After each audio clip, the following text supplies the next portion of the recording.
Ken Herman to the tournament operations desk, please. Kenneth D.A. Herman to the tournament operations desk. 15 seconds. Receiver, you have one timeout. Good morning, everyone, and welcome to our final day of live streaming coverage here at the APP Cincinnati Open, presented by Head Pickleball. We are breaking into the middle of a men's pro singles quarterfinal match here between CJ Klinger on the far end and Ryan Sherry on the near end. 7-1. Klinger was able to squeak by in game one, taking it 12-10 over Sherry in the middle of game two. Now Sherry fully in control. Looks likely a third game will be in our very near future. Lauren McLaughlin and John Davison here in the booth for this final day of coverage. Beautiful spot there from Sherry. We will have our men's and women's pro singles brackets kicking off today. Our men, as I mentioned, into the quarterfinals. We have Frank Anthony Davis taking on taking on John Cincola.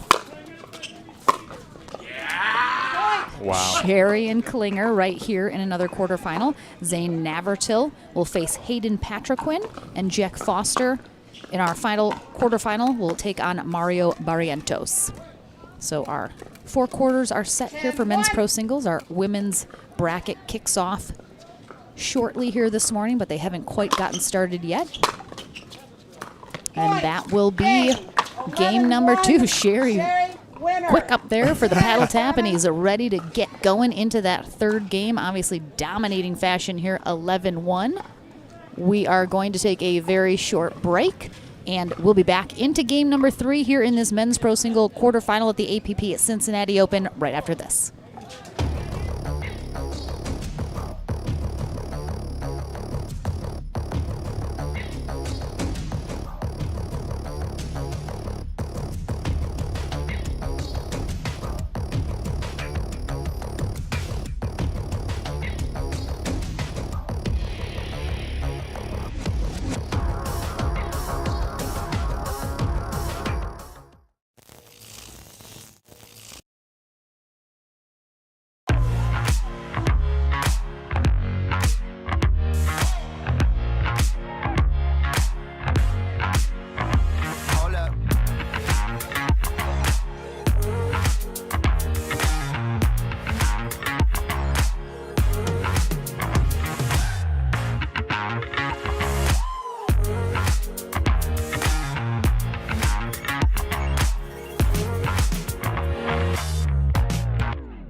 Welcome back here to the APP Cincinnati Open and our live streaming coverage of Pro Singles Day, final day of the tournament here. We had a gnarly storm come through last night. Wind, tornado essentially. A lot of rain, so it's cooled off here this morning. Oh, nice spot, but it's gonna get nice and toasty as the day kicks off here. Ryan Sherry now on the far end here. CJ Klinger on the near end. They'll switch ends at 6 in this third game. One of these gentlemen will head to the semis. Oh, Yeah. just wide. The first game was so competitive, Lauren, right before we came on, and then Ryan Sherry now firing on all cylinders in Absolutely. game 2. Really got rolling, didn't stop. 0-0. I'm sure he's looking to do the same here. Melissa Owensby is our USA Pickleball Certified referee for this match. Klinger, 16 years old, out of Columbus, Ohio. 0-0. Ryan Sherry 38 years old, out of Fort Myers, Florida. And Klinger's got a bit of a nasty serve, as you can see right there. Sherry wasn't able to handle it. Yeah, he puts a lot of spin on that serve, and it kicks pretty well.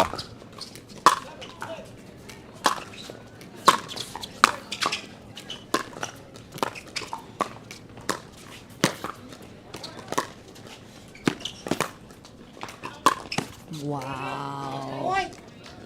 That was impressive by Klinger to get all the way over to that left side of the court. I mean, he's very long.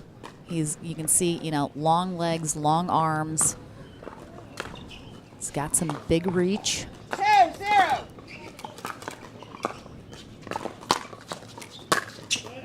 Point. And another missed return. Sherry in game 3. 3-0.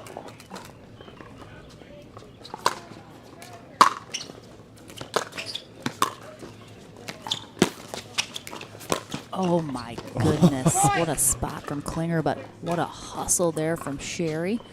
And we're going to have a timeout from him. I think he might just be changing the, Oh, I don't no, know. I saw it. Timeout? Oh. Yeah, I saw the T sign, just wasn't very obvious. Might be going, thought we might be going for a third shirt change. And we are. Yep. So, again, Sherry very well known for liking to show off a lot of fashion during his matches. Okay. Likes to display a lot of different shirts, a lot of different styles. So we can see him rocking out a third one. Goes with the same logo every time, though. Yeah, of course. Of course, you gotta self-promote. It's the basis of all these pros' wardrobe. Be interesting. Again, Klinger did come out on top when he was on this side of the court. So as this day progresses here in singles, 15 seconds. be interesting to see if one end seems to favor the other at all. Timeouts remaining. Wind pretty minimal right now. Breeze ever so slight, but not really enough to affect play too much as it has been the last 2 days. Time in. 4-0. Yeah, I would say the conditions are pretty even at the current moment. Slide out. In game 2, it was right before we came live. Klinger was hitting a lot of balls to Ryan Sherry's backhand, 0-4. and it was just too much. And Ryan Sherry got into a nice rhythm and ended game 2 pretty quick. Now it looks like CJ Klinger is starting to mix it up a little bit more. And Sherry just, man, some wicked forehands and backhands.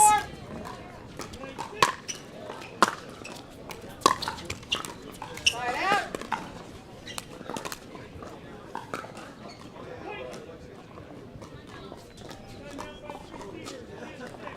And Ryan Sherry played college tennis for the Florida Gators Point. in his heyday.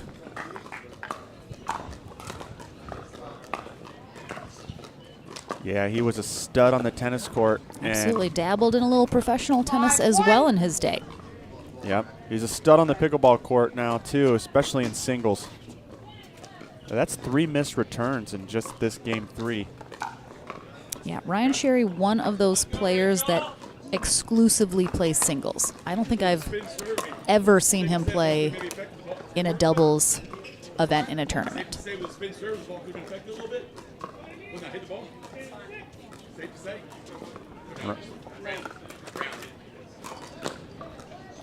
time in. Definitely looks like Sherry was questioning something about the serve to Melissa, but couldn't quite make it out.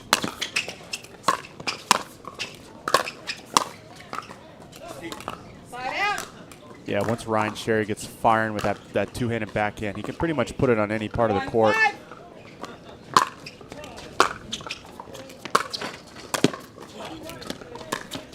1-5. Ryan Sherry with the wheels. So good. I mean, he got up on that horse and whew, He is deceivingly fast. he's deceivingly everything. Yes. That's what just makes him so dangerous. You just really 5. I mean, we know what he's capable of for sure. Point. Yep, there we go. Sherry, the number 3 seed here in men's pro singles. Klinger, the number 4 seed. 3-5.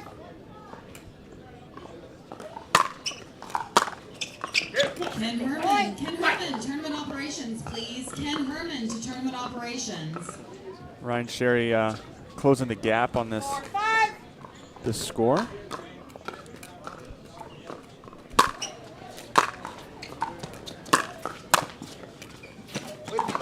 Side out.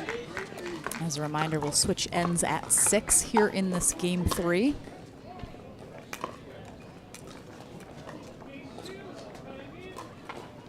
Ryan Sherry looks like he's trying to fix his shoe. He might have,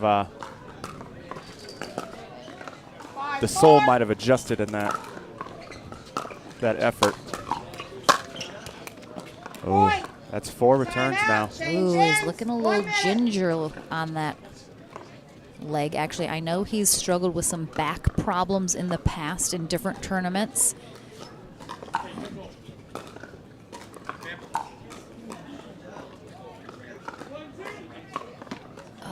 Something's going on with his ankle. He might, I think he's going to withdraw. I think he's got to withdraw maybe. It looked like he might have injured himself when he ran for that ball. Yeah, he's obviously furious. He's asking for a medical timeout. Okay, so not withdrawing, but we're going to be asking for a medical timeout. We'll see if he maybe needs to get that wrapped. I know, unfortunately, Sherry has been kind of injury prone in the past. You can see he's obviously very upset about it. Wants to be able to play, wants to be able to compete.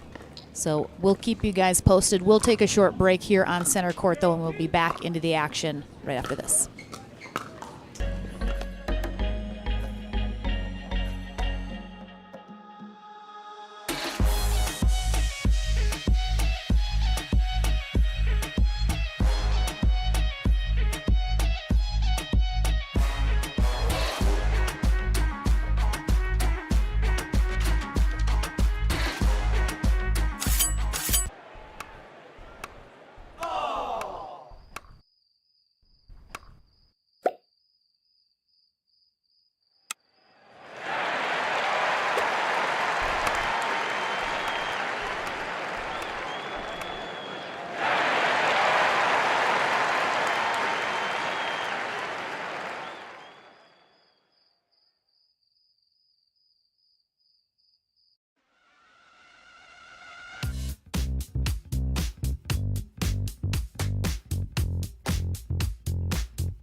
Ready to start your bracket, so 4, 5, 50 plus, please head to tournament operations for player orientation with Miss Dana Sugar Joseph.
Just a quick update for everyone at home. We have a medical timeout right now happening for Ryan Sherry, who is taking on 16-year-old CJ Klinger. Klinger came out on top 12-10 in game 1. Sherry dominated in game 2, 11-1, and was closing the gap here in game 3, keeping it very competitive. He actually made a move in the backcourt for a ball that Klinger put at a really nice angle. Ended up really running for it, ended up kind of running into the fence. John, you mentioned it looked like his foot kind of, really stopped suddenly and his body kept going. And then we ultimately saw, you can see he's kind of showing the trainer what happened. But we saw him definitely have an issue, it looked like, with that right ankle. And then shortly after was very up. Here it is right there. Oh, maybe. Possibly just tweaked it. Can we see it again, Spence? One more time? One more time? So that is what happened. I mean, obviously outstretched there and then just kind of, it's one of those things, maybe just land on it a little wrong. I mean, we've all tweaked our ankle before and just all of a sudden it's like, Ben, I broke my ankle. But yeah, it seems to be the outside of the foot. Yeah, immediately after he just kind of starts giving that right foot a little extra attention. Ultimately was very upset, very emotional that he even had to stop playing because obviously he had a lot of momentum going. So open for registration still. We have the Indianapolis Open the first weekend in June. And then we have our SoCal Classic and LA Open. Open for registration as well as we spend a little time on the West Coast. So definitely go to pickleballtournaments.com, see which of our registration tournaments are open for registration. Check those out, see if you maybe want to come join us. So I think we'll have probably just a couple more minutes left. Pickle timeout. Ryan Sherry getting that ankle wrapped, it looks like, by the trainer. Hayden Patriquin on court now, helping to keep CJ Klinger warm. Those teens got to stick together. They sure do. Hayden Patriquin is also in another one of our quarterfinal matchups. He takes on Zayn Navertill.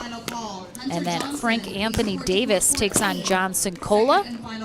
And Jack Foster will face off against Mario Barrientos. So that is all 4 of our quarterfinal matches. And then our women's bracket is kicking off here shortly, I believe. Oh, yep, I see some players warming up. So we will definitely have, I'm sure, some ladies' matches here on center court as well. One of the Johnson twins just cutting through. My goodness, it's just a highway over here. So let's take another short, quick break here. I believe Sherry's close to getting ready to go, so we'll be back hopefully here with this third game in our men's pro singles match right after this.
Pro athlete, weekend warrior, or everyday active? Stay in the game with Active Tracks, powered by Core Physical Therapy.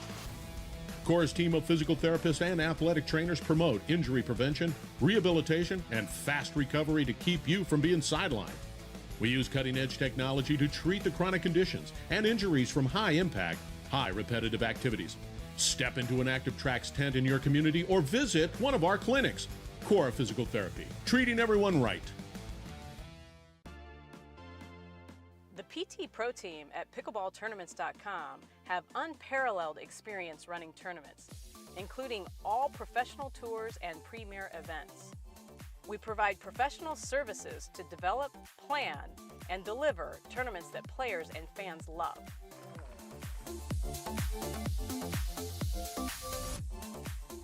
Pickleballtournaments.com, powering pickleball tournaments worldwide.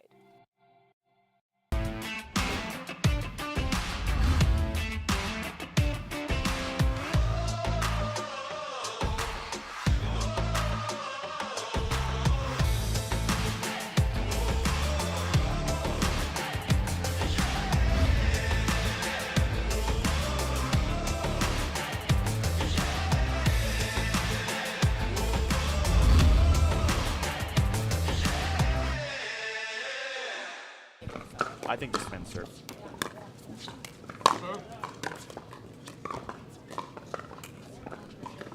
Welcome back, everyone. Our players are just getting a couple shots of warm-up time here now.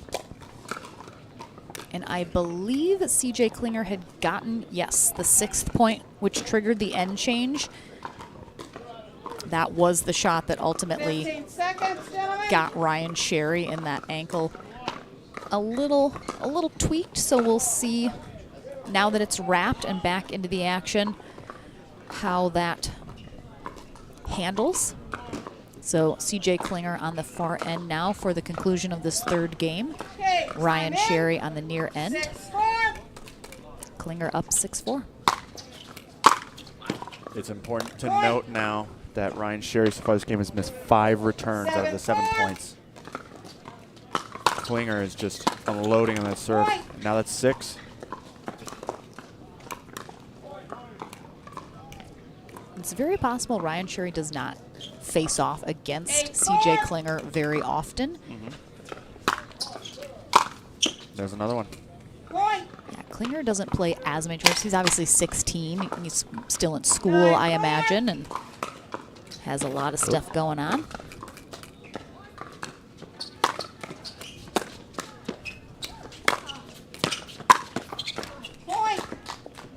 So this is a match point here for Klinger. And again, I mean, Sherry in that 2nd game fully dominated. So don't think Klinger got many opportunities to even serve, where this one he's been on a roll.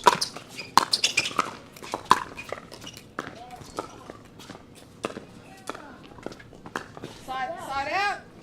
Wow. Klinger, I think, wanted to call that out, but He wasn't sure. yeah, he looked right at Sherry for quite a long time. I'm sure Sherry was giving them the "it was in." Yeah. 4-10. Great sportsmanship by Klinger. You know, when in doubt, you just got to assume it was good. So good stuff by the youngster.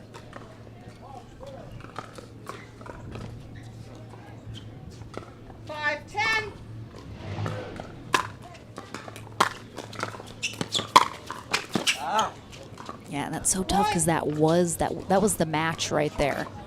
If he calls that out, if that ball is out, that's the match. Klinger just won.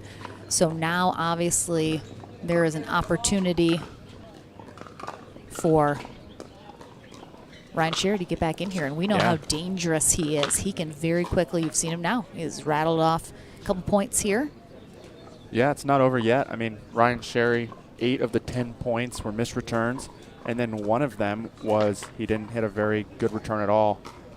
And Klinger could just step in the court and hit an open, you know, he had the whole court to play with. So really 9 of the 10 points are all from CJ Klinger's serve.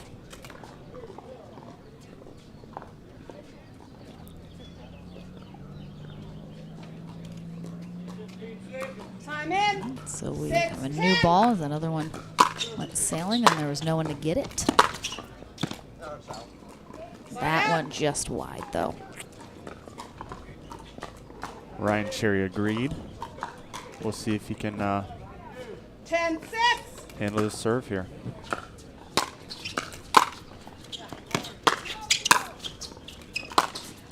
Good play, CJ. Point. Good play. Game. Match. Nice 11-6. match. Klinger the winner. Sherry, always a good sport. You know, he's a competitor. He wants to win, wants to play. But, I mean, look at that. Thanking the ref, saying good match immediately as it ends with Klinger getting that nice shot. So a big congrats to CJ Klinger. He's into the semifinals. Ryan Sherry will be fighting it out in the consolation bracket.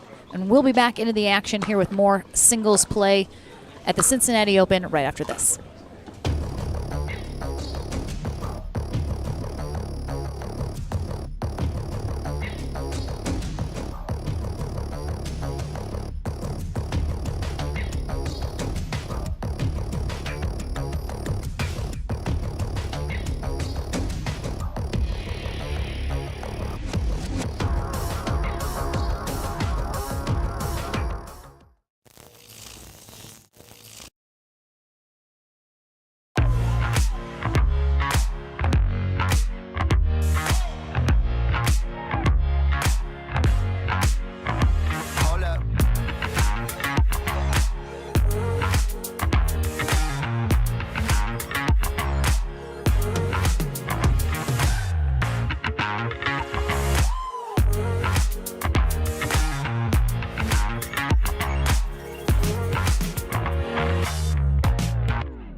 So ready for next gen. This is Next Gen Pickleball. I'm so ready for the Next Gen Tour. Super excited about next gen. I can't wait for the APP Next Gen Tour. I'm super excited for next gen. If you like to dink, then Pickleball Magazine has what you're looking for. Our bi-monthly print publication will help you become a better player with instructional tips, drills, and articles from the top teaching pros in the sport. And you'll become a healthier, stronger player with psychological, nutritional, and wellness advice from experts in their fields. Finally, if it's product reviews or the latest news, we have that too. To learn more or to subscribe today, go to pickleballmagazine.com.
welcome back everyone to another quarterfinal match here in our men's pro singles bracket here at the APP Cincinnati Open presented by Head Pickleball. We have coming up Jack Foster in the pink, 20 years old, out of Florida. He takes on Mario Barrientos in the black shirt, 28 years old, currently in Provo, Utah, where he's getting his master's in accounting, but originally from Chile.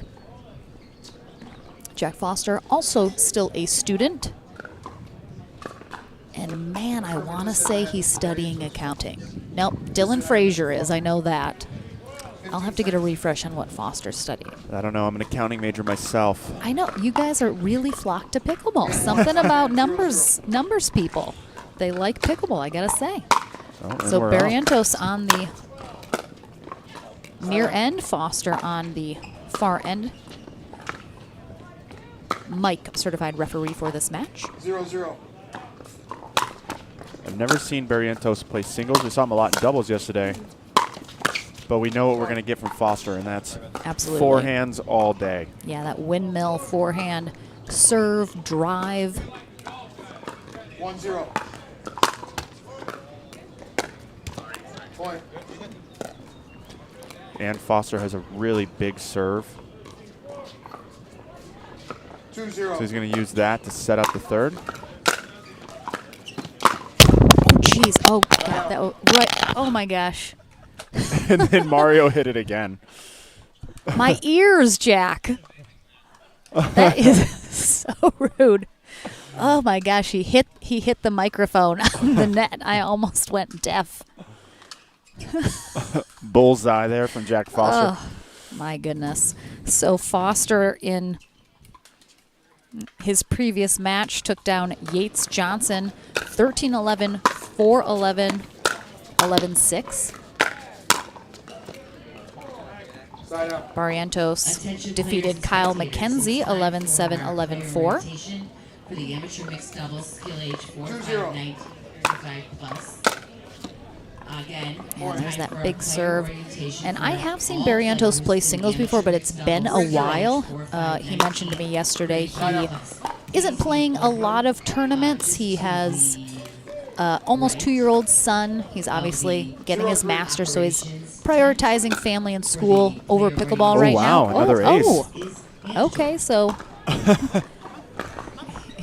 he's certainly prioritizing within pickleball that serve. Oof. Yeah, that's it's nasty.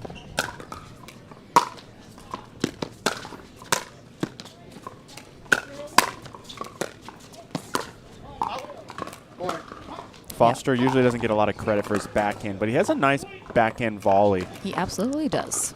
2-3. Right now he's pushing a little tight. Sometimes he gives himself razor-thin margins on those sidelines. And I'm pretty sure I mention every time I watch him play singles, he just needs to give himself a little more space to work with. Oh. Caught that sideline. That was a really impressive sharp angle. Very much so. 2-3. Point. Barrientos is getting a good kick on that spin serve. Foster hasn't been able to adjust to it yet.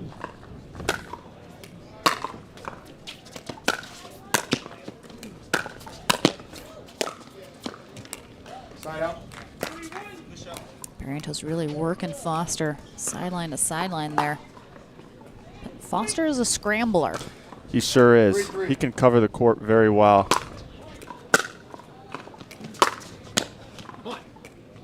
Point.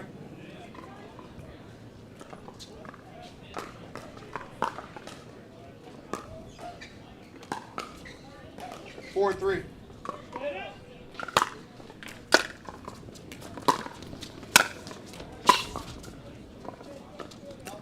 Side out.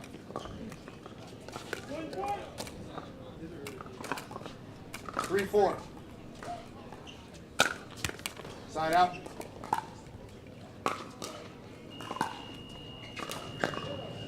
4-3.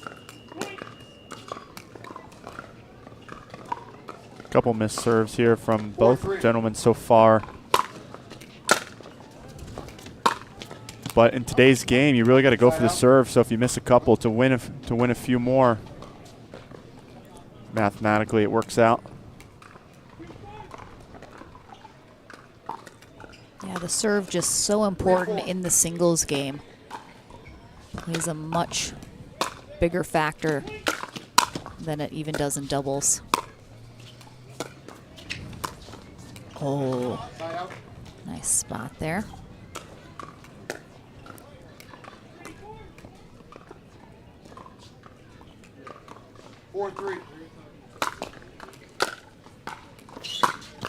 Wow.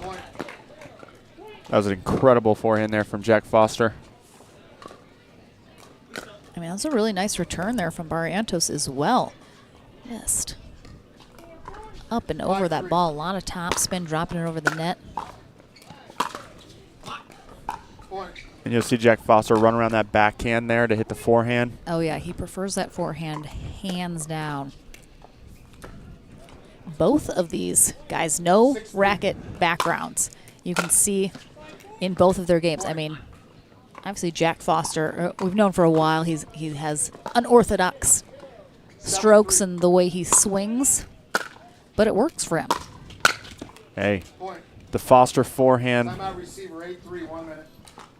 works great to his advantage. Yeah, you gotta play to your strengths.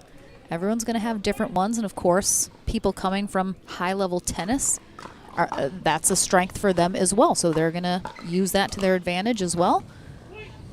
But right now, Barrientos trails 8-3 here in this first game. It was a little close there, but Foster pulling away now a little bit. Foster, the number 3 seed here today. Barrientos, the number 11 seed. And we have one of our semifinals set already. Zayn Navratil will take on CJ Klinger. The winner of this will take on the winner of John Cincola versus Frank Anthony Davis.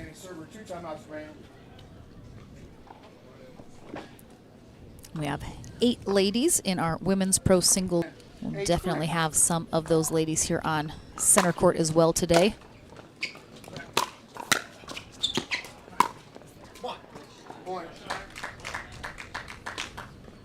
So what's the thought process? So you saw there Foster had all of the court to work with. Barrientos was right on that sideline, but he doubles up, he goes down right by him. And some people look at it and they think, why don't you just go cross court? There's the whole court's empty. What's the thought process there? Well, and just right here on this point, Foster passed Barrientos to his forehand side, and he's already done that a few times this match, so he's probably predicting that Barrientos is going to move to his right, so he just played it behind him.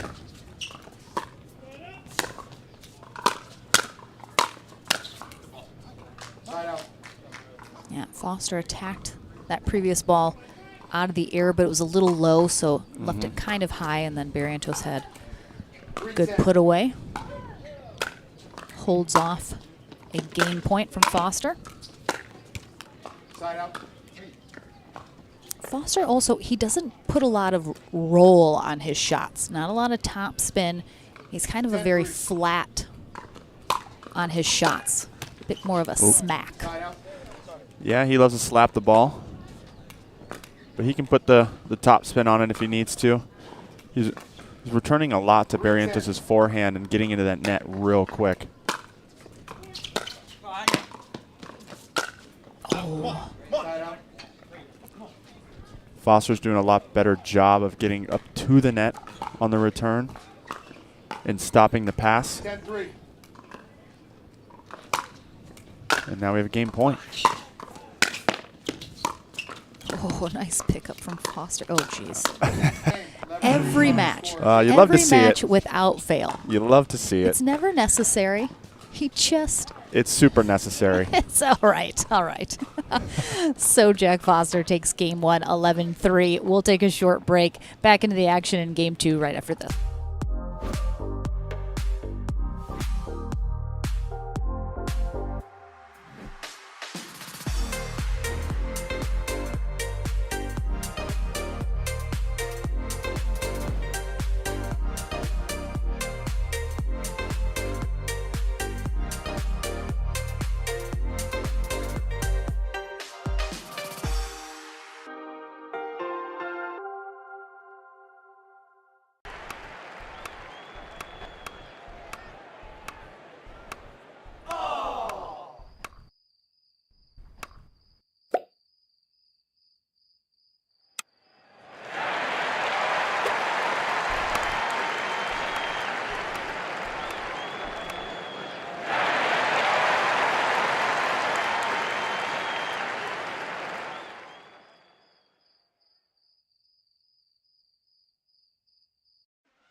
seconds.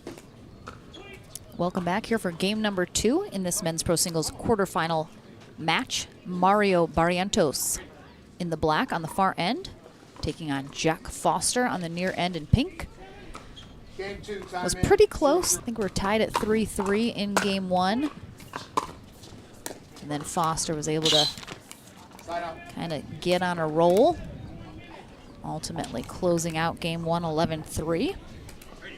0-0. Again, we have seen some lopsided games depending which end our players have been on, so we'll see if perhaps that far end favors Barrientos now. And singles is such a momentum-based game, even more so than doubles.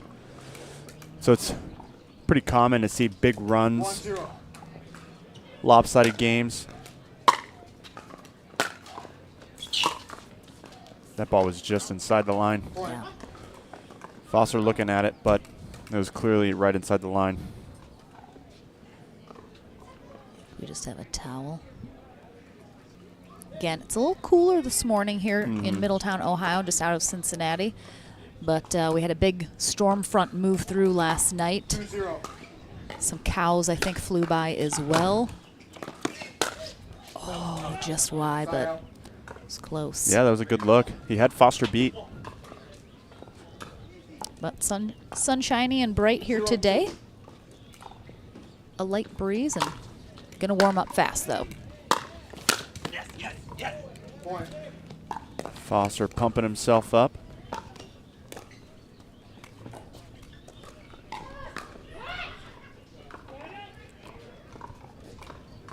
One, two.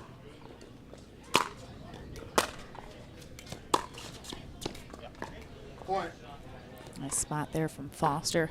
Again, it's that windmill forehand that he just loves so much. It's just so effective. Well, that ball was so deceiving because it looked like it was floating out wide, and Barrientos thought so as well, and it landed right inside the line. That's just too good. The thing is, with that kind of big swing around forehand, you don't know where it's going to go. It's it doesn't give you a read on it, which is why it's so dangerous. Point. Yeah, it's really hard to read his paddle and know which side he's going to pass you on. I do like how Barrientos is mixing up the return. He's playing because Foster loves to run around the backhand because he's very good at either throwing it down the line or cross court when he's on the left side of the court. Barrientos did get some points off his serve in game 1. Aced Foster on one of them. Side out. Yep, that one just being long. Barrientos gets a good kick on that spin serve. 4-2. I've seen more aces this weekend than I feel like I've seen in a long time. It has been a lot. Oh, nice job by Foster getting up there, taking that out of the air. We talk so much in singles about being able to take that ball out of the air is so crucial when you can, because it doesn't let your opponent set up and read where you're going with the next one, get in position. 5-2. It's just taking time away from your opponent. Why you gotta go there? Side out.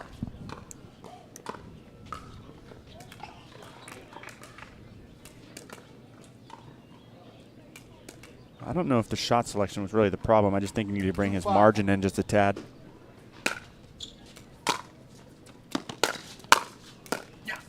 Side out.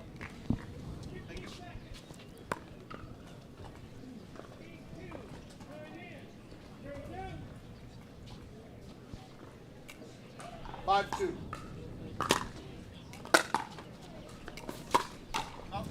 Side out.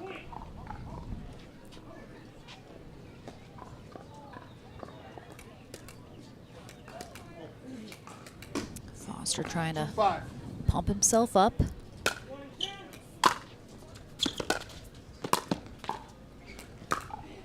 All right, Barrientos, as we mentioned, singles especially can be such a game of runs. Right now, he's picking up the pace. Yeah, he has some momentum, but Foster's, starting to return deeper into the court, giving Barrientos a harder shot to pass him, and Foster gets up to the net so quick.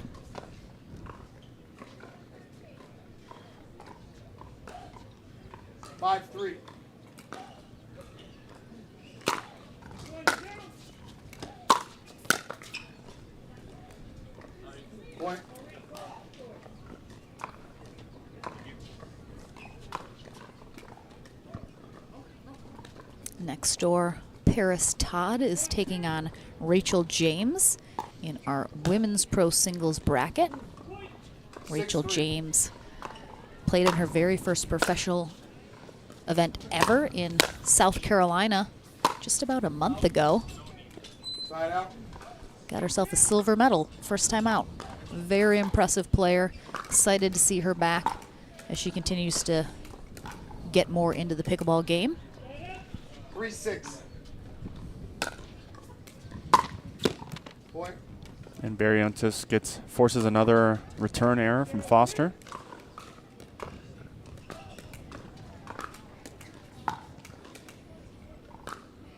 Four, 6.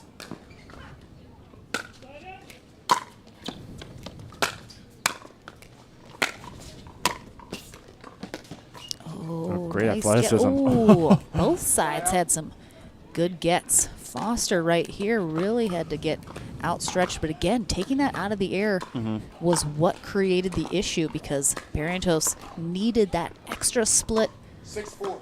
moment to be able to get to that ball, and he didn't have it. Point. That return sailed just long, but I like how Barrientos put a little more loftiness on that return so he was able to get in quicker. Oh, nice hands. Read that very well. Obviously, that very short return set up Foster to be able to crash the net. But he goes right back at Barrientos, who was ready. We saw those quick hands from Barrientos yesterday. Yes. So we know he is more than capable of quickly throwing that right back at you. Side out. Barrientos going for a lot of pace on his passing shots here, but Foster just covers the court so well. I would like to see him start to maybe drop some in to Foster's backhand and mix something up. Side out. Haven't seen too much of both of these players at the net. Obviously, Foster gets up there very quickly, like you mentioned. Barrientos doing a good job as well, but haven't really seen them both up at the net for too many exchanges. Yeah, and Barrientos twice now just throws it at the body of Foster. I don't mind it, especially in singles. I think that's probably a really great, effective tool, especially when they're very close to you. 5-7. Yep, especially when Foster, you know, is always looking to stretch and move side to side. Just throw it at the body. And there it was again. He also, Foster also struggles when balls are too close to his body because his swings are so, you know, outstretched. He wants that full swing, all of that. So again, when a ball is close to him, he's not able to outstretch. Foster just got a verbal warning for tossing his paddle. Mike Baumgartner is not messing around today. No nonsense on this court. I mean, to be fair, Jack Foster gets warnings a decent amount. I mean, he is used to it. I think, you know, he's never happy about it. But again, it's a verbal warning. It's basically a don't do that again, or it will be a bigger issue. I'm guilty of tossing the paddle down myself sometimes. No, I mean, just it is what it is. It doesn't affect the score. It doesn't affect the play. Just, you know, brush it off. Is what it is. 15 seconds, gentlemen. But again, we have this timeout here from Foster. He's only up by 1 now. He did take game 1, so he's trying to hold off a possible third game with Barrientos.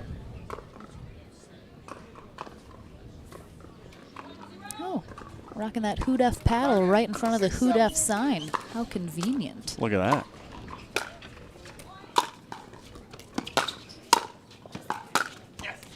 You're seeing Barrientos now. His passing shots are going right to the body of Foster. Right down the middle. 7-6.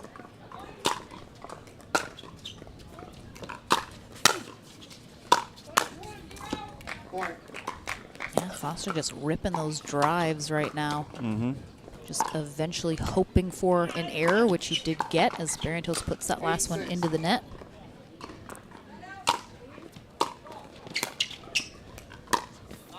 Yeah, Barrientos making good adjustments now.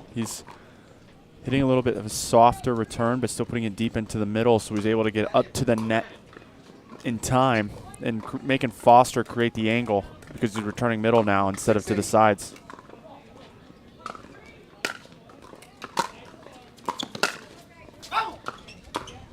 And get some vamos out of Barrientos here.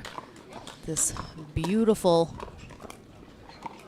shot. Both he and Foster have a very similar forehand. They come underneath it. The paddle head is down. All right, so that's the second ace. Foster's not risking another warning. A nice gentle placed paddle there for the second and final timeout. As again, Barrientos within one.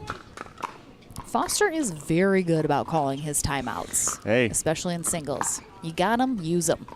Absolutely. You can't go home with them, so. So it definitely seems like you mentioned Barrientos has figured out kind of Foster's game here in this second game. Made the adjustments he needed to. I agree. Going at the body a little bit more, not letting Foster have as much room to extend his arm and get the shot that he wants. Foster getting some coaching there from Andre Mick. Background, who is also in our singles draw here today. I always love that pickleball still is small enough that you see other pros like coaching other pros during matches when they're not playing. Yeah, we're all friends here, right? So yeah, I mean you wanna see your friends win as long as you're not playing them. Exactly. Oh. Another return error here from Foster. Now we have a new leader here in game two.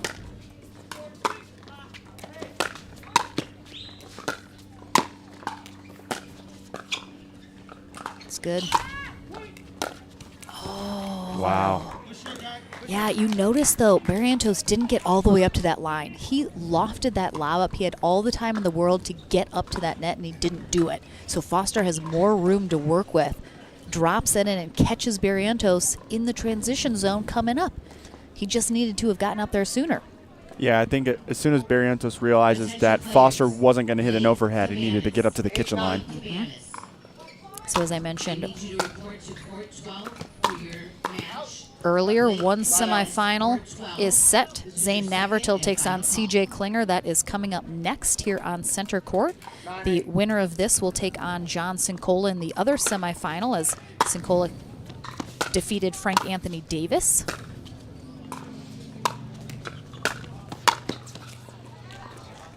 That's just too good from Foster.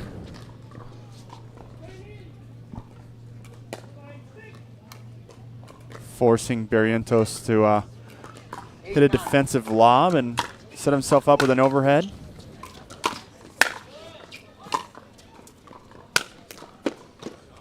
Ooh. And the same play goes the other way.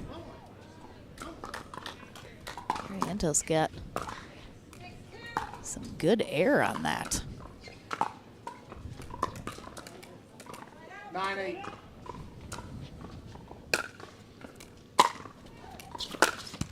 Side out.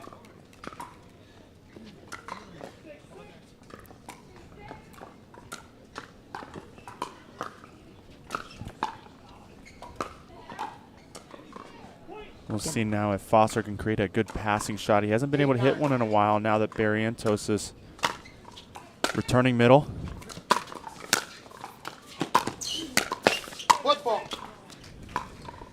So either way, the outcome is the same. We have a foot foul called on Barrientos there as he kind of was sliding to get that volley, but Foster had an easy put away.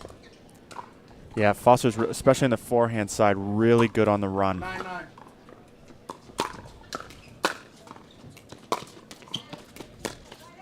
Oh, yeah, Barrientos has tried to do a little too much with that. He had a lot to work with, had a lot of options, and goes for an extreme cross-court shot. Ends up leaving it a little low and into the net, so Foster will have a match point now. Again, a very close second game here. certainly could have gone either way. Barrientos with a timeout. Yeah, I was surprised to see that he didn't just throw it at Foster's body again like he had success with earlier in this game. Chose to go the cross-court angle.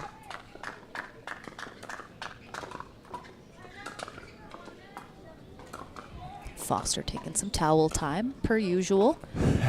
It's one of his favorite things to do in singles. Gives him just some time alone, shutting out the world.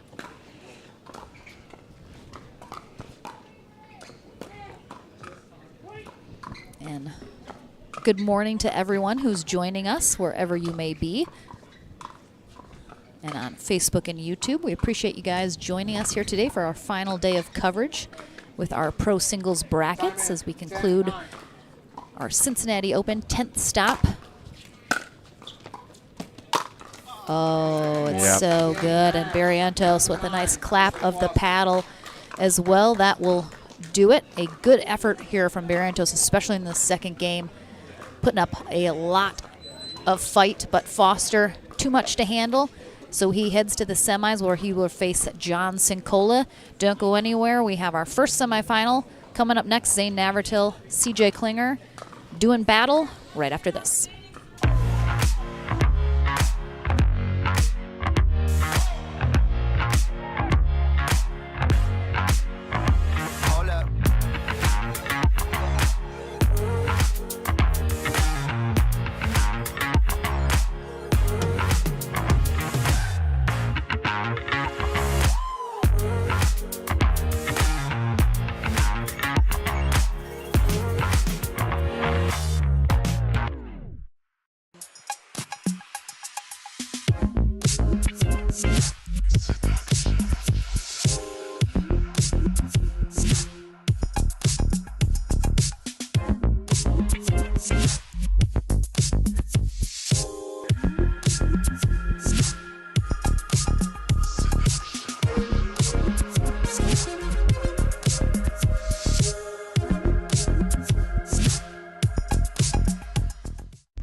Welcome back, everyone, to the Franklin studio. Lauren McLaughlin here with Jack Foster. I appreciate that you coordinated outfits with me to be here in the booth. You easily handled game 1 against Mario.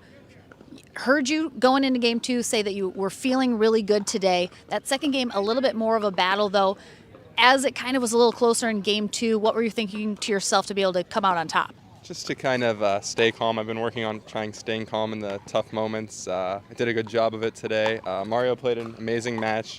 Big adjustment in game 2 to get a lot more balls over on my serve, cut down the unforced errors. He has a great forehand, and happy to come out on top. Yep. You mentioned before we came in the studio here, you bring the drama wherever you go. I mean, I don't know if it's on purpose or not, but I agree with you. So, again, you mentioned you're trying to work on staying calm. You have not been so much in the past, but now a little bit more. What specifically are you doing in those moments to kind of keep yourself a little bit more grounded? Just breathing a little bit more, not focusing on the little things, focusing within the lines, not focusing on anything going on outside, and just working on making the next shot, forgetting about the past. Well, I like it. Congrats. You're into the semis to face John Cincola. Good luck there. And we'll be back with our first semifinal. CJ Klinger takes on Zayn Navertill. That's coming up right after this.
Pro athlete. Our first semifinal match on deck here at the APP Cincinnati Open, presented by Head Pickleball. We have CJ Klinger and Zayn Navratil about to face off. This is going to be the dueling spin serves, I'm pretty sure, in this matchup, as both of these players have a pretty wicked one. Lauren McLaughlin and John Davison here in the booth for our final day of coverage. Brett Hutless will be our USA Pickleball Certified referee. Looks like Navratil will be on the near end for Game 1. 26 years old. Former auditor at Deloitte for less than a year before pro pickleball was the way he wanted to go full time. I don't blame him. I think he's happy with the decision. Side out. He is going to be relocating in the next couple months to Austin, Texas, with longtime girlfriend Jennifer Schmidt. Excuse me. So sorry, Jenny, I almost ruined your last name. Oh. Takes on 16-year-old CJ Klinger from Columbus, Ohio. A lefty. Lefties always create some problems, especially in singles. My goodness. That was, oof, that was a shot right there from Navratil. And now both of these players have already struggled with the other serve on the return, so I suspect we'll see a good amount of that. Well done by Klinger, following in his ball well, shutting off the angle. Easy put away. 0-2.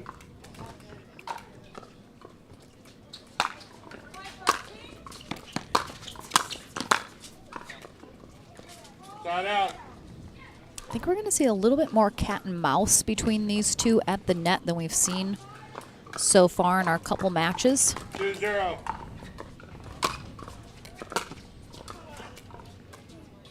Point. 3-0.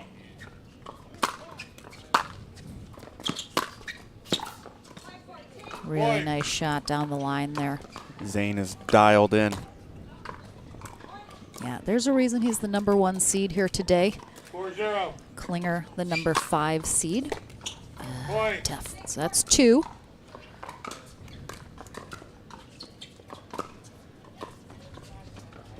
Five 0.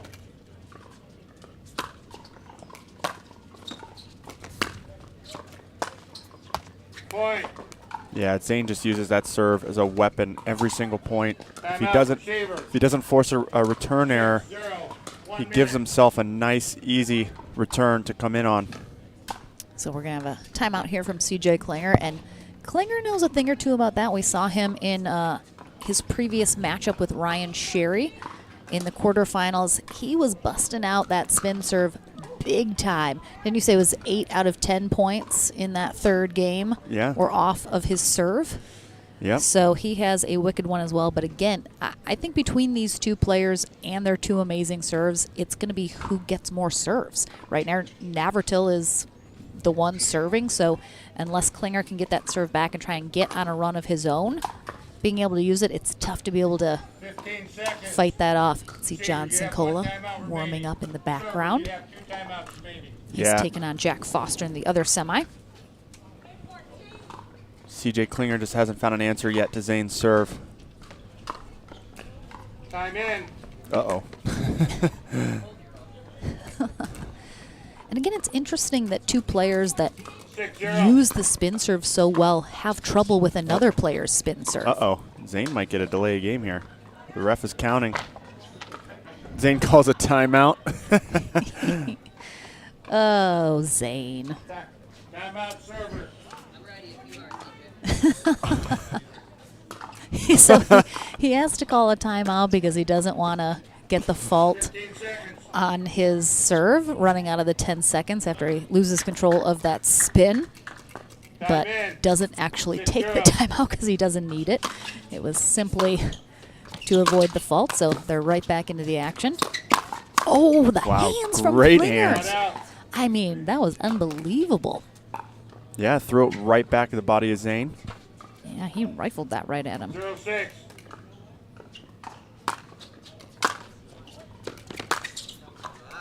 Side out. Klinger is really trying to go down the left side of Zayn. And he hasn't found his target just yet.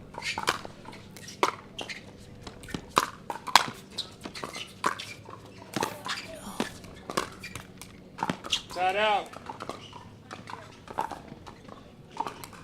And Klinger, although he's only 16 years old, he's been playing for a few years now. 06. And has been playing with, you know, some very high-level players for certainly the last year or two. Point. He was able to find his target there with his backhand. Pretty much, I would say almost 100% of his passing shot tries have gone down that sideline.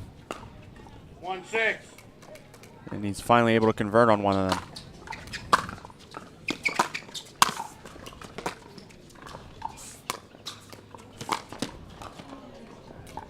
Side That's out. tough. Navratil really faked him out. Looked like he was going to put it in the backcourt and then changes it up, drops it in short.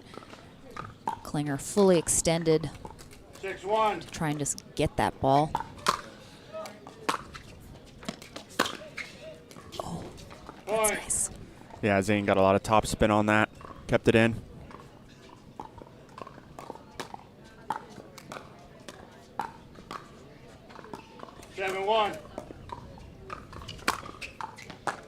That was just a lot of pace on that serve.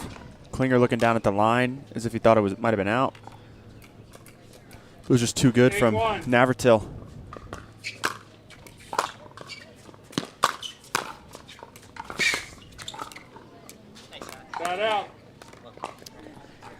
So people have noticed and mentioned that. So you saw when Navertill was going for that, Klinger held up his paddle in the air. And I know some people have questioned whether or not, ooh, that was so good, might be a distraction.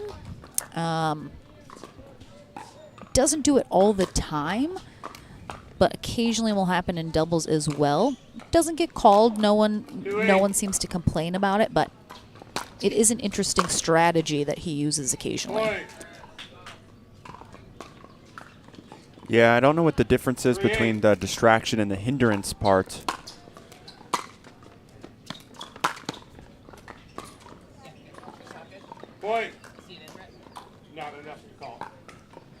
So that call is going to be good. Navratil thought it might have been out. Our ref didn't see it clearly enough, so call stands. Yeah, Klinger's starting to find his targets now, so he's that's good. He went to Zayn's backhand side for the majority of the first half of this game, and now he's changing the target up and putting a nice low cross-court angle to Zayn's forehand. It's working time and time again. So good, Klinger. Getting up, again, taking that out of the air, talked about earlier, so important in singles. You'll see both Navratil and Klinger, they know how important it is to come up if they can, take a ball out of the air, especially if it's in the short court, because then their partner really, their opponent, excuse me, very tough to read where they're going to go with it and get a good paddle on it. It's like CJ Klinger's dad giving him a little advice there at the fence. Hey, he's playing well now. He's brought in the margin some, and he's passed Zayn a few times. The momentum is definitely with Klinger at the moment, as Navratil is up 6-0. He's brought it back to 6-8. 15 seconds. But remember, Navratil used his first timeout when he was up 6-0. Now he's out of timeouts.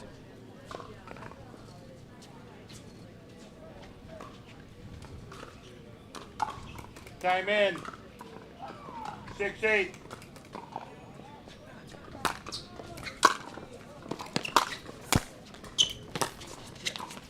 Oh, such a great spot there from Klinger. There's a little... Yeah, he disguises that so well. Navratil thinks he's going down the line. Yep, he held it to the last second, saw Zayn lean to the right, and threw it back cross court. Oh, he's just got such great shots. And again, with someone so young like Klinger, to just have that much control and talent and athleticism, 8-8. I mean, it doesn't bode well for his opponents in the coming years. It sure does not. You know, I played him a couple years ago, and he's progressed so much since then. Absolutely. Saw him, I think, last year at the Chicago Open playing pro. I think he played with Gabriel Tardio when they were both 15. I mean, they were so impressive already.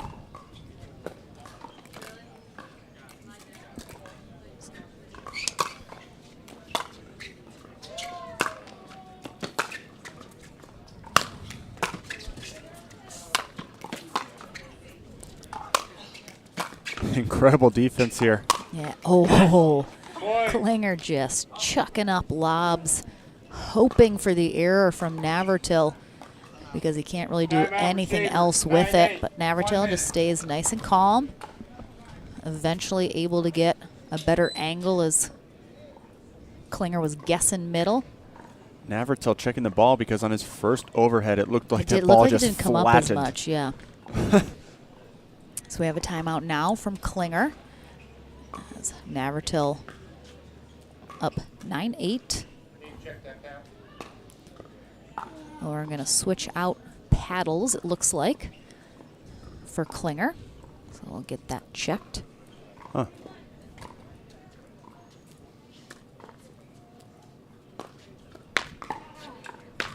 Wonder if maybe his grip could have been too sweaty.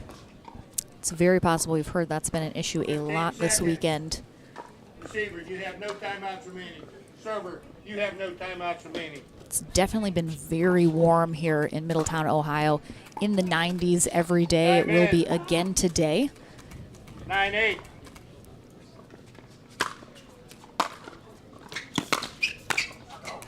Point.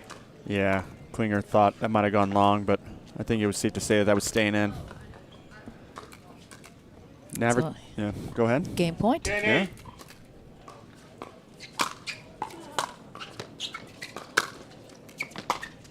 Oh, here come the lobs again.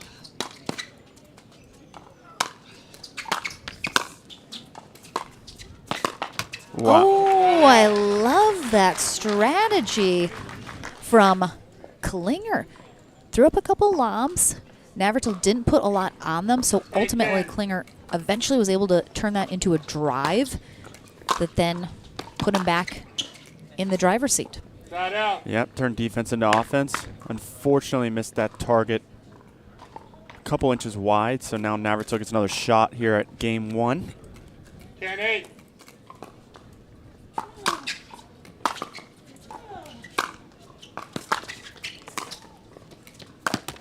Oh. So there was the paddle up again from Klinger.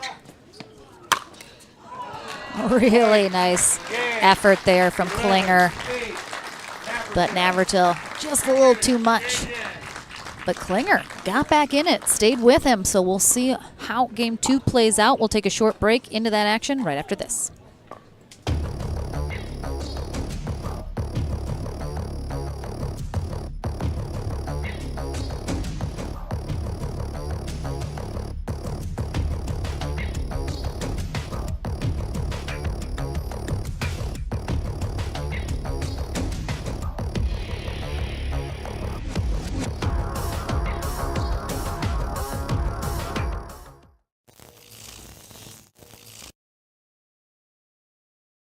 Pro athlete, weekend warrior, or everyday active? Stay in the game with Active Tracks, powered by Core Physical Therapy. Core's team of physical therapists and athletic trainers promote injury prevention, rehabilitation, and fast recovery to keep you from being sidelined. We use cutting-edge technology to treat the chronic conditions and injuries from high-impact, high-repetitive activities. Step into an Active Tracks tent in your community or visit one of our clinics. Core Physical Therapy, treating everyone right.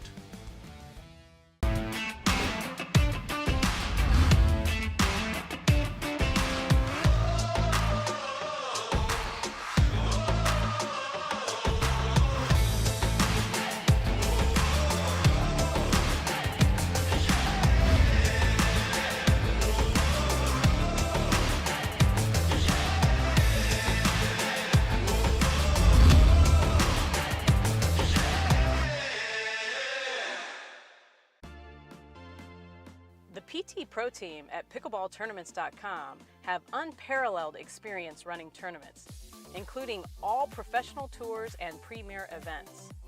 We provide professional services to develop, plan, and deliver tournaments that players and fans love.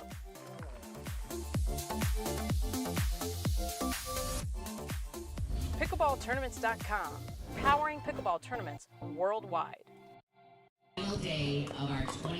Welcome back. Game number 2 about to be underway here in this semifinal match in men's pro singles. Zayn Navratil on the far end, taking on CJ Klinger on the near end. Silver, Dawn Horan and Dominic Osborne. And our gold medal winners, father and son. 1-0. Oh, sorry, Olivia. Father and daughter. Oh, I'm so sorry. Father and daughter, Miss Olivia Kowalkowski.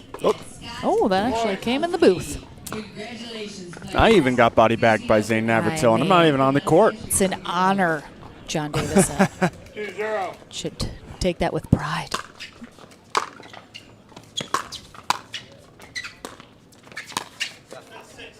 Shut out. Well done by CJ to go behind Zayn. So Navratil was up 6-0 in that first game. Klinger finally found a little success, got right back into it, but Navratil was able to hang on and ultimately take game 1, so we'll see if Klinger can this time overtake him.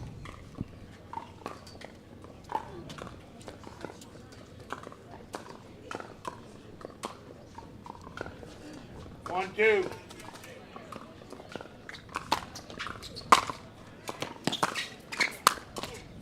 Nice spot there. Nice easy backhand. Yeah, it was a good return from Navratil. Deep into the corner of the court. 2-1.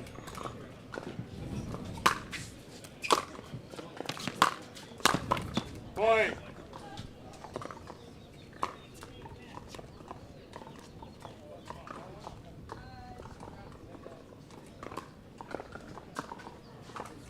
Three, 1.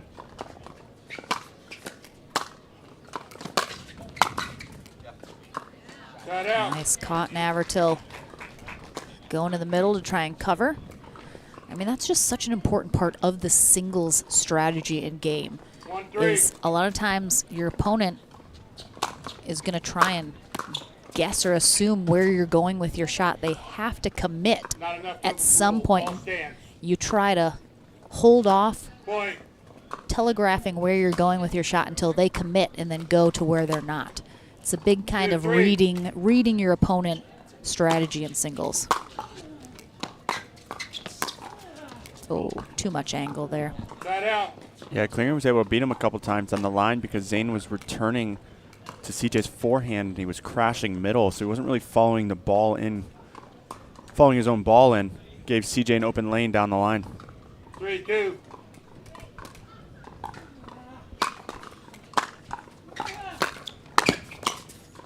Oh, yeah. I was like, I could see CJ in the kitchen on that. Do we have a replay? I don't think I think he did take it out of the air, didn't he? In that corner? I believe one ball bounced and then the next ball was a volley. Yeah, I think so the volley he must not have was reestablished.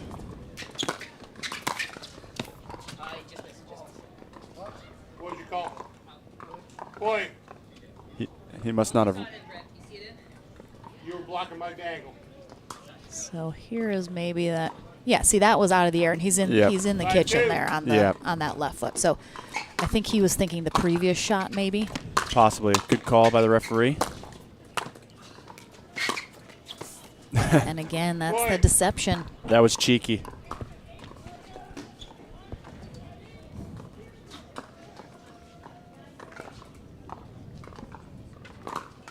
Six-two.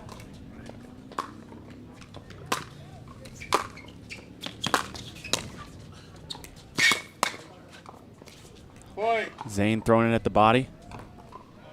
That's smart to do in singles because, you know, you try to cover the open court. Timeout receiver. 7-2. 1 minute.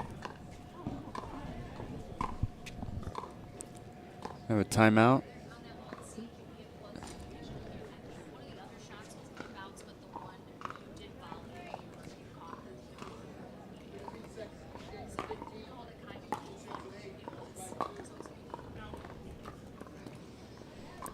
And Klinger here finding himself in the same deficit as he did in game 1, but was able to find some rhythm in the middle of the game and get the game a lot closer. I think he got to 8-9. Mm-hmm.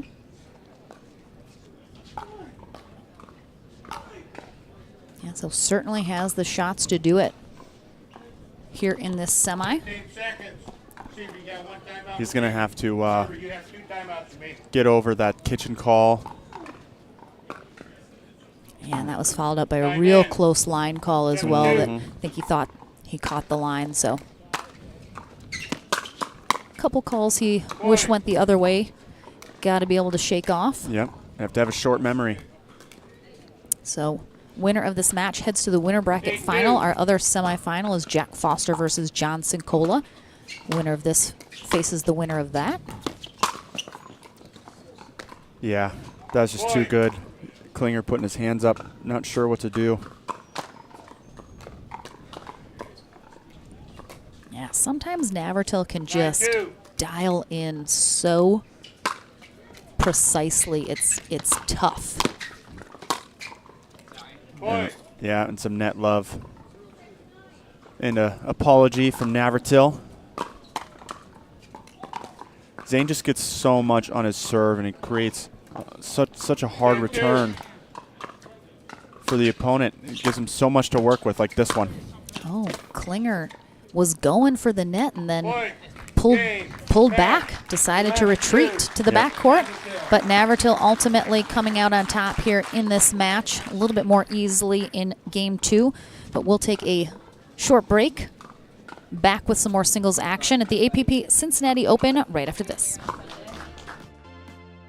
The PT Pro Team at pickleballtournaments.com have unparalleled experience running tournaments, including all professional tours and premier events. We provide professional services to develop, plan, and deliver tournaments that players and fans love.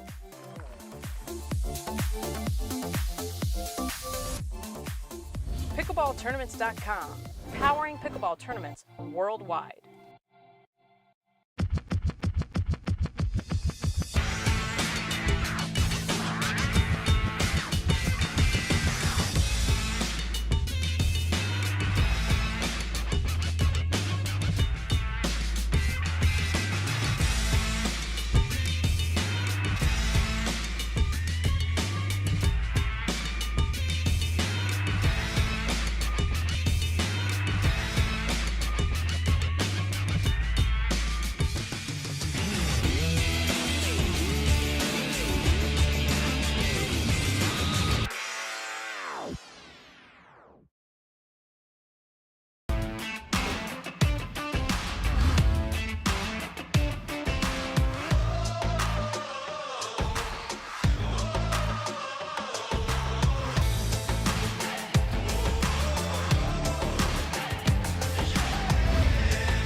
Pro athlete, weekend warrior, or everyday active? Stay in the game with Active Tracks, powered by Core Physical Therapy.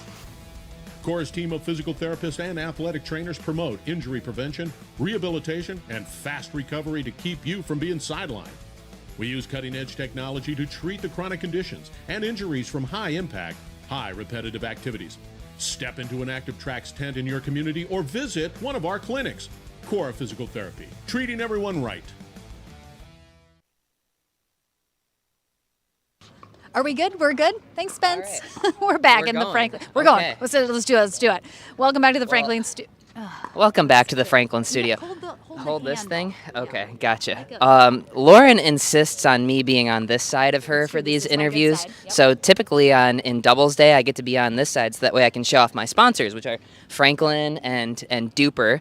But she, like I've learned, I date Jenny, and we have a good side. Females have a good side, a bad side. I think you have two good sides, but I'll stay on this side anyway. You want to talk about the match? I mean, if you want to. I'm good. We can end this now. That's all I had to say. No. We're going to talk about the match. I appreciate that good lead-in, though. Very, very, very nice. So, Zayn Navratil into the winner bracket final. You will face either John Cincola or Jack Foster. I want to talk a little bit about the serve. You, again, bit of a controversy in the beginning. A lot of talk about it. Some people have it now. Some people don't. You have the one-handed spin serve. You've cranked it up a little bit recently. It seems to be doing a little bit more damage than it was a few months ago. CJ Klinger also has a pretty crazy spin serve. Is it hard to read other people's spin serve when they have sort of a different way of doing it? I've yet to see a spin serve that doesn't have a tell. So I guess when you do it yourself, it gets a little bit easier to read what other people are doing.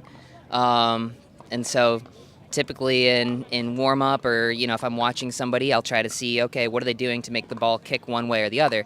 And I have yet to find a spin serve that I can't read, especially now this year that you have to present the ball. The opponent and the referee both have to see the ball out of your hand. Yet to see somebody that doesn't have a tell. All right. And I'm not going to explain what those tells are. Absolutely not. I appreciate that. It would take too long. Unless you come to APP Academy on Monday, then you'll get a full crash course. And you're at all the tournaments as well. So if someone's Monday coming to another after every one, tournament. So sign up. Go online. You can take APP Academy with Zayn Navratil. How shameless was that, John Cincola? John's over there laughing. He said brutal. All right, we're back with that second semifinal match. John Cincola takes on Jack Foster after this.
The PT Pro team at pickleballtournaments.com have unparalleled experience running tournaments, including all professional tours and premier events. We provide professional services to develop, plan, and deliver tournaments that players and fans love.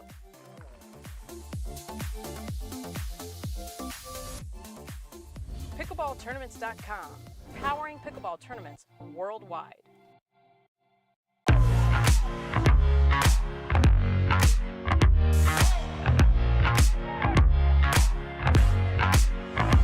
Hold up.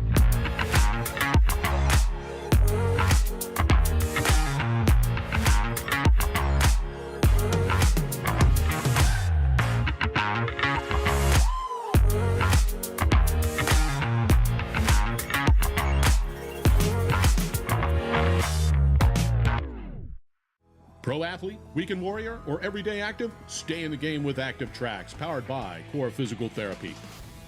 Core's team of physical therapists and athletic trainers promote injury prevention, rehabilitation, and fast recovery to keep you from being sidelined. We use cutting-edge technology to treat the chronic conditions and injuries from high-impact, high-repetitive activities. Step into an Active Tracks tent in your community or visit one of our clinics. Core Physical Therapy, treating everyone right.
Welcome back for our second semifinal match.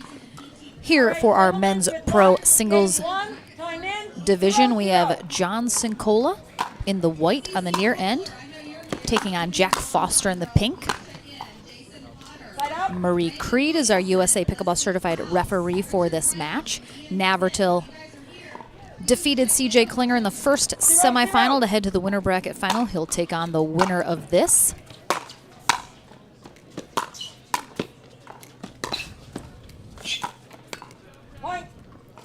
John Cincola defeating Frank Anthony Davis in his quarterfinal matchup, 11-7, 11-2 to get here, while Foster took down Mario Barrientos, 11-3, 11-9.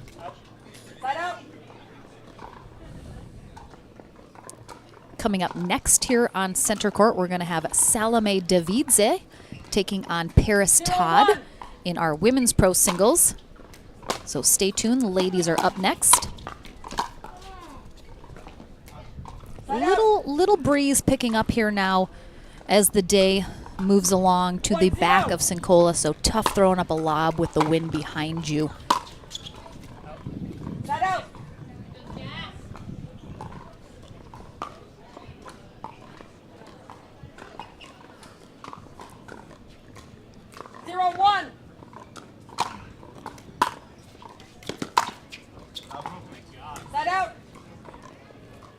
Cincola pushed that just wide.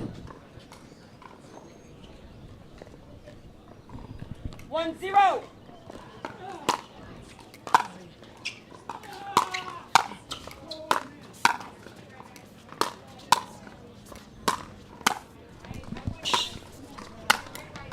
Wow, Ooh. Incredible.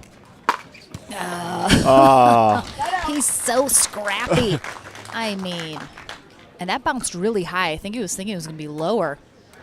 And he gets back. He actually gets there for the next one. He's there. He's got a good shot at it. Just leaves it too low. Nothing more deflating than an absolutely unbelievable get followed by dumping it into the net on an easy shot. Yeah, he tried to turn defense into offense, and it did not pay off. Well done by Foster, taking all the pace off that ball and putting it right behind Cincola, right where he came from. 2-0.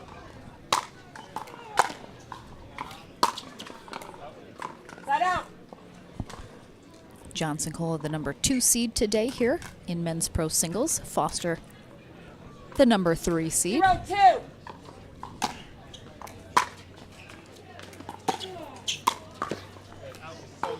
That just looked like almost a miss hit from Foster.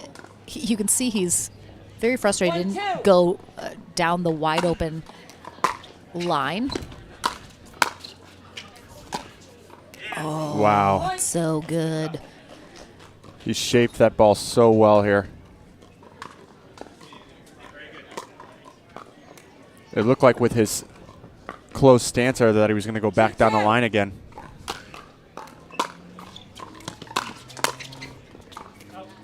Ooh, lets that sail. Good leave.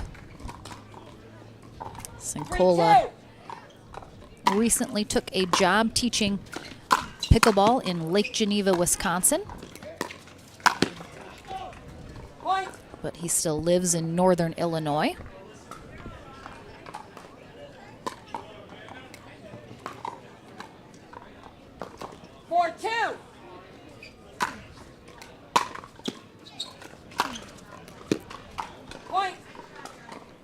While Foster has no racket sport background, John Cincola played college tennis at the University of Illinois at Chicago. And we have a timeout here from Foster as he's trailing 5-2 in game 1 of this semi.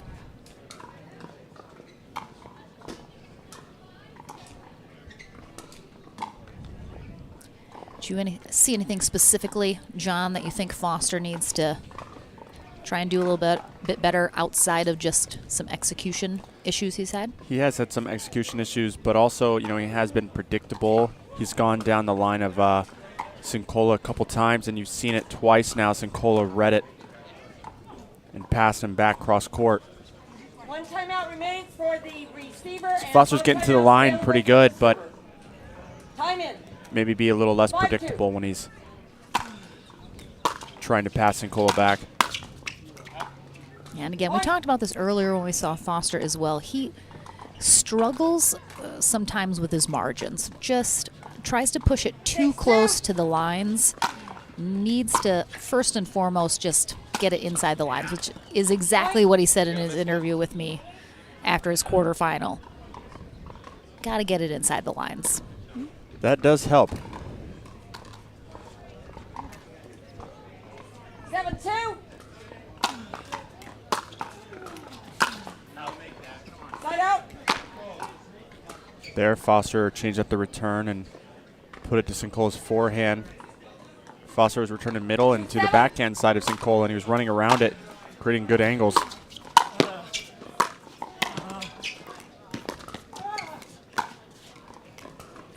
Side out. Probably a little too close to that line for Cincola. Wanted to give himself a little bit more space, but really nicely done again. Yeah. He's trying to hold it until he can sense Foster committing. Yeah, when you hold it that long, the opponent has to guess which way you're going to go. Yeah, Cincola just has some great shots and strokes, especially you can tell he has tennis in his background. Where Foster, you can watch him play and you can probably tell he didn't play tennis. Cincola, just classic tennis.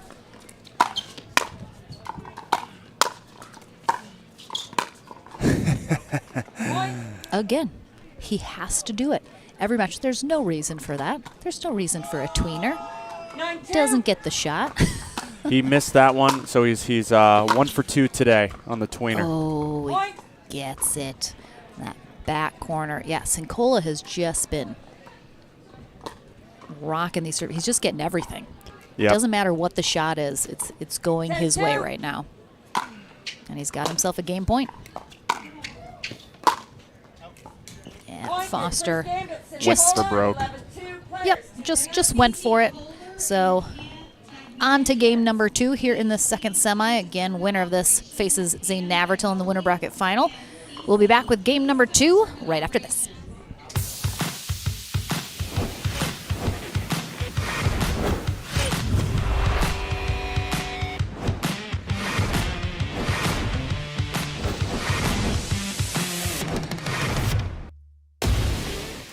So ready for next gen. This is Next Gen Pickleball. I'm so ready for the Next Gen Tour.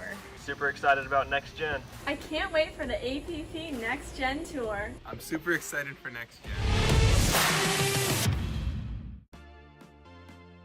The PT Pro team at pickleballtournaments.com have unparalleled experience running tournaments, including all professional tours and premier events. We provide professional services to develop, plan, and deliver tournaments that players and fans love.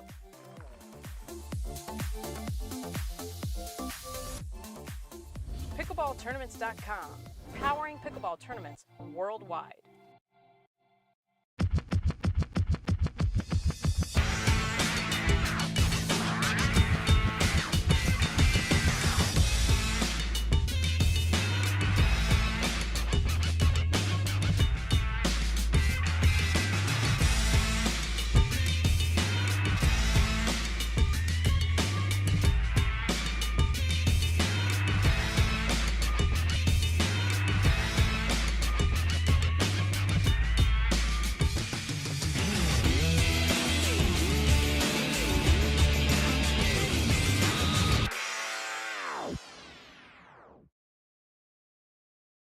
Pro athlete, weekend warrior, or everyday active? Stay in the game with Active Tracks, powered by Core Physical Therapy.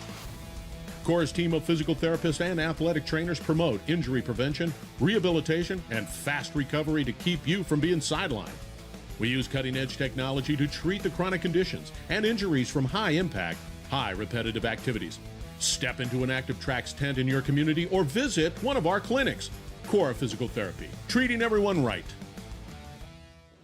So far, this semifinal match has been all John Cincola. 0-0. And he receives serve right now in game number 2 against Jack Foster. Side out. Foster talked to me after his quarterfinal match about how he's working on staying calm, trying to breathe more. And he's obviously, I think sometimes he loses that battle, and he can be very frustrated and can get in his head about it. So it'll be super important for him here in Game 2 to really just shake off Game 1. Seemed like he realized it wasn't going his way, kind of just succumbed to the fact that he was going into Game 2. But we'll see if he indeed is able to leave that behind, start fresh here in game number 2, and try and give Cincola a better look. Yeah, and credit to Foster. He's come a long way in his maturity in the game and handling the emotional side. Foster hits the mic for the second time today. And that one wasn't quite as crazy, luckily. 1-0.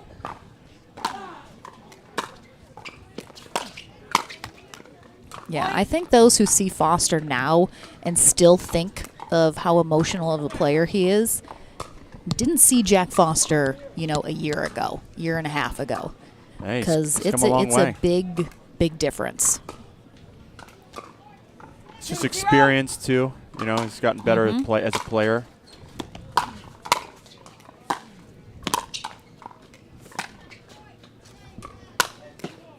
Great job there from Foster, staying nice and calm. Again, gave himself a huge margin, put that essentially right up the middle, as Cincola had committed to thinking he was going at that angle. And again, Cincola has to. He's got to go somewhere. He can't just stay still. So he's got to try and read that as best he can.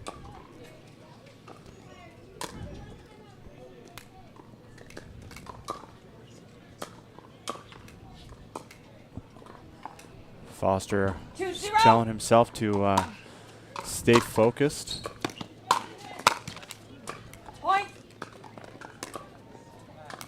Just a little bit of a footwork issue there. He was reaching instead of taking one more step over. He would have been able to have a cleaner strike on the ball. 3-0. His feet were kind of planted and he reached.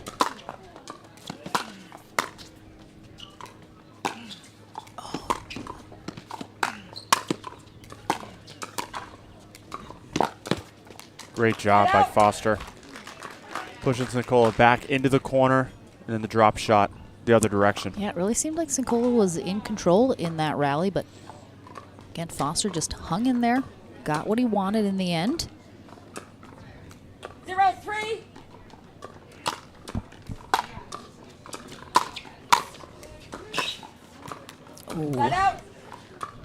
Little splits action there as Foster tries to slide over and get that.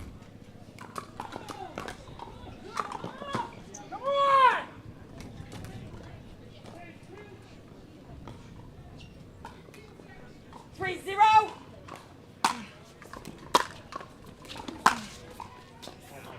Point. Cincola is just nailing that target every single time. Yeah, and we talk a lot about, you know, we talked about Ryan Sherry, first match of the day that we had streamed. He's 38. Cincola's 42. I think Cincola is the oldest player in Open Pro in the singles field.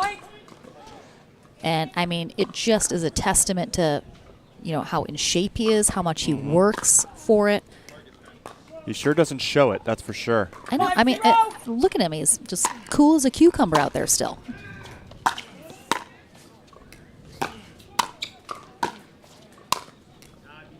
Yep.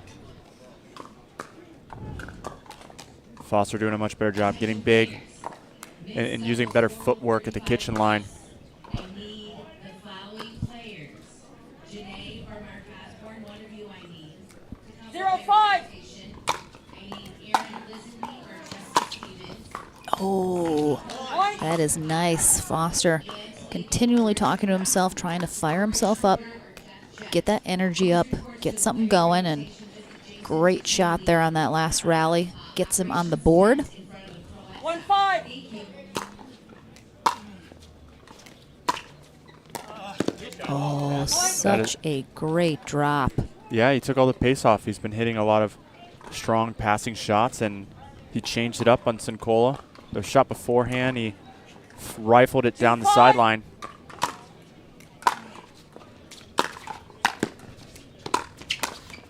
right at the body there. Yep, great spot. A lot of singles players have success mixing it up, and again, going right at that body is 3-5. doesn't let them extend and get a good paddle on those shots a lot of the time. Just such a great block volley there from Cincola with that angle, keeping it nice and low.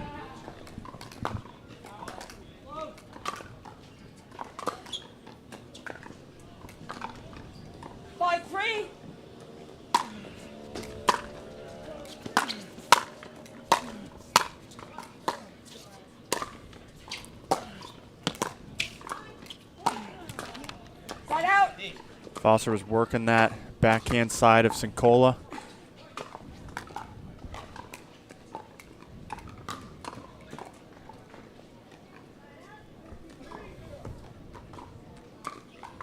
Yeah, going on a good run right now. 3-5.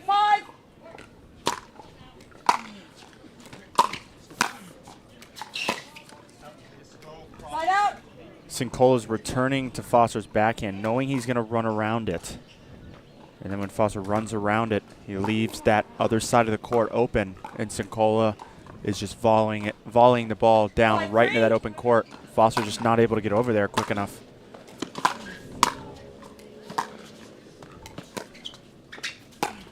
Yeah, that's tough. Cincola's two-handed backhand is just so good. It's very compact. He catches it early. Timeout. Receiver, 1 minute. We're going to have a timeout here from Foster, trailing 6-3. And we saw two, we've talked about Jack Foster just so quick, so squirrely and scrappy. He gets to a lot of shots, but sometimes he just needs to get it over the net and he puts too much on it. That last exchange 2 rallies ago when he was sliding again, he got there, he was at the ball, but again, he takes a full swing at it from a low position. He just needs to get it over the net. So it doesn't need to be a perfectly placed shot if you're able to get there. Yeah, and he might need to be a little more unpredictable when the return comes to his backhand side. Instead of running around and hit the forehand, maybe hit a drop shot with the backhand so you're not giving up so much court on the other side. Cincola's catching him almost every time.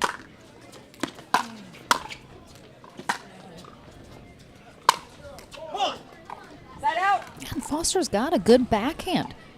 He doesn't have a two-handed backhand. He has a one-handed backhand, which some players do, especially if they're not coming from tennis. But he still gets a lot on it. So there, same thing. Cincola makes him run around that backhand, and then the next ball always comes cross-court into the open court. And Cincola volleys so well. He takes all the pace off.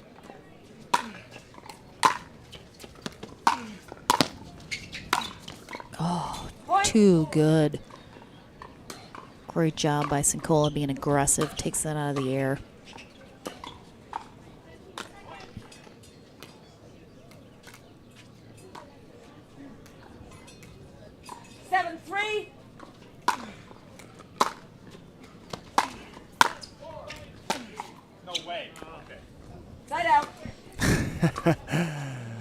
Foster just praying that the ball didn't land in.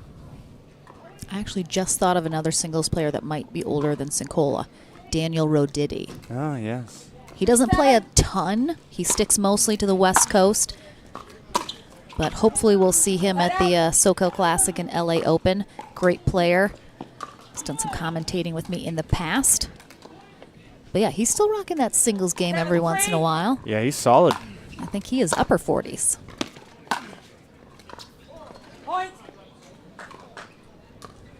Foster might want to start returning a little more to the middle. He's giving some angles for Cincola to work with.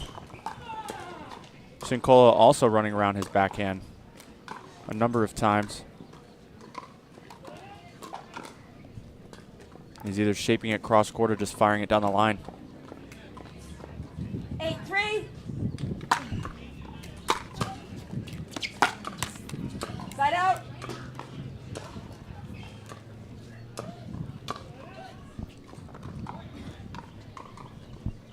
3-8. There we go. He didn't convert, but that was a real good changeup for him.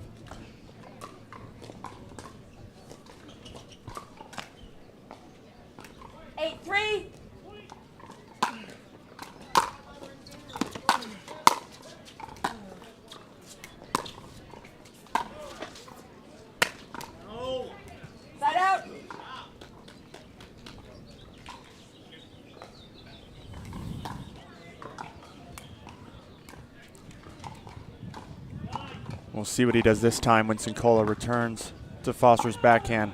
3-8.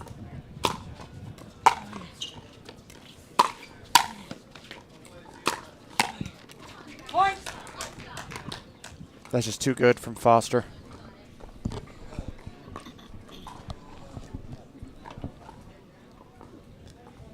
I can get a lot of power on those drives.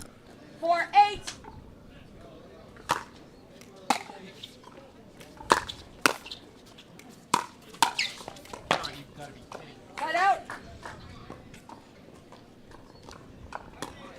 Cincola does such a good job knifing that backhand volley down away from Foster. Takes all the pace off, pulls it away from Foster. He's unable to get to it.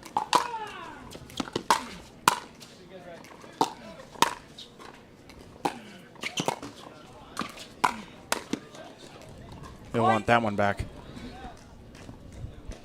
Cincola actually mixed it up. He was keeping his drives nice and low. That last one was up a little high. I think Foster wasn't quite expecting it, and he puts that paddle up, and it's too flat, so he sends it long instead of being able to get on top of it. Yeah, I don't think Cincola anticipated hitting that shot either, but it caught Foster by surprise. Gonna have a timeout here as Foster 2 points away from heading to the consolation bracket, while Cincola looking to get that second spot in the winner bracket final to take on good friend Zayn Navratil. They have faced off many a times in tournaments. Cincola got his first ever tournament win over over Navratil in the gold medal match in our first Mesa Open earlier this year. Time in. 9-4.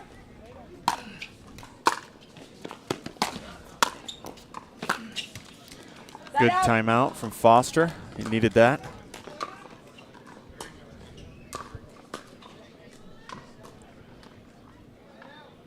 You know, when you're playing someone like Foster who 4-9. can be streaky at times, you got to ride the wave, and Cincola's been doing that very well.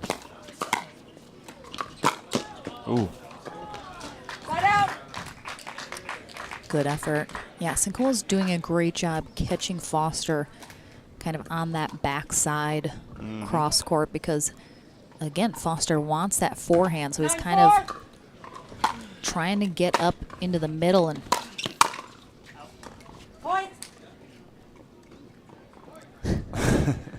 those new Peepo paddles need to start coming in flavors so that Foster can at least enjoy that bite out of his paddle.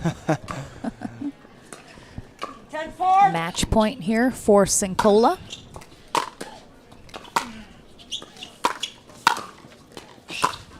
And there we have it. And that will do it. Cincola does indeed go on to face Zayn Navratil in the winner bracket final. Foster drops to the consolation bracket. We will take a short break into the Franklin studio when we return, and then back with our first ladies pro singles match right after this.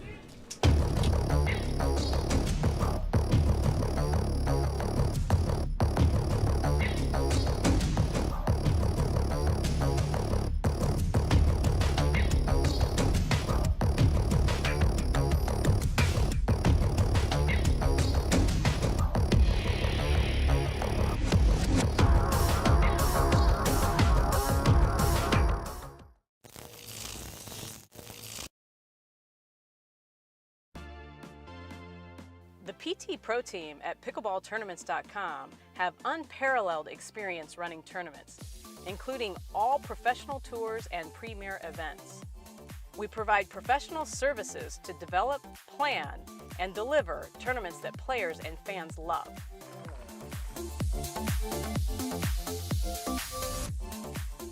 Pickleballtournaments.com, powering pickleball tournaments worldwide.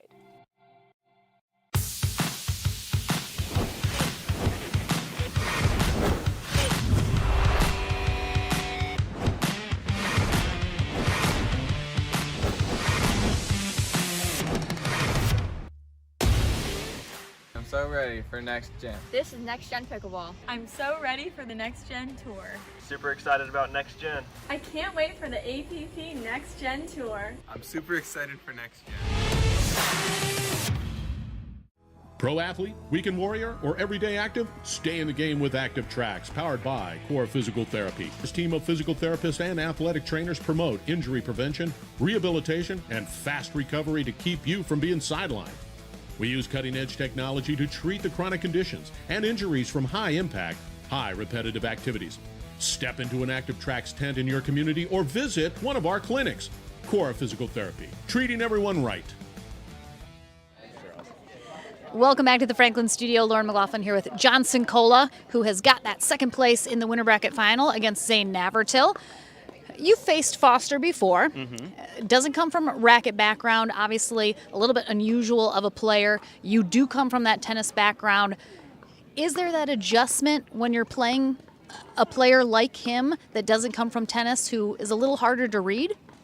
A little bit. I'd say the biggest thing with Jack is just like, I never feel comfortable because I know he's capable of 6-point runs in an instant, So even at 8-2 or whatever the score was, there's still that sense of urgency that you just can't even crack the door with him because he gets pumped up and then he'll start firing winners and, So that's the main thing I'm aware of playing him.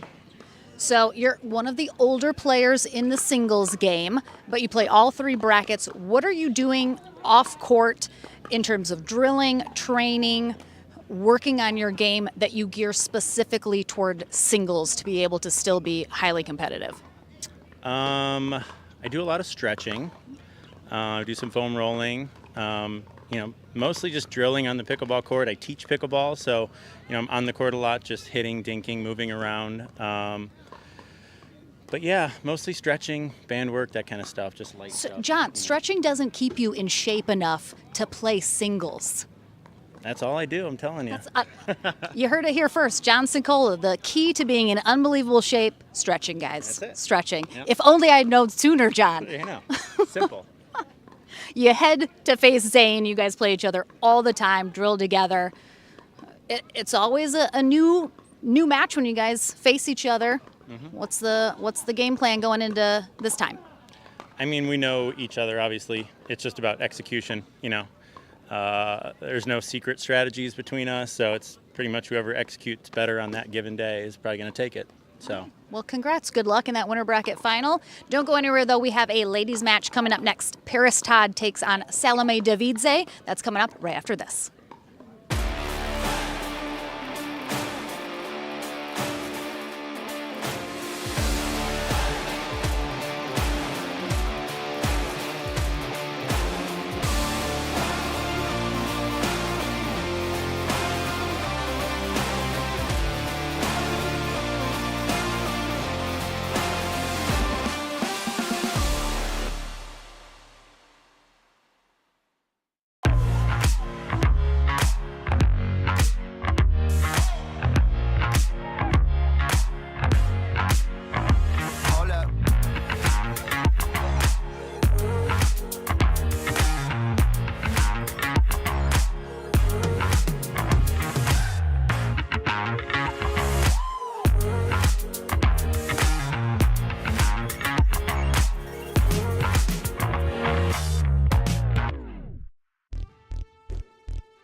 ready for next gen. This is Next Gen Pickleball. I'm so ready for the Next Gen Tour. Super excited about next gen. I can't wait for the APP Next Gen Tour. I'm super excited for next gen. If you like to dink, then Pickleball Magazine has what you're looking for. Our bi-monthly print publication will help you become a better player with instructional tips, drills, and articles from the top teaching pros in the sport. And you'll become a healthier, stronger player with psychological, nutritional, and wellness advice from experts in their fields. Finally, if it's product reviews or the latest news, we have that too. To learn more or to subscribe today, go to pickleballmagazine.com.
Welcome back. We are here with our first ladies singles matchup of the day. We have two former professional tennis players about to duke it out here on center court. We have in the, looks a little orange on camera, but bright pink and white skirt is Salome Davidse, 36 years old, from the country of Georgia. Represented her country in the Fed Cup in her younger years. Was ranked in the top 250 in the world at her highest ranking in professional tennis. She takes on Paris Todd on the far end in the white visor. Todd, 24 years old, also turned pro at a very young age of 14. Had some good success on the Challenger Series, and also started her own fashion brand at just 19 years old called Wasted USA. So I suspect between these two we'll have a lot of ground strokes, very tennis-esque play here in this singles matchup. I think both players, as they continue to develop into pickleball, both are fairly new into pickleball within the last 6 months to a year really of playing, especially at the pro level, even less time. So I think they're learning the nuances of trying to come to the net, especially in singles.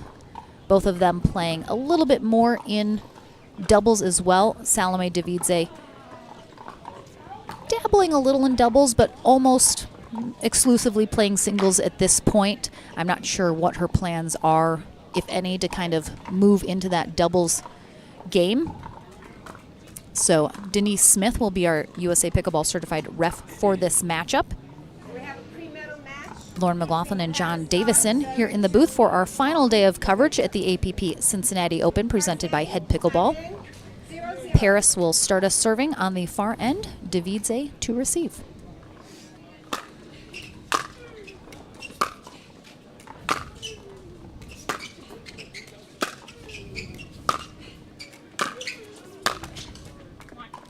Let the ground strokes begin, John. Yeah, and it'll be interesting to see which player comes in more often. There you saw Paris come in first, and she won the point. Yeah, I think Todd has been playing a little bit more frequently. She's starting to try and get into a lot more tournaments to get kind of those reps under her belt. Davidze, I don't think quite as many. So I think we're going to see Todd perhaps make that move a little bit more often, but you can see Salome did eventually come in, but Todd with the great passing shot. Yeah, she didn't follow the ball in, though. She hit it down the line and then started moving towards the tee, and it gave that lane open for Paris.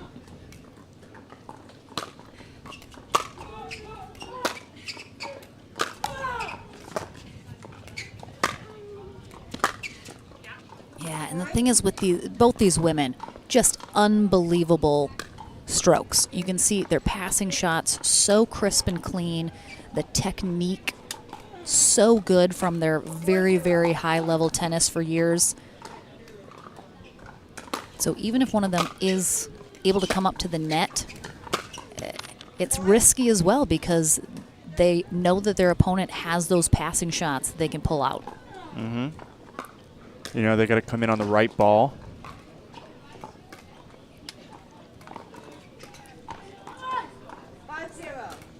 Todd right now out in front 5-0 in game one.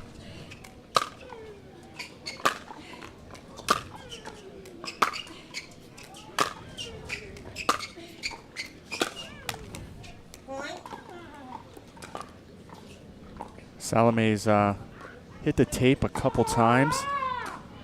Might just need to give herself a little more breathing room on the margin. She has great topspin. She can hit a little higher and it will land in. Absolutely. She does have a little bit of wind behind her as well, which is why that topspin is extra important. I mean, both of these ladies just so good. But yeah, Todd coming up to the net a little bit more, creating some more opportunities for herself.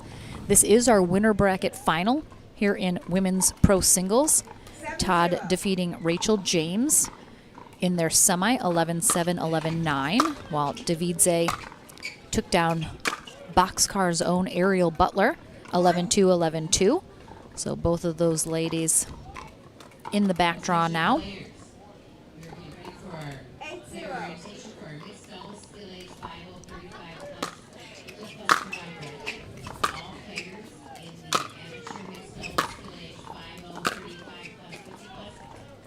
Just wide again.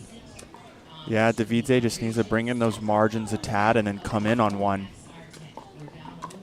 But, you know, you have it in your head, too, the two times she has come in, she's been passed down the line. Yeah, it makes you a little hesitant to make that move sometimes. Where both times Paris has gotten to the kitchen line, she's won both with easy put-away volleys.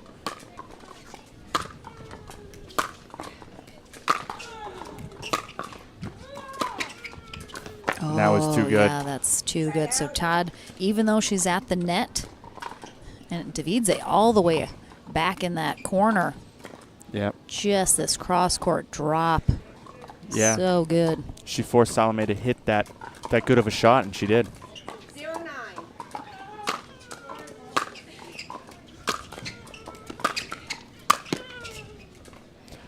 Point. Davidze came in that time. Yep, nice two-handed backhand put away there with a nice angle.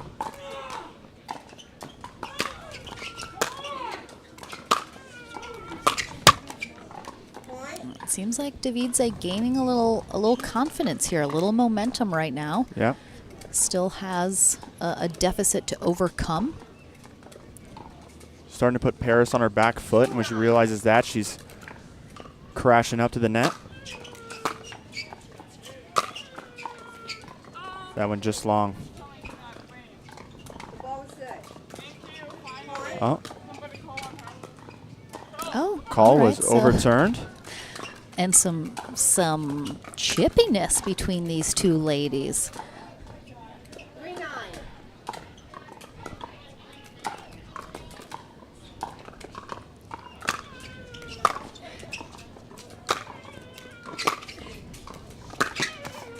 Oh, nice recovery off the net cord there from Todd. And again, we talk a lot about how everyone's friends off the court, everyone's so great. That's not always the case. There's a lot of players that, you know what, they're not friends off the court, and that is okay. Like, not everyone has to be buddies off the court. And I'm sure these two ladies, you know, they come from high-level tennis, fierce competitors, and, yeah, it's okay. That's twice now.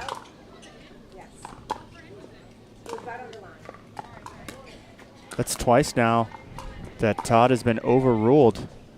Davidse walking back to the line with a smile on her face.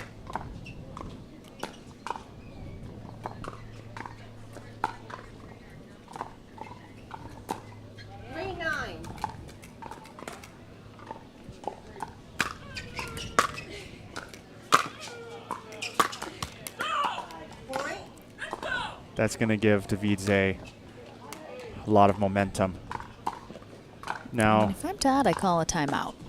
Just kind of reset, cool her off a little, shake off those couple calls that she wanted to go the other way. there it is. Yeah, it's smart. You've lost a few points, and then, you know, you've had a couple calls that were overturned. So now you're going to be thinking about that. You need to get that out of your head as quickly as possible. But all credit to Davidse. Now she's bringing in her targets more. Giving herself more margin over the net, using that topspin to keep it in. And she's starting to come in a lot more. She's getting more confidence coming in and following in some shots. It's putting a lot more pressure on Todd's passing shots. Todd, the number 1 seed here in women's pro singles, while Davidse, the number 2 seed. So they are the top competitors in this bracket, and this is the winner bracket final. So winner of this heads directly to gold. Loser will drop to bronze.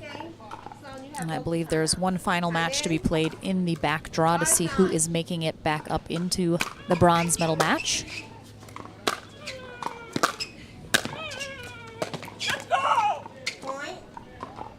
Davidse is feeling it. Nice job. She followed the ball in and had to put away cross court with the volley.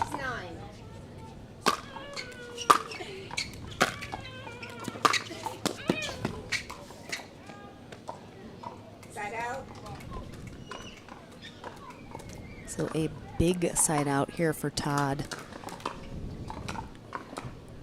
as Davidse has made a good run within 3.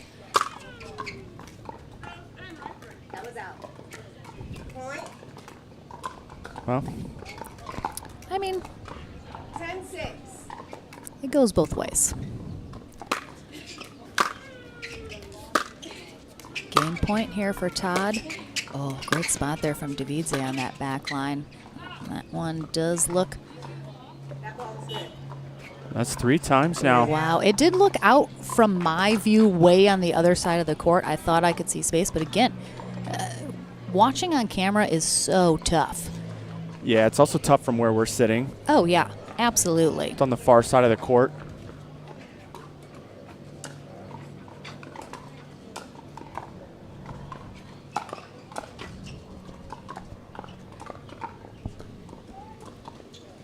So Davidse survives a game point from Todd. Looking to go on another run here. Yeah, Davidse is just working her sideline to sideline. Yeah, every time Davidse comes in up to the net, Todd is putting the ball right back to her backhand side and then opening up the whole court on the forehand side. And Todd definitely a little more hesitant to come to the net now after Davidse's gotten a little bit more aggressive.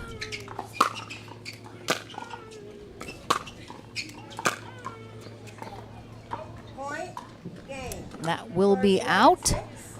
So Todd able to come out on top here in game 1, 11-6, but Davidse making a little interesting, keeping the pressure on. We'll be back for game number 2 in our winner bracket final right after this.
Game number 2 here in our women's pro singles winner bracket final. Kicking off right now, Salome Davidse with the ball on the far end. Will start serving to Paris Todd on the near end. Todd takes game 1, 11-6.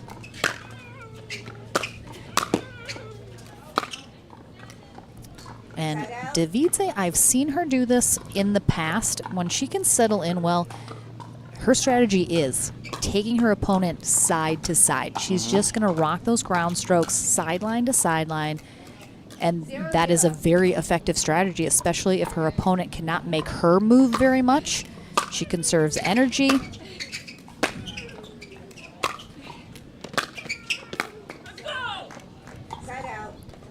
Nice drop there. I mentioned these two ladies, both former professional tennis players. Now their sights set on pickleball.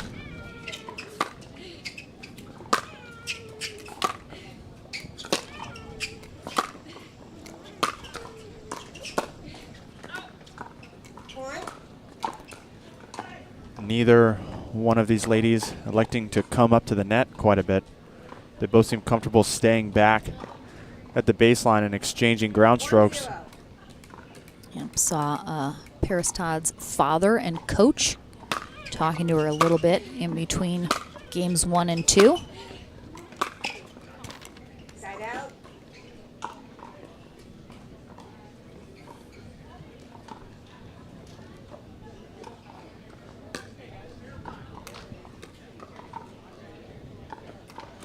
Todd living in Newport Beach, California right now. Davidze is in Jupiter, Florida.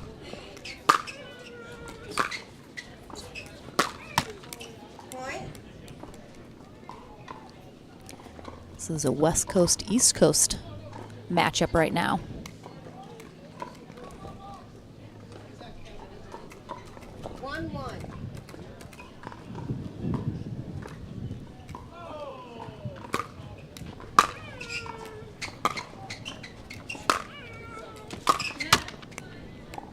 She's just leaving just a couple inches short.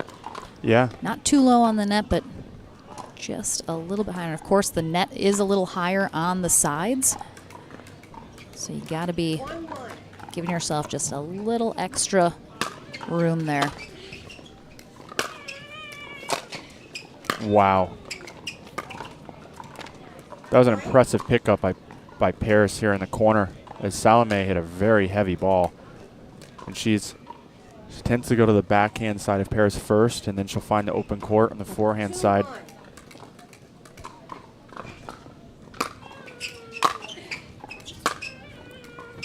Here's the forehand side here.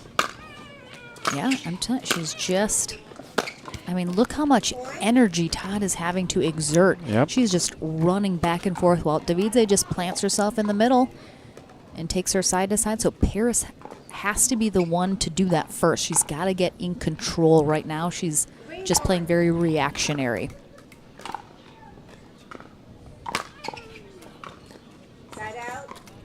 Serve goes long. 1-3.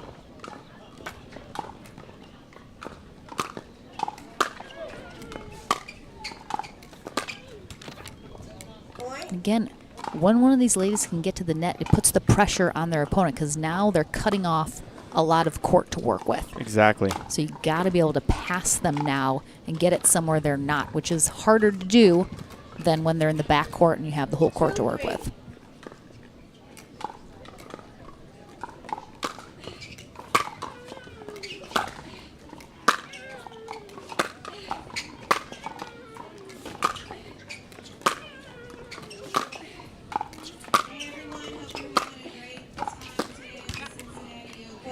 It's so tough watching these ladies because I watch and I'm like, follow that in, follow that in, follow that in.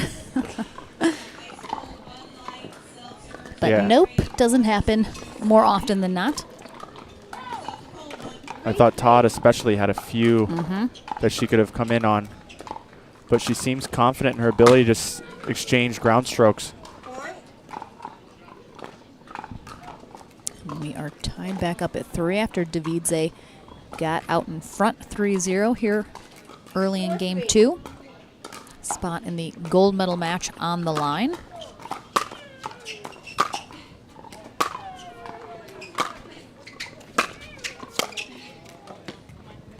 There's Todd coming in. She's done well when she's gotten up to the kitchen line. She's won the majority of the points that she's gotten up to the kitchen line.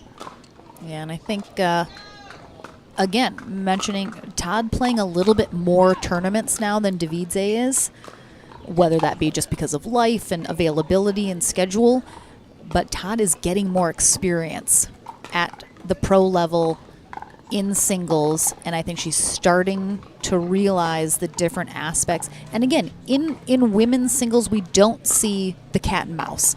It's almost rare to never that we're going to see two females at the net playing that sort of short game like we'll see on the men's side. But we do see players that get to the net. Anna Bright came from tennis, took her a minute to understand the getting to the net as well, but now we see her do that a lot more. And I think, Todd, it's just starting to sink in a little bit more as she's getting more experience.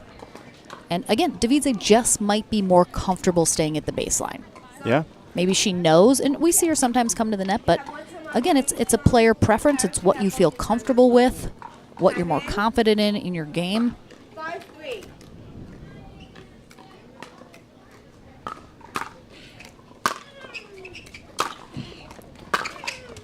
Here she comes in again. Typically, I would say the person that gets the net first wins a higher percentage of the points.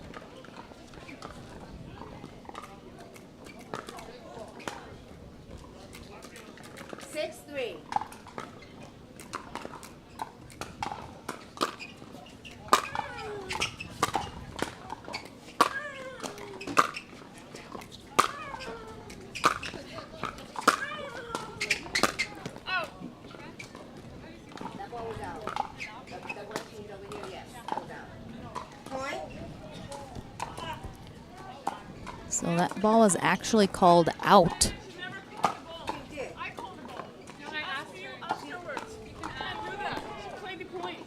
And then when she lost the point, she came in and said, "Do you think that ball was out?" After I called it out.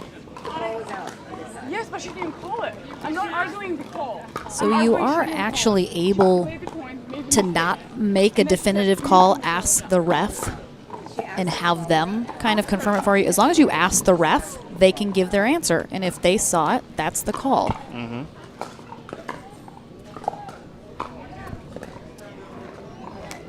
So Davidze is obviously not happy about that.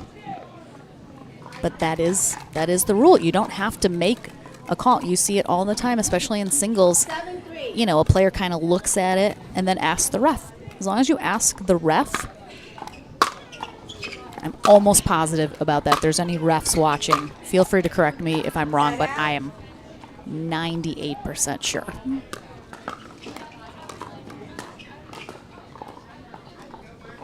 3-7. Let's see if Davidze can shake that off.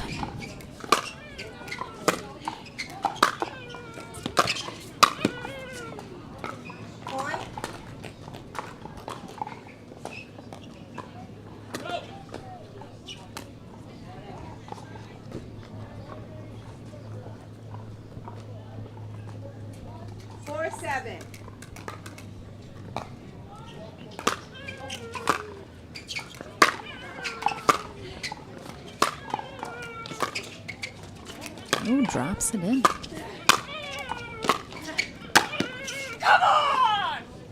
Well done. I mean, it's so tough. If Todd cannot get up to the net, Davidze is just working her. Yeah. Well, Davidze got up to the net first and was able to control the point. She needs to get up to that net more often. Yeah, she is having a lot of success when she does. And when she doesn't, Davidze is just in the driver's seat in these rallies. Definitely, you know, trying to exhaust Todd and then finding your opening. A lot of times when you're just pulling someone sideline to sideline, it gives you a lot more to work with.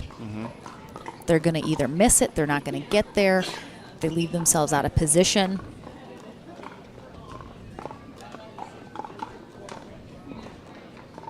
And Davidze does seem to be coming to the net a little bit more now after getting a little fired up about that call she didn't agree with.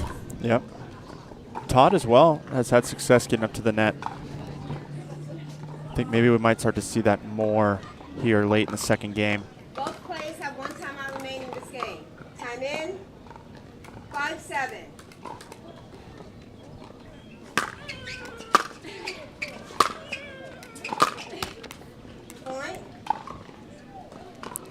Todd took a step into the court. Looked like she was going to follow that ball in, but didn't clear the net. 6-7.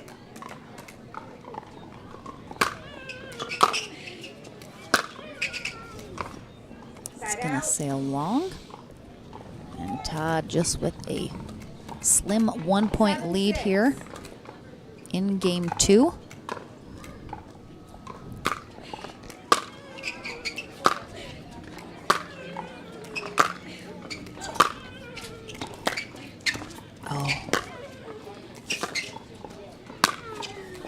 That was well done by Davidze. Todd hit a nice cross-court angle. Clipped the net. Davidze was able to stay composed and make a good play on the ball.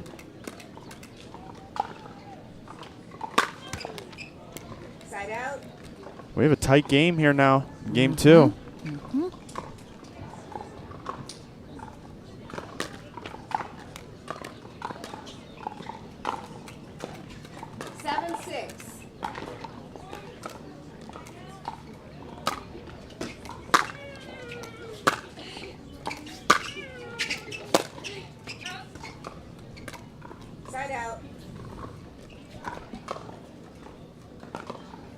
Davidse with the chance here to tie up game 2.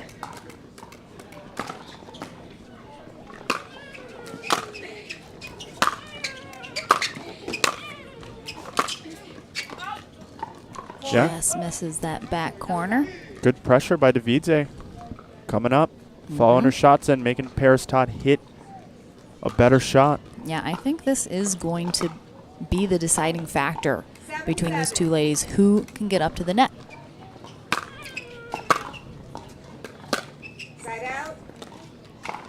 It's definitely taking a little bit longer for both of them to make that move if they do. Certainly not happening on, for example, the return of serve, as you would see, you know, other players.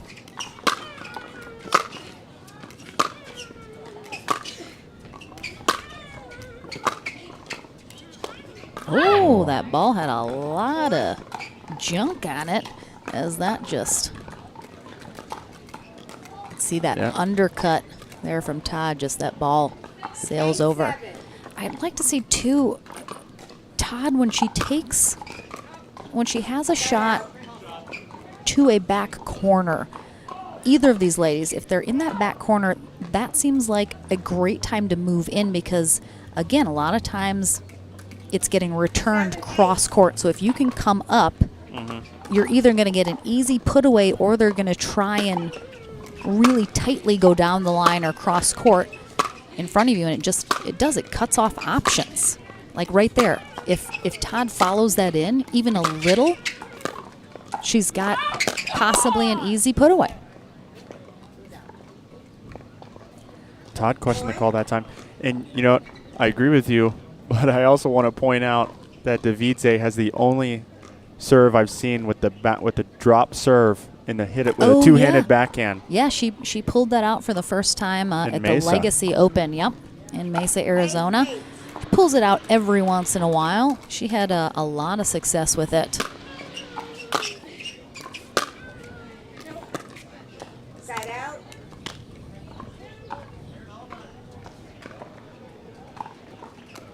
I think both ladies are giving a lot of respect for each other's ground strokes, which is why they're probably not coming in as early. 8-8. They're both patiently waiting for the right ball to come in, where they feel like they're not going to get past.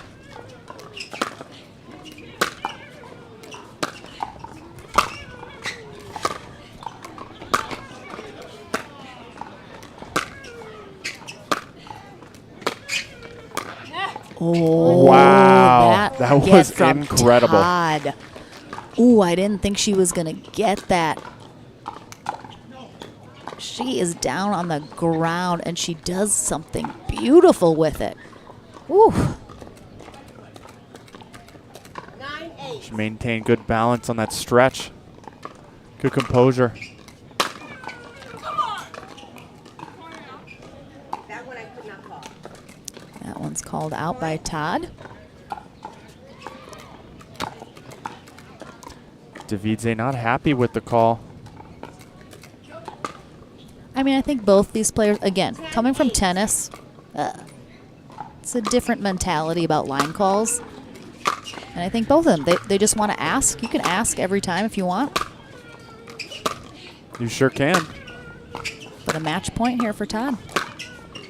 And that one just sailing long. So, Todd comes out on top. 11-8. She heads to the gold medal match. Davidse heads to bronze. These two could very well face off again in the gold medal match. I head to the Franklin studio after this, and then back on championship court. We'll have another singles match coming up right after this.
Welcome back to the Franklin studio. Lauren McLaughlin here with Paris Todd, who is heading to the gold medal match here in women's pro singles.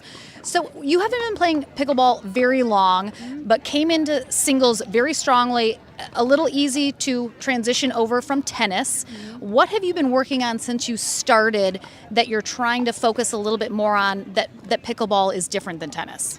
Well, the difference between tennis and pickleball, well, it's a lot of things, actually. I mean, just picking up balls below the net, drops, even figuring out the serve underneath the hand instead of over the head. I mean, it's all very different, so it's a big transition, and I've been working really hard every day and practicing all my shots. So, I mean, it's working. 2 weeks in a row, gold medal, so I'll Absolutely. take it. So your dad is usually with you at tournaments. He is your coach as well. What are some of the things he's telling you at timeouts in between games that are just trying to give you something to think about as you go in to the play again? Right. Mostly it's just to, keep my head steady and just focus on myself, but we are game planning a little bit. So if I haven't played someone, obviously after the first game, we'll kind of reassess and see if we need to change our game plan, or if I'm doing something that's not working, just change little things here and there. That's pretty much it. Awesome. Well, congrats into that gold medal. We'll see you there. Don't go anywhere, though. Here at the Cincinnati Open, more pro singles action coming your way after this. Pro athlete, weekend warrior, or everyday active? Stay in the game with Active Tracks, powered by Core Physical Therapy. Core's team of physical therapists and athletic trainers promote injury prevention, rehabilitation, and fast recovery to keep you from being sidelined. We use cutting-edge technology to treat the chronic conditions and injuries from high-impact, high-repetitive activities. Step into an Active Tracks tent in your community or visit one of our clinics. Core Physical Therapy, treating everyone right.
The PT Pro team at pickleballtournaments.com have unparalleled experience running tournaments, including all professional tours and premier events. We provide professional services to develop, plan, and deliver tournaments that players and fans love.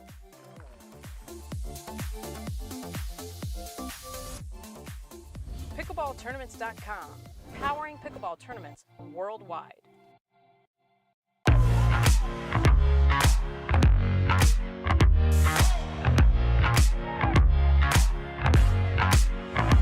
Hold up.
welcome back, everyone. We just had our women's winner bracket final, and now it's the men's turn. We have Zayn Navertill and John Cincola facing off. We see them go head-to-head a lot of times in tournaments. They're the number 1 and 2 seed, so makes sense that we see them face off. And as I think everyone knows, they're very good friends, have played together for a lot of years now, as they're close. Zayn Navertill just outside of Milwaukee, Wisconsin, John Cincola in northern Illinois, so they've played together a lot over the years, drilled together.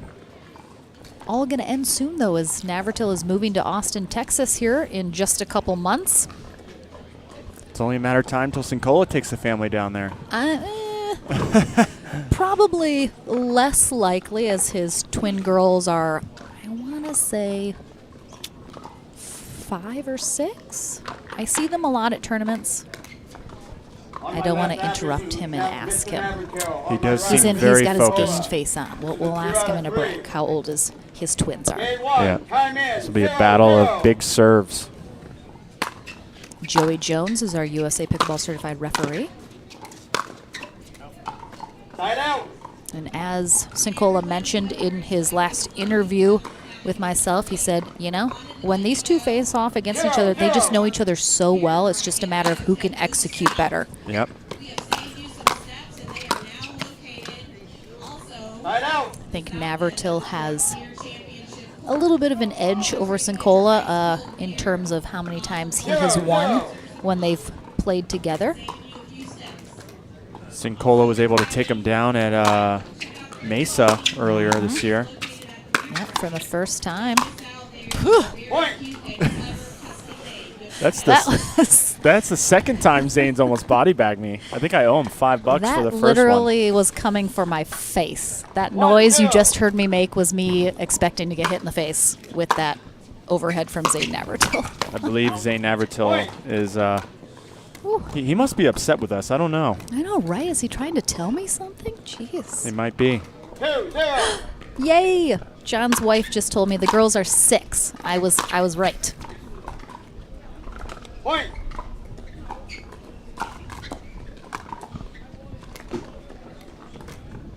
Again, winner of this heads to the gold medal match. Loser will head to bronze. So both of these gentlemen on the podium. Oh, you could see Navratil, I think, changed his mind in the middle of that, because he was going to, you know, just kind of put that nicely down that sideline, and instead came underneath it and decided to float it and sent it long.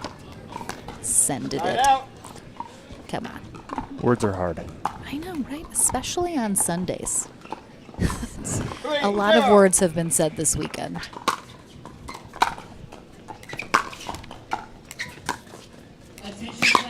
Oh, he didn't hit. Beautiful ATP, and he's so excited he did not hit the crank. Well, the crank arm is off of it now. I think he was just saying noticed it. that he wouldn't have made that if that crank was still there.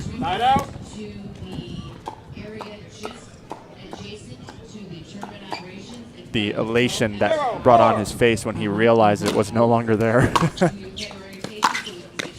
Great spot by Cincola, going right back behind Zayn as Zayn is closing down that sideline. 1-4.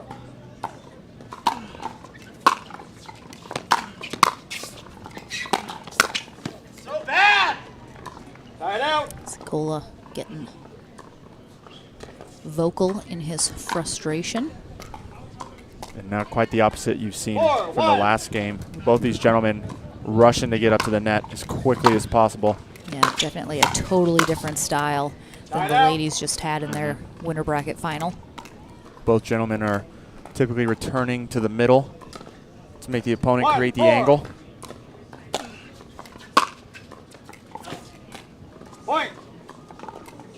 Yeah. It is much more prevalent on the men's side, especially in singles, that you're going to follow in your return of serve, like you just saw Navratil do. And then Cincola makes his way up as well. So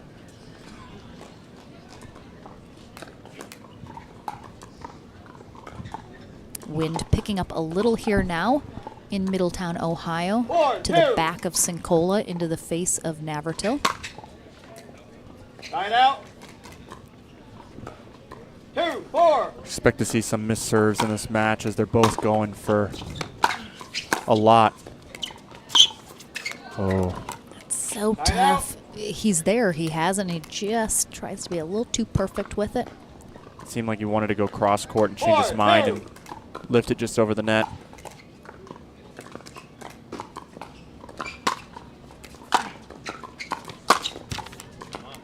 Line out.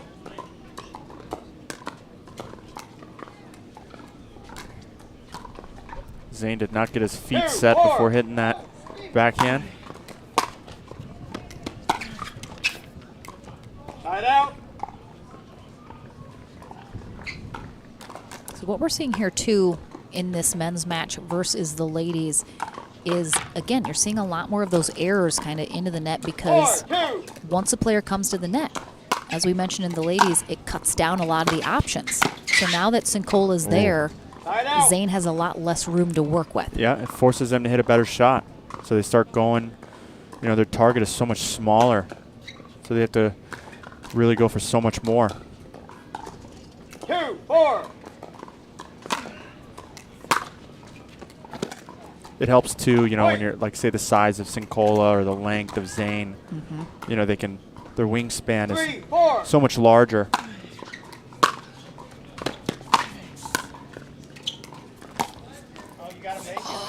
That was going to be pretty awesome. Yeah, so Navratil drops that volley in with a ton of backspin. So the second it hit, it pulled even farther away from Cincola, who was there but just over hits it. Didn't need to do that much with it. Line out.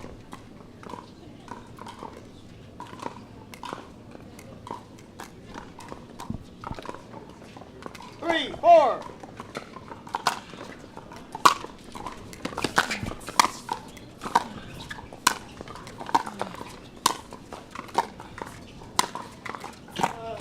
Yeah, I mean, you could see Navratil complete control of that rally. He's barely moving while Cincola is just trying to play defense.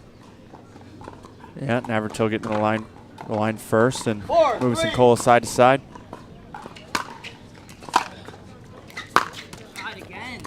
Side out.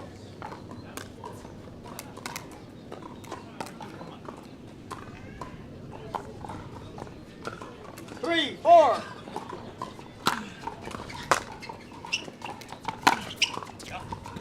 Point.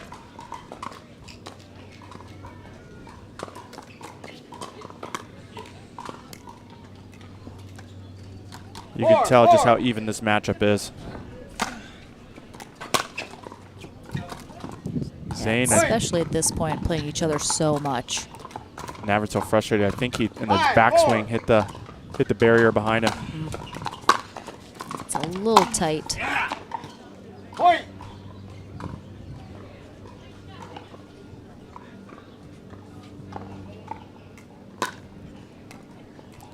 Cincola electing to run around that backhand. 6, 4.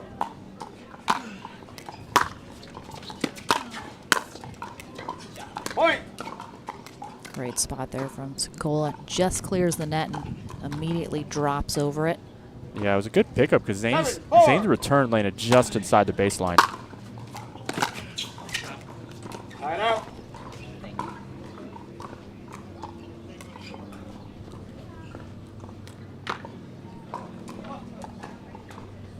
Four, 7.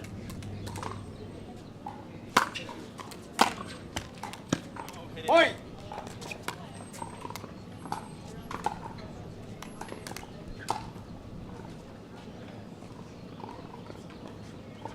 Five, 7.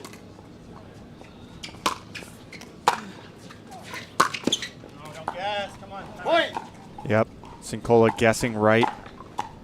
Zayn put it right back behind him. By the receiver. The score A is timeout here 7. called by Cincola as Navratil looking to tie it up here in game 1 when we come out of this timeout with the serve. Thank you so much for joining us on our final day of streaming coverage here at the APP Cincinnati Open presented by Head Pickleball. There's us in the booth behind the water bottle. It's been a super fun weekend of amazing pickleball, as always. Some really great matchups.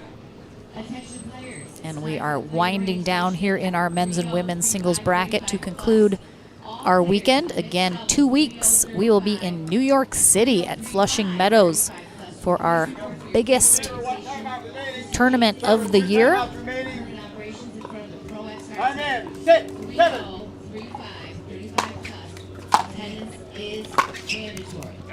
Great return by Cincola, stretching Navratil. Then he followed it up nicely. 7, 6. Yeah, baby, let's go. Point.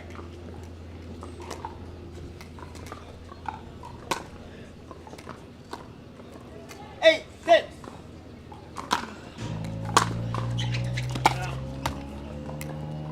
Point. Just out from Navratil, and Cincola within 2 of taking game 1 here in our winter bracket final. Side out. Again, Navratil right there up at the net forces Cincola. He knows he's got to drop that right over the net so he can't take it out of the air.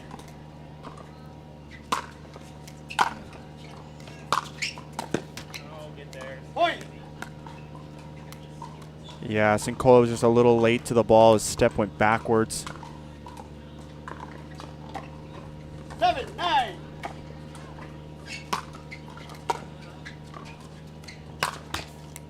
Side out. Oh, that was a really flat ball.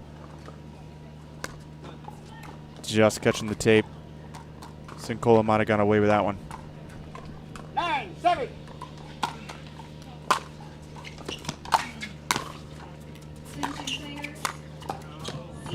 Side out. Please report to court 17.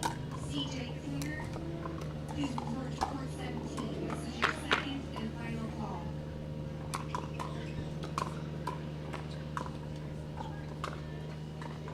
Seven, 9.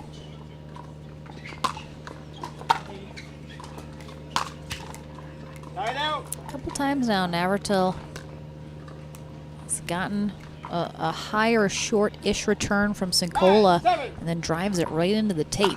Yep. Cincola even shook his head as he walked back to the baseline, knew when he got away with it. Oh, that was a nice spot there from Cincola. Yeah, Navratil, Yep. it's so hard because that two-handed backhand from really both of these players is so lethal.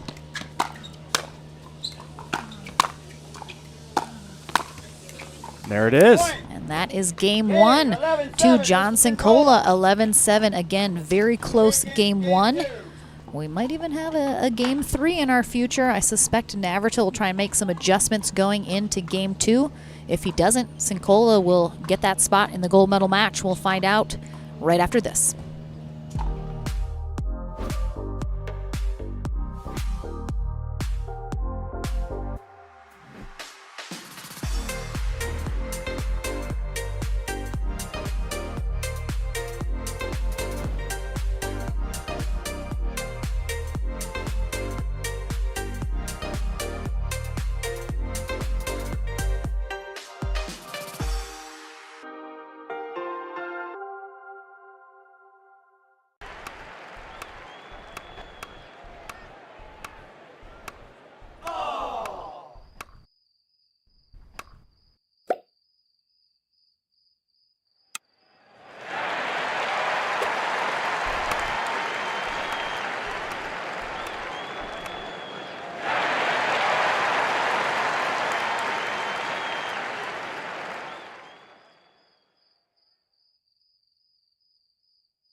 Joey Jones, our USA Pickleball Certified referee, getting ready to get us into game number 2 here of our men's pro singles winner bracket final. John Cincola on the far end for game 2 takes on Zayn Navartil.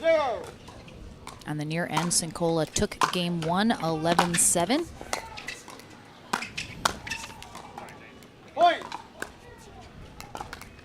Can he put another notch in his post against Zayn Navertill here at Cincinnati? So far, so good.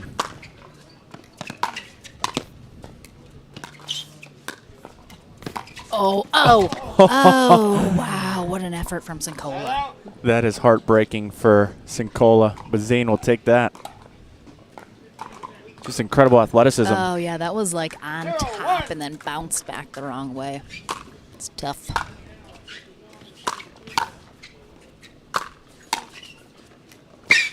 Oh, my goodness. The slide of Navratil's shoe into the microphone was tough on my ears just then. It's also important to note how well Cincola moves laterally. 1-0. Oh, that just died. Again, Cincola, in his last interview with me, would like you all to believe that his incredible fitness and abilities here on the court is due to stretching, which makes me think Cincola would make an excellent... Oh, another one. Another one. Another one. And another one. Very unfortunate for Cincola here. Another great get, though. It Even bounced getting up there. on top of the net, and it decided to go back his way. Oh, just misses that corner. But I was going to say, Cincola seems to me like he would make an excellent Instagram influencer if his spiel is going to be, oh no, stretching is all I did to get in such great shape for pickleball singles. Well, stretching definitely comes in handy when, you know, you're moving side to side. You're trying to hit balls on the run. You might be in awkward body positions. It definitely does not hurt to be limber. Oh, that's for sure.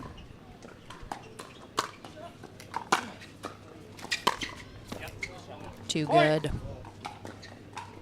And again, you know how good that is because Cincola is right there. If you're just looking at it, it's like Navertill just hit it right across him, and he still couldn't put a paddle on it. So that's how good you know that shot is. Good leave. Yep. Navratill's found that orange part of the court there in the corner instead of in the white and blue a couple times this game.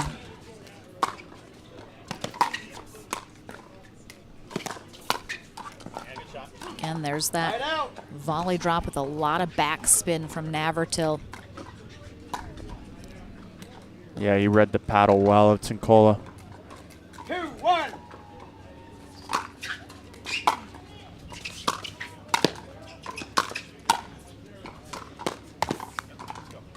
Side out.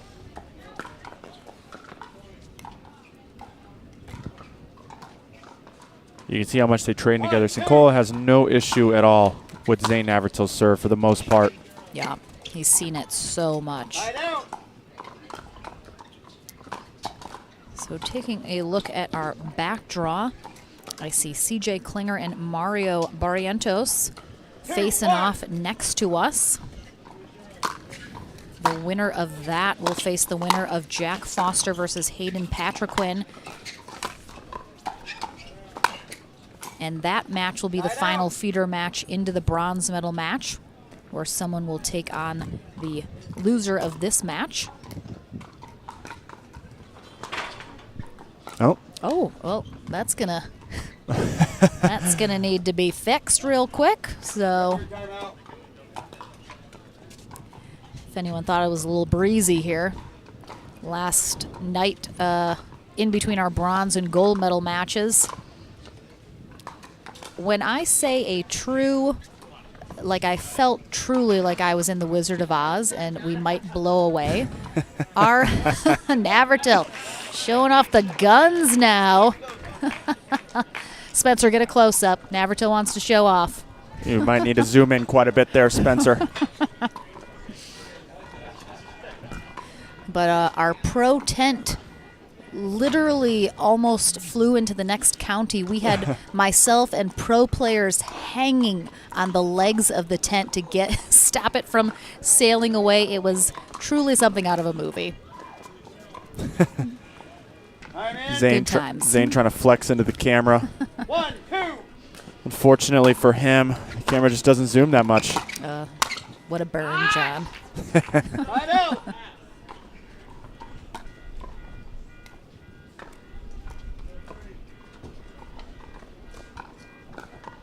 2, 1.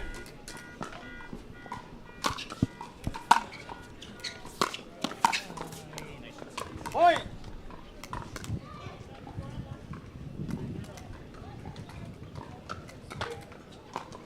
3, 1.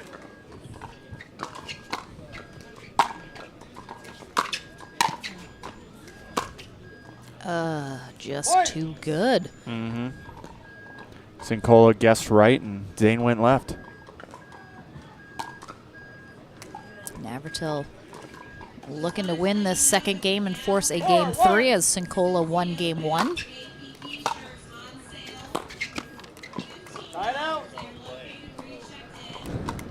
Great job by Cincola keeping that return low. 1, 4.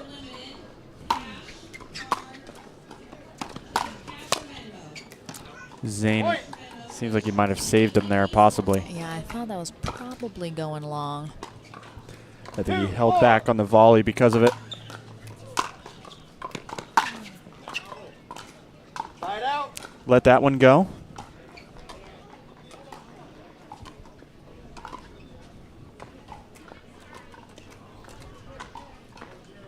Four, 2.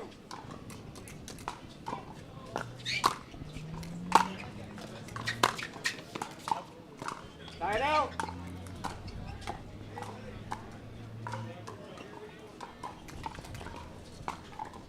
2, 4.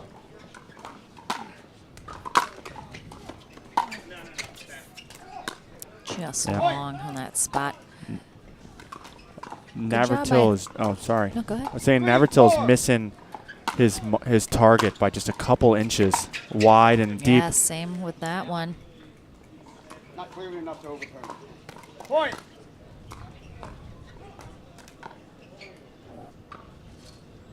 He needs to bring that margin in a tad.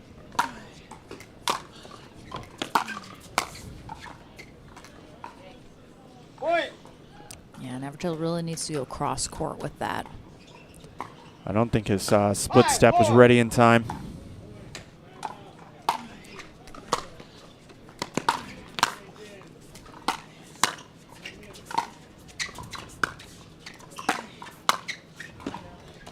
Side out.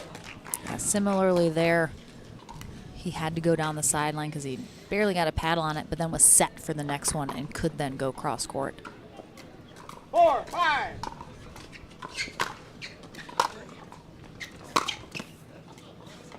Navratil just a little too loose right now.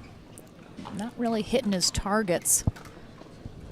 No, he's missing by just a couple inches. By the receiver, the score is 5, 4.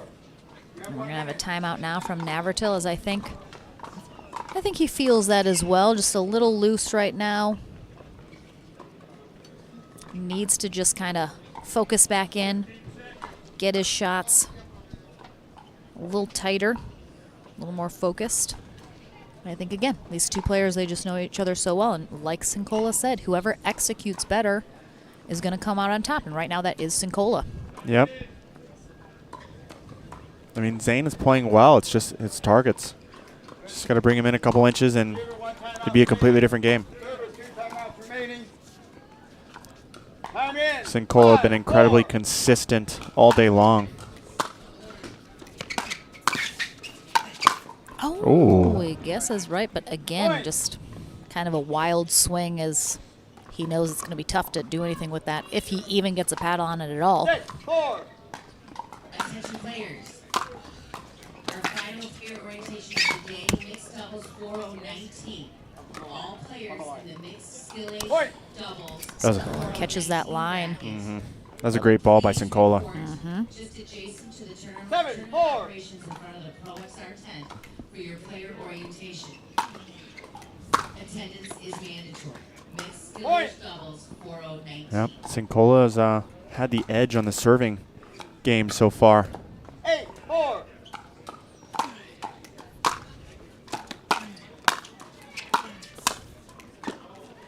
Side out.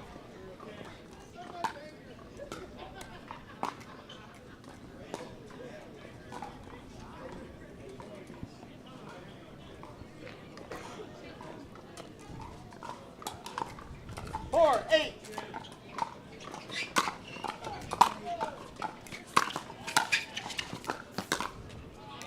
Oh, just. Cincola is really catching him on that left side as you look at the court. Navratil very frustrated. He's just not there. He's not reading it well enough. He's not able to get that, but Cincola just placing it so well.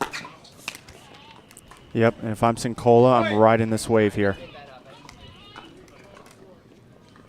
I don't think I've ever seen Navratil so frustrated.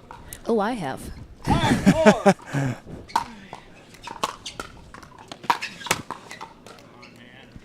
Side out.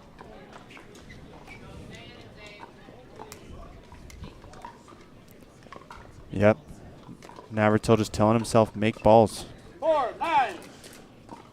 Which it really has just come down to execution by a couple inches. Mm-hmm.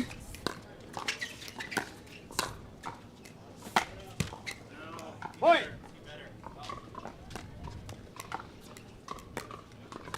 Great job there by Navratil to push Cincola back off the kitchen line into the back court. 5-9.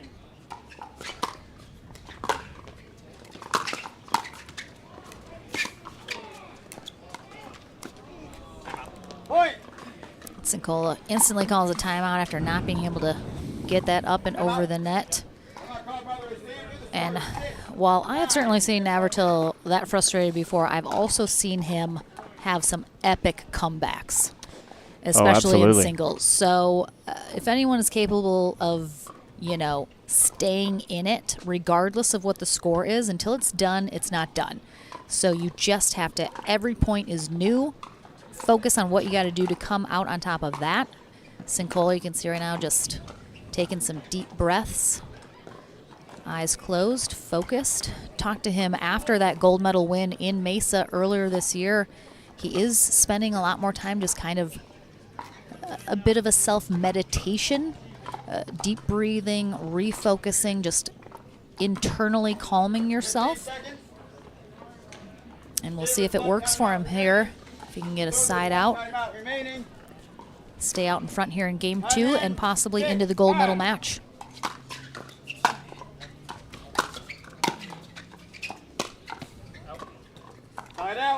That timeout paid off.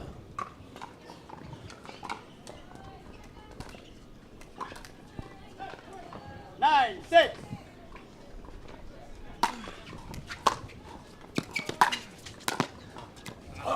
Oh, such a great get. Yeah. Cincola saying the same thing.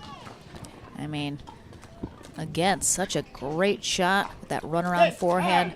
Navratil getting pulled off his feet and able to get to that. Yeah, that was unlucky there for Navratil. The tape didn't work out for him. 9, 6.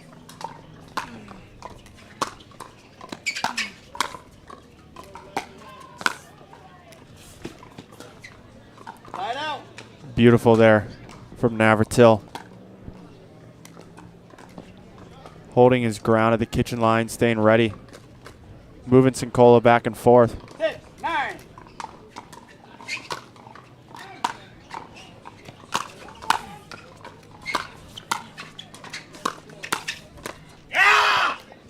Cincola getting fired up. Oh, yeah. I mean, there's a lot on the line when these two play each other. Yep. Because they are good friends. We heard Navertill talk, I think, yesterday about when you play friends, it makes you want to win even more because then you got the bragging rights. Absolutely.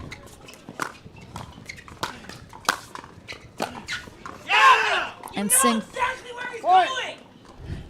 Play him every day and you do that. Again, I mean, very we're smart timeout. hearing both of these guys. So again, Cincola has not come out, I want to say 95% of the time these two have faced off. Cincola has not won. So it's a big deal for him. It means a lot for him to be able to beat Zayn when he hasn't been able to for a really long time, and now he's starting to kind of be able to. So I get that. I get that absolutely. You can hear Navratil just screaming at himself into this timeout that you play with him every day. You know exactly where he's going. And that is it. Again, there's that frustration level where that's how well you know Cincola is executing right now. Yep. Is even though Zayn should theoretically know where he's going, he's yelling at himself as much, Cincola is still able to get him. Yep. And he's got a match point here to go to the gold medal. Time in. 10, 6.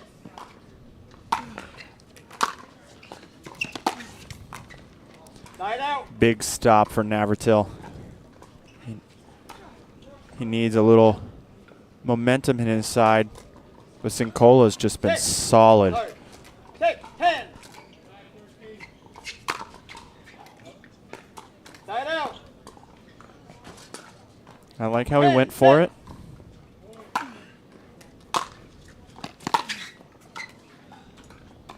Side out.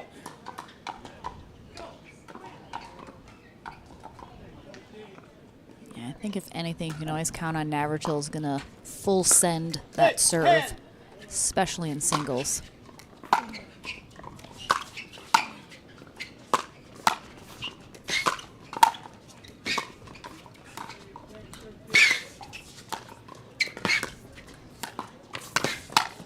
Oh, nice. Oh, geez.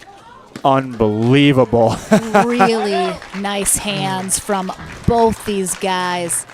I mean, that get from Cincola, unbelievable. That get from Navratil. And then Cincola, even better. Ooh. Incredible the way was he nice. he basically pulled it from behind him. Another match point here for Cincola. It'll be his third one. Side out. It's always hard to close it out. Yeah, and the thing is, the pressure mounts each time he can't because he knows how Right. quickly Navratil can get right back in this, and that he absolutely doesn't want. Only way to guarantee that doesn't happen is get that 11th point. Navratil finally getting off 7. Congratulations, players. Please meet over at the Franklin Elsie to receive your awards. 7, 10. Or finally have 6, sorry. Point. Ooh. Yes. Now Navratil's smiling. Cincola's going to want to stop this train.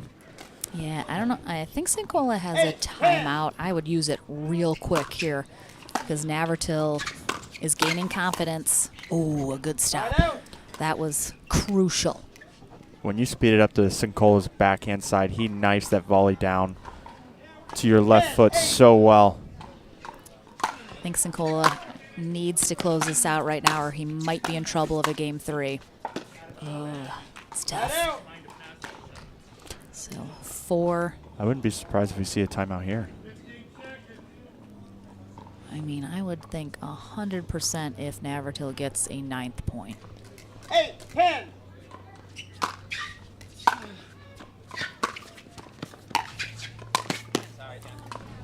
And especially how that ended. And we will see a slightly aggressive paddle drop there from Cincola,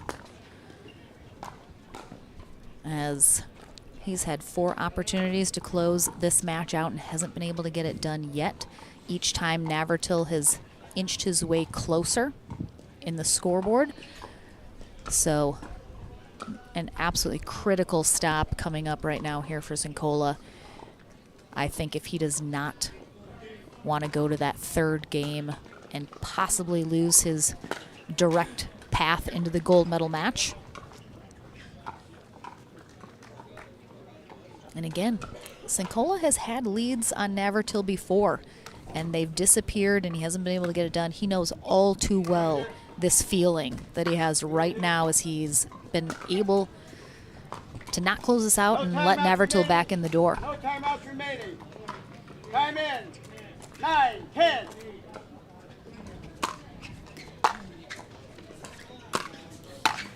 Deep return. Point. Now we have a tied ball game here.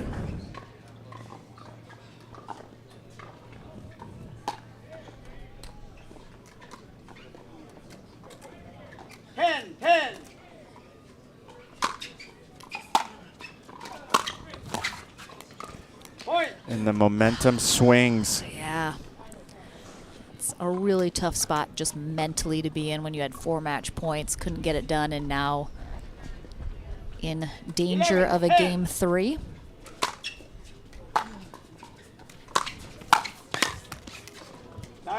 Big stop there from Cincola.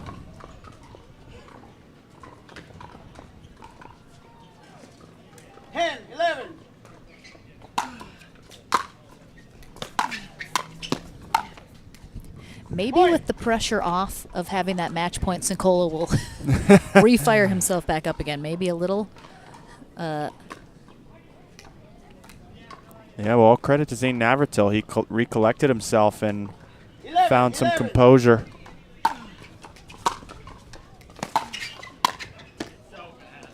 Yeah, that was tough. He puts it cross court right at Navratil instead of taking it down that sideline.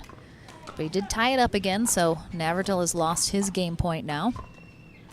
11.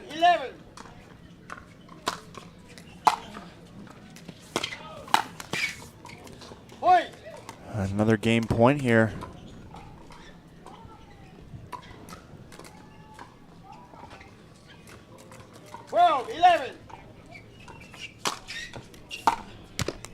And that is game 2 for Navratil. So indeed a game 3 coming your way here in our winner bracket final. I can't say I told you so, but I told you so at the beginning that we might have a game 3, and that's what we did. So Navratil comes back, pushes us to game 3. We'll be back into the action right after this.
So pendulum has swung in the other direction now. John Cincola taking game 1 here in our winner bracket final over Zayn Navratil, having 4 match point opportunities in game 2. Could not get it done. Navratil able to take that second game 13-11 to force this game 3 tiebreaker with a shot at the gold medal match on the line. Yeah, that will definitely not help Cincola's confidence coming into game 3 here.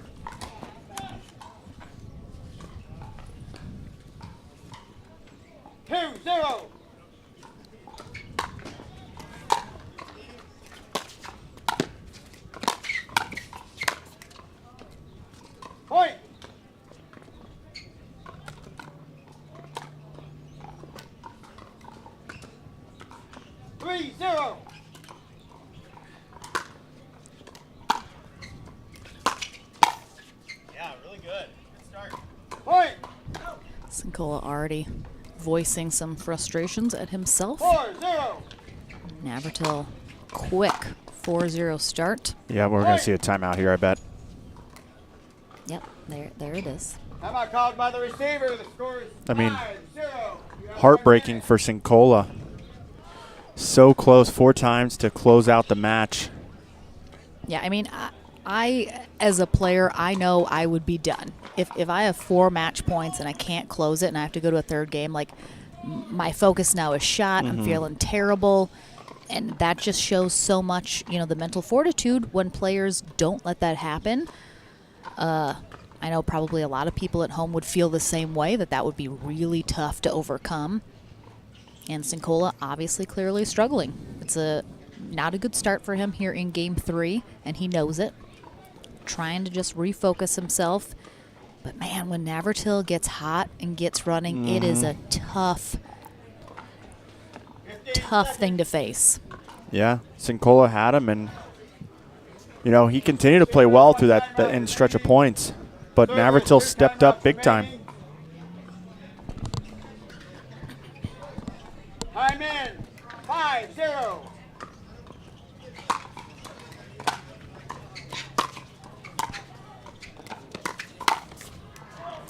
I like it, right at the body. Yeah, nice rally coming out of that timeout for Cincola. He really needed that to remind himself he can do this. I thought Cincola would have taken that out of the air.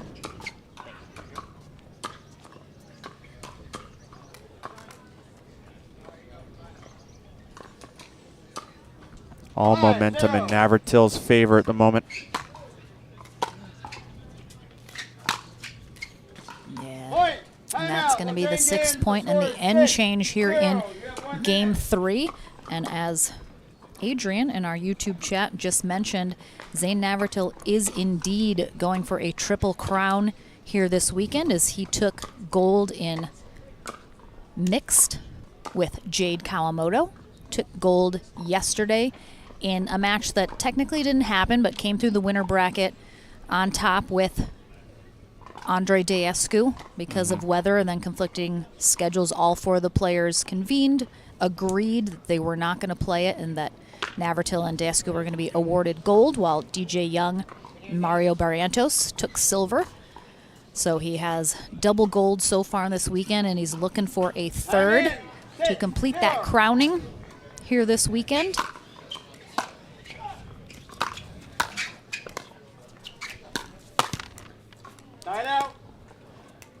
Navratil read it well.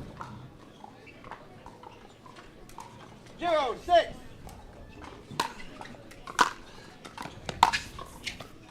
Point. Yep, good job capitalizing on the short return from Navratil, stepping into the court and finding the empty area. 1-6.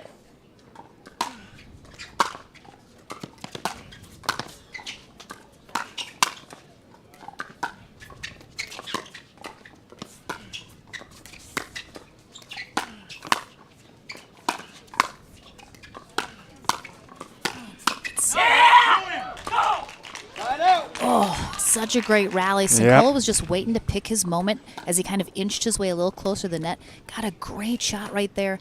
And I think he knows. He immediately puts his hands up. He wanted to go down that sideline. I'm sure that's what he thought should have happened. He was upset that he kind of went right back at Navratil. I mean, what? Wow. Holy Unbelievable. cow. I mean, that get from Navratil was good enough, but then he gets that one, and then he was dead to rights, I think, on that 4th one. 3 was about his limit, I think, on those gets, but Cincola puts it in the net. Well, it's incredibly frustrating when Zayn's just getting everything back. You feel like you just have to give it so much more, and you either put it long or put it in the net.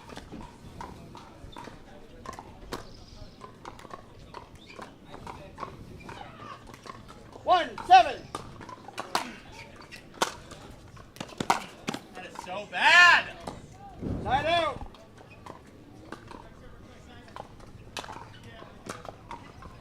You almost feel for Cincola a little bit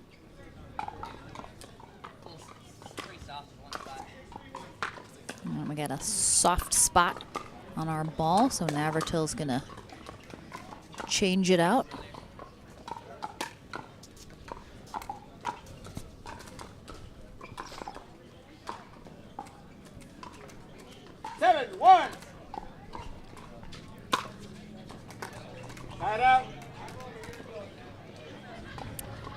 Cincola definitely has a steep hill to climb. Ooh. Fired it right at the body of Cincola. It might have gone long. Yeah, I think it was probably going long, but again, just can't pull that paddle out of the way. Gets sucked into it. Oh. One attempt, it didn't quite make it over the fence. They're gonna try again. Nobody wants to embarrass themselves. I was like, somebody get the ball, guys. Just kicking it around under their chairs over there. 7-1.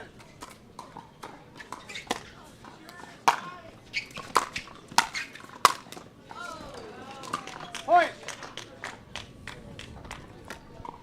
Cincola not able to get a good volley on the first one. 8-1. Zayn crashed in hard and cleaned it up. Point. Actually couldn't quite tell because Navertill was down low behind a barrier from our view.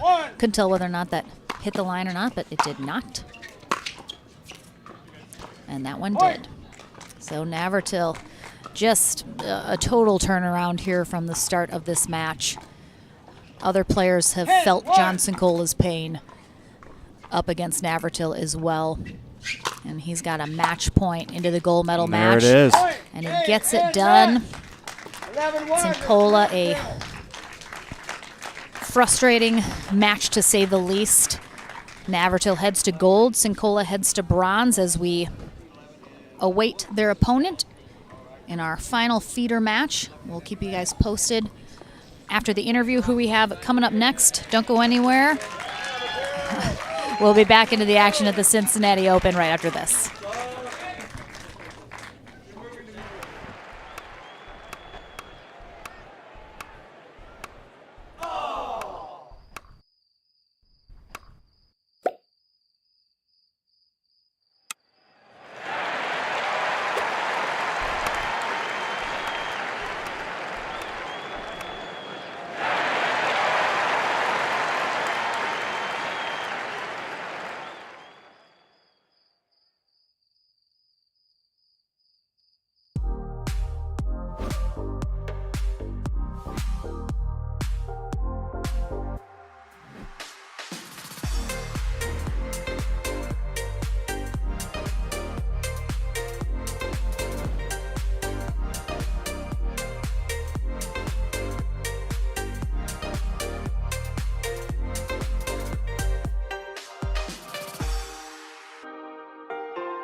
Welcome back to the Franklin studio. Lauren McLaughlin here with Zayn Navertil, a hard-fought match against good friend John Cincola.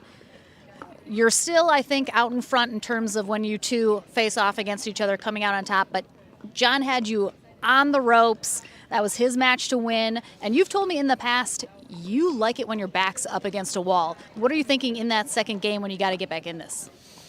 Well, I mean, if you're down, I kind of just get a a green light to swing away a little bit, and I got down 6-10, and I know that in that sort of situation, I have nothing to lose, and the other person has everything to lose, and I've been on the other end of that too, where I'm up 10-6, and it's really easy to get a little bit tight, returns get a little shorter, serves get a little shorter.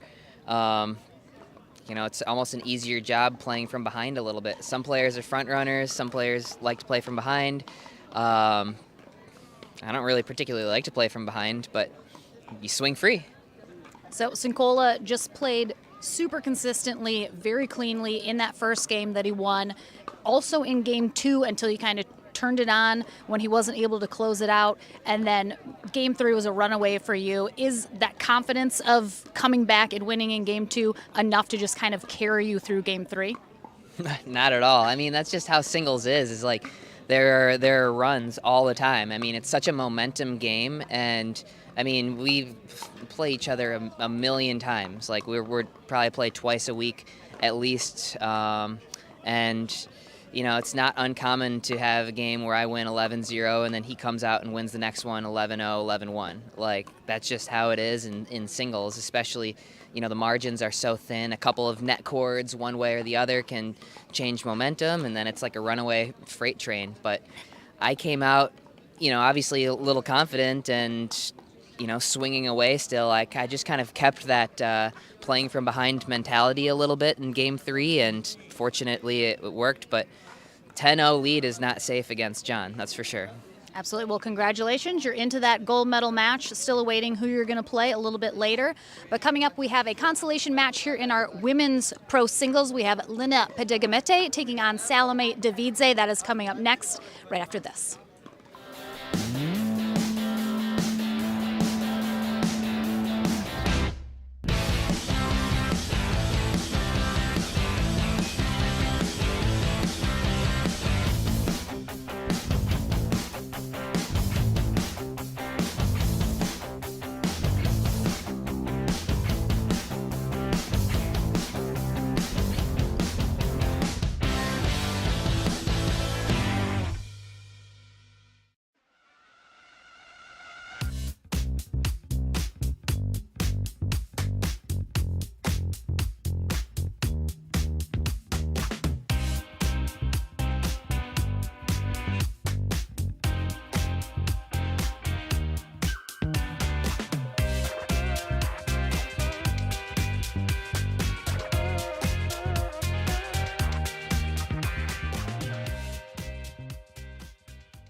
Pro athlete, weekend warrior, or everyday active? Stay in the game with Active Tracks, powered by Core Physical Therapy.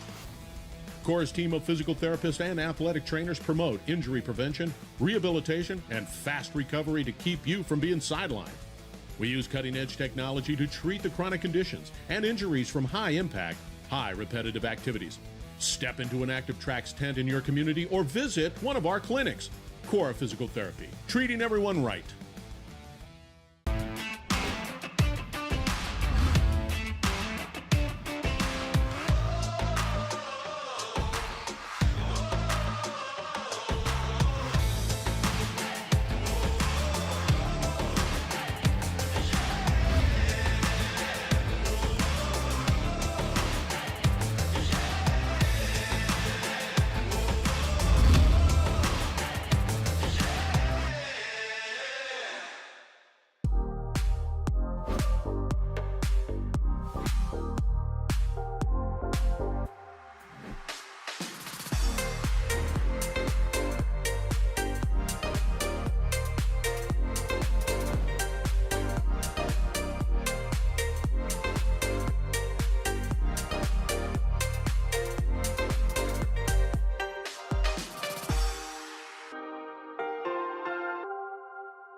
The PT Pro team at pickleballtournaments.com have unparalleled experience running tournaments, including all professional tours and premier events.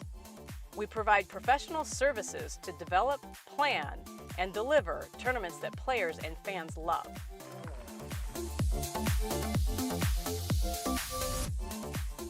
Pickleballtournaments.com, powering pickleball tournaments worldwide.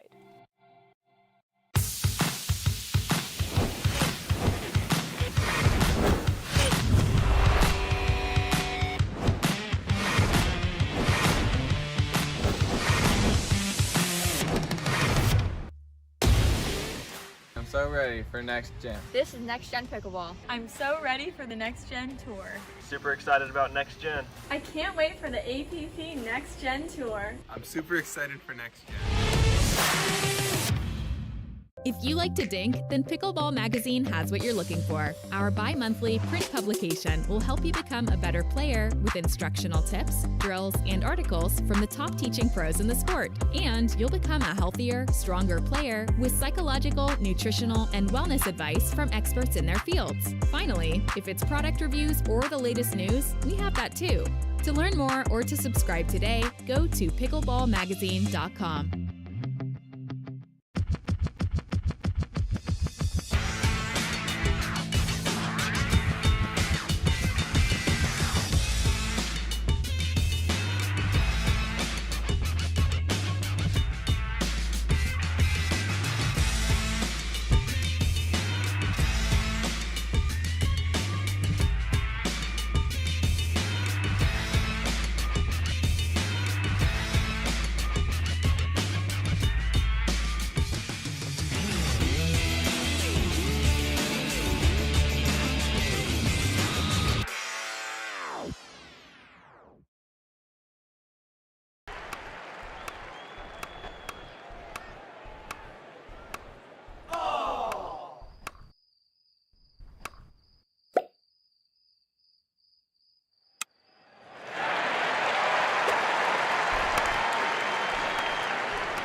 Welcome back, everyone, and a correction. I apologize. I said this was a consolation bracket match, and it's Sunday. Sometimes I just don't remember things well anymore, and this is the bronze medal match, so my apologies. I was incorrect in what I said. We saw Salome Davidse take on Paris Todd in our winner bracket final. Todd came out on top, so she headed directly to the gold medal match. So now Davidse takes on Lina Pedigamete here in bronze. Winner heads back to gold to face Todd. Pedigamete, 29 years old, originally from Lithuania, played college tennis at the University of Texas, now lives in Austin, Texas. She's one of the Dreamland players.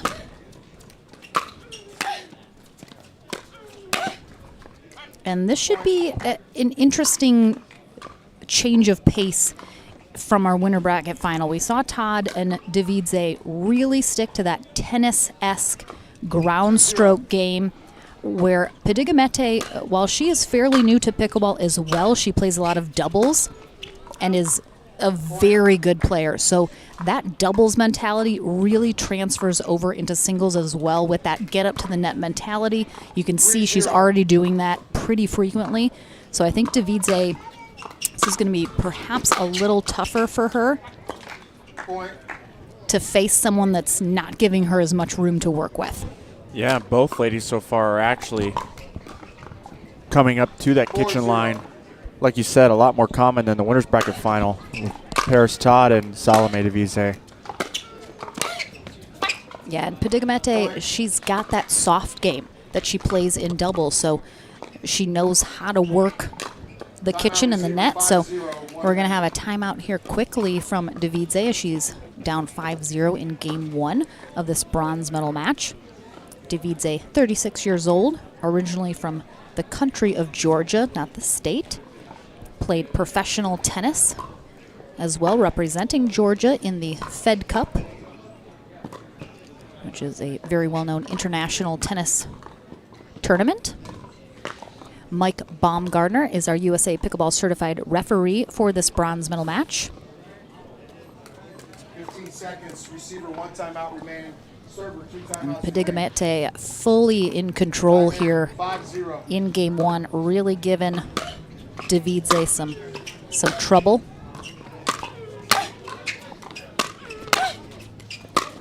She's just using her length. She's so tall. She's Yep. 6'1", just so much length, and she moves so well. So when you have the height and the mobility, that is a tough combination to face. 6-0.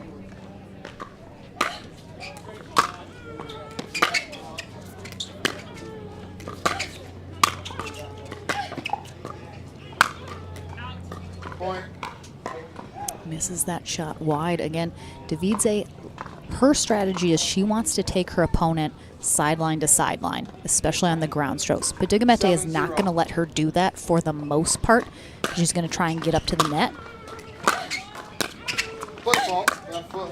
Point. Foot fault on Davidze.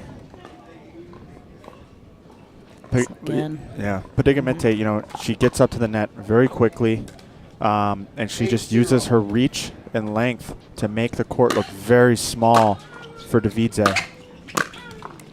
Padigamete got a bronze medal on Friday in pro mixed doubles with partner Stefan Auvergne, also out of Austin, Texas. 9-0. So a good day for her there. Point. Yeah, she is just fully in control. My guess is I don't think these two have ever played each other, ever. So I think that's why you're going to see Davidze really have a tough time here facing an opponent like Padigamete, who's got the height, the length, and the mobility, so she's not able to just ground stroke her. So we will take a short break as Padigamete comes out on top, 11-0 here in game one of our bronze medal match. Game number 2 coming your way right after this.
Welcome back to our bronze medal match here in women's pro singles. Right now, Lina Padigamete is in the driver's seat. She's at the track. She has put her foot on that pedal, and she is well out in front right now, taking game 1, 11-0. Let's see if Davidze can make some adjustments here in game 2, make it a little bit more competitive.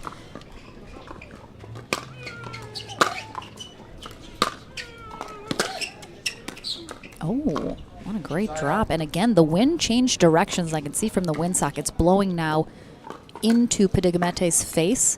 So she drops that ball, and the wind gives her a little assist, pulling it away from Davidze. 0-1. Uh-oh. Oh, boy, that went down again. So we saw that. Referee time. Are you okay?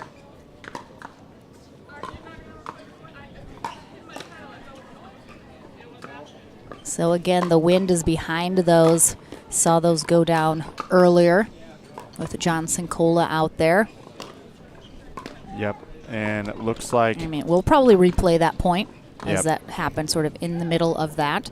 So Padigamete, very exact same story in mixed doubles. They lost in the very first round. So Padigamete lost to Rachel James in her first round matchup 11-6, 11-8, drops to the consolation bracket and then has to beat Rachel Recker, Ariel Butler, Rachel James, so she got a second look at her, and now faces Davidze in the bronze. So another backdraw comeback for Pedigamete here. This time I think her sights are set on a little higher of a medal than bronze that she got in mixed. She just took the scenic route today is all. All right, so that is going to be a hindrance call. I think that is the right call. I agree. by the referee. I agree. It you know, it did happen towards the end of that rally, but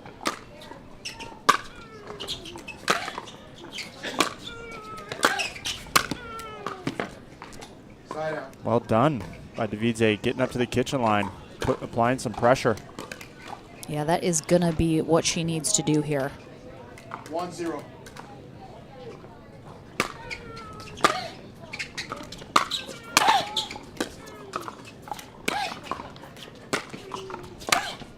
Yeah, so Pedigamete, she will be in full control if she can be the one to get up to that kitchen line, because again, just so tall, able to get really everything that Davidze has been throwing at her so far. But Davidze, if she gets up to that line and can keep Pedigamete back, that's going to be her opportunity to control some of these rallies and come out on top. 1-0.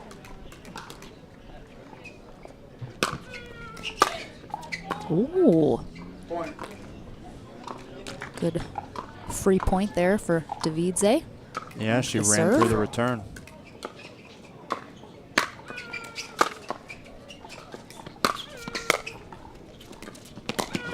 Oh, wow. yeah, that's nice. Timeout. And a timeout. 3-0. Timeout receiver.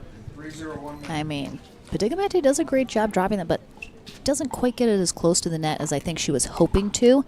So Davidze was able to get there relatively quickly, and she is out in front 3-0 here in game 2. And again, we have different wind, different conditions on both ends of the court here, so I think the biggest adjustment has been Davidze getting up to the line. She didn't do that, I don't think, at all. Maybe once or twice in game 1, but Pedigamete did it consistently, put her out in front 11-0, and Davidze understanding she's going to need to do that. Receiver, 1 timeout remaining. Server, 2 timeouts remaining. Yeah, and she's got to realize, you know, when she's playing someone like Lina who's got a lot of reach, it's harder for her to go through Lina. You know, she needs to mix it up and play some low angles. That'll be out of the reach of Pedigamete. 0-3.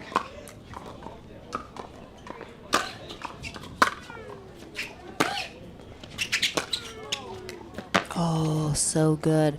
Yeah, I thought Pedigamete was going to take that out of the air, but she lets it drop, and by the time it drops, it's behind her.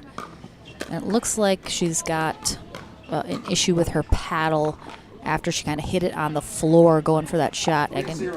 You can see her shaking it around like there's a rattle in it now, so she's sending someone to get another paddle for her.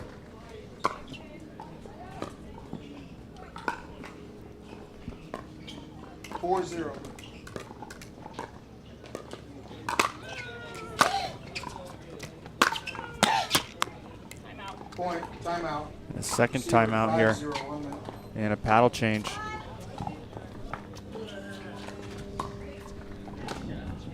One of the Johnson twins retrieves her a new paddle.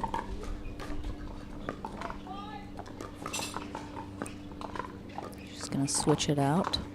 Possibly. I honestly can't tell. They both look exactly the same, and she's kind of shaking both of them, figuring out if she does want to use that new one or if she thinks the old one is still usable. Well, I think she might have hit the old one in the back of the fence. Yeah. The paddle she was playing with. And ever since then was 15 seconds. having some issues with it. So she is going to switch it out.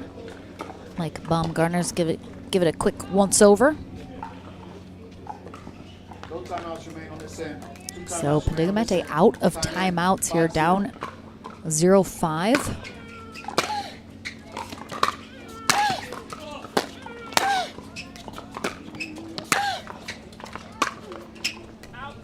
Good leave. Pedigamete's hit a couple really close shots on those sidelines. So a good leave for her letting that go. 0-5.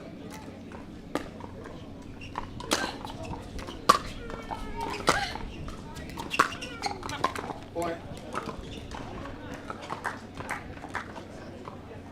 Davidse with the right idea. Cross court, low angle shot. 1-5.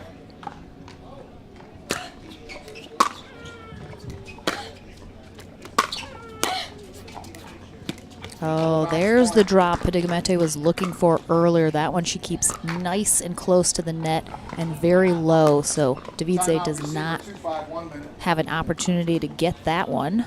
And now a timeout from Davidse. As Pedigamete just puts 2 points on the board, but that was enough for Davidse to want to try and slow down any momentum gain.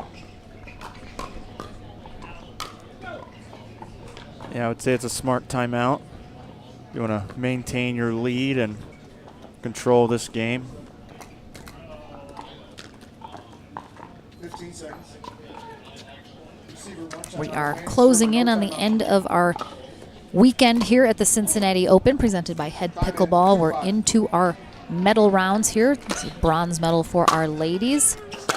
I suspect we might have our men's bronze next, but I'll keep you guys posted. Yes, really great. Davidse, again, gets up to that net. Now she can control the rally a little bit more. She just keeps doubling up on Pedigamete in that back corner.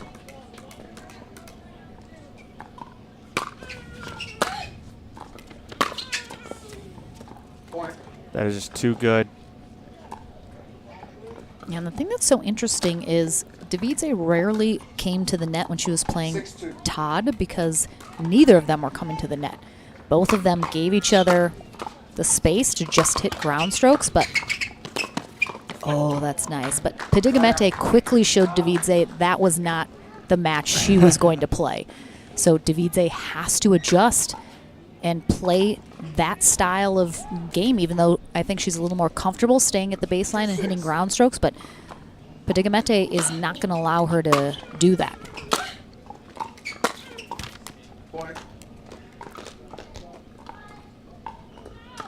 I think Davidse was given a lot of credit for Paris Todd's ground strokes in the prior match, which why she probably didn't feel very comfortable coming into the net as much. Side out. Lina reached a little bit there. If she took another step to the left, it would have been a much easier volley to make.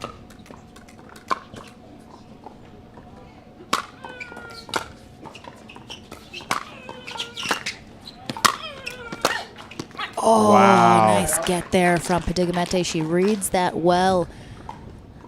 As Davidse comes in, she's got that nice angle, but Pedigamete is already moving left, so she's there for the pickup.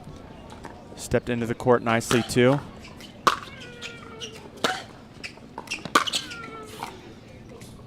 Side out. Yeah, Davidse really trying to rock that bottom left corner as you look on the screen.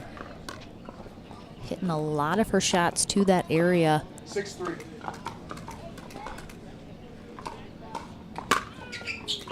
Side out.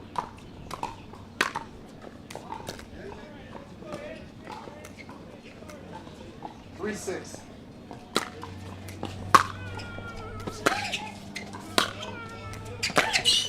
Wow. Nice shot.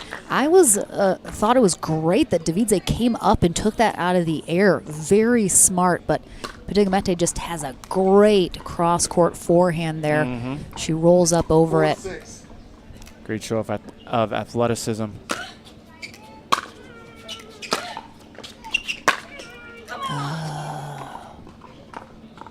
Is the call in or out? Looks like she called it out. I mean, it clearly in a false stance. Point. It did look like it was a little closer to being out than in. As, again, we're on the opposite side of the line, so it's a tough call to see clearly, but yeah, Padigamente calls it out. And a smart timeout here from Davidze. You know, you feel like it was in, it was called out. The score is now very close. All right, we're taking a look here on the replay. Yeah, I mean, it looks like it did. Like, that was I think that's a good call from Padigamente. I don't think that looked obviously in by any stretch. So I think good call. 15 seconds. No timeouts remaining at this Again, in end. No the timeouts remaining. Davidze-Todd matchup, saw a lot of line calls going each way. Both the ladies constantly asking the ref if they saw it, which I think is smart. I mean, you're allowed to ask the ref if it's a close line call. It certainly doesn't hurt anything. 6-6. Padigamente comes back now. She's down 0-6 or 0-5. Oh. What are you talking about? Point. Davidze is, she just, I'm not sure the right word I'm looking for, but she does not like calls that don't go her way when she thinks they're close. And I get that. I mean, nobody does, but it's tough. Yeah, you know, she obviously feels that it was in.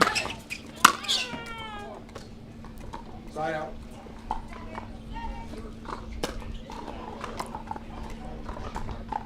We'll see if she can use that to fuel her or if it will take over her thought process.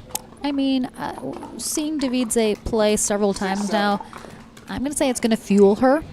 She's the type of player that doesn't get knocked down mentally too easily, and again, comes from a very high-level professional tennis background.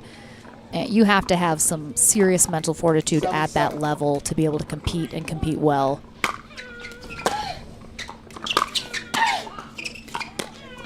That's too good. She held it till very late.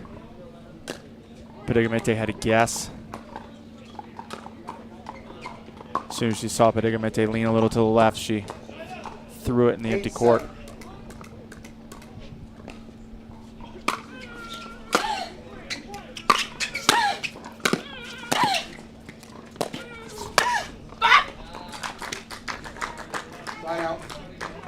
Both these ladies clearly want it. Yeah. They want it bad, and they're playing like it, which I respect immensely.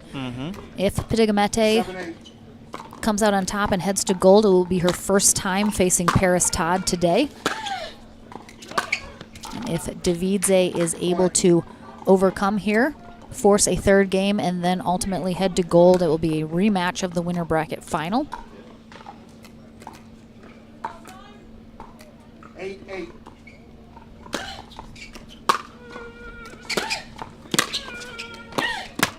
Side out.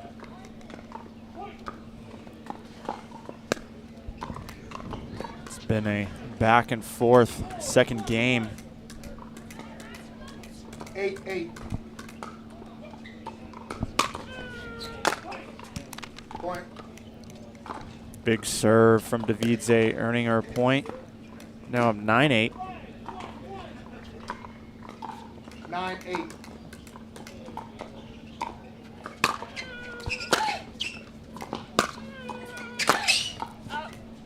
Point. Now we have a game point for Davidze. This could quite possibly go to a third game. Yep, big turnaround here for Davidze as she lost the first game 11-0.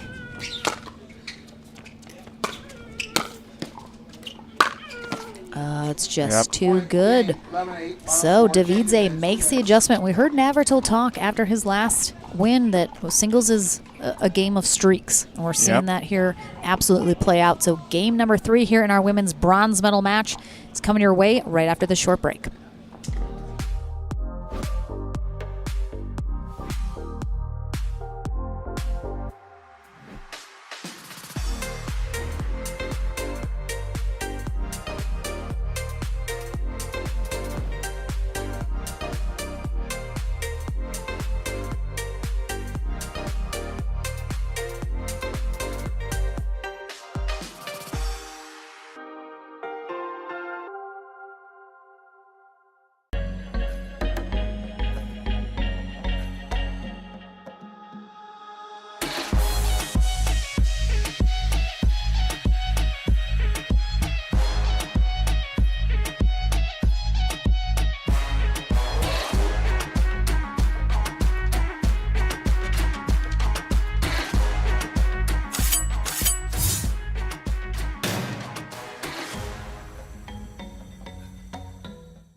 A quick update for our men's pro singles bracket. CJ Klinger and Hayden Patriquin might have just finished their final feeder match into bronze for who is going to face John Cincola. I'll get you that as soon as I find out who came out on top. Oh, Padigamete is there. Yep. Should have cleaned volley too, but just didn't clear the net. 0-0.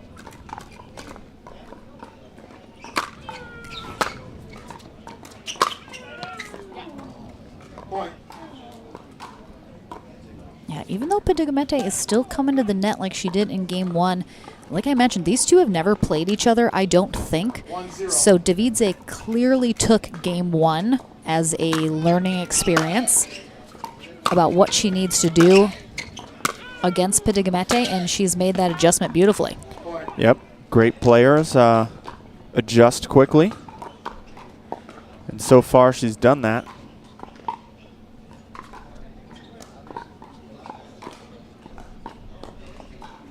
So CJ Klinger has defeated Hayden Patriquin 15-9. He will face John Cincola in the men's bronze medal match.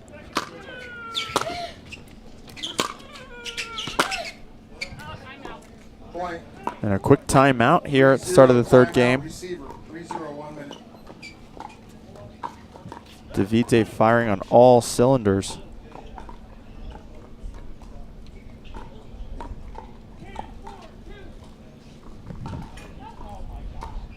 Able to get Padigamete on the stretch. So if you're Padigamete in this timeout, obviously Davidze figured her out in game two. And what's the adjustment she needs to make now to make the adjustment to Davidze? I think she needs to focus on returning middle and then getting up to the line and then just being big, you know, and being able to figure out which angle Davidze wants to go with. But, you know, she's been moving the return around, but it's giving angles for Davidze and somebody with good ground strokes that she has. It opens up a lot of opportunities for her.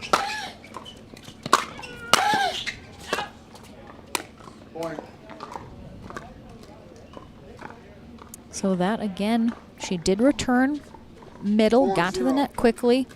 And again, just kind of overhits it. She's definitely got to tighten up a little bit on her execution. Can't have, you know, free points that she's given away here on the serve return.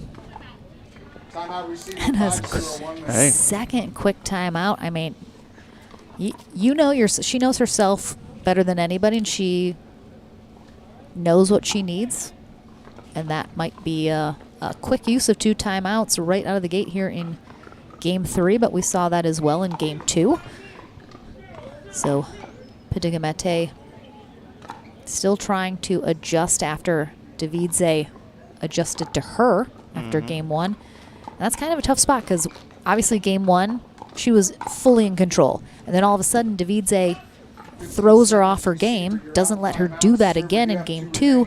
And now it seems like she's still struggling a little bit to find what's going to give her success.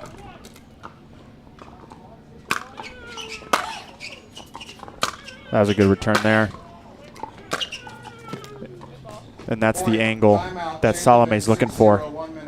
Yep, so she gets that 6th point and the end change here in game 3 of our bronze medal match in women's pro singles. They will switch ends.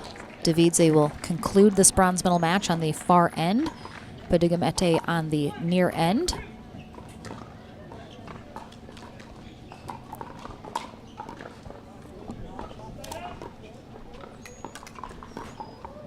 Just, I mean, watching game 1 and how dominating Padigamete was, I was thinking this might be a very quick match.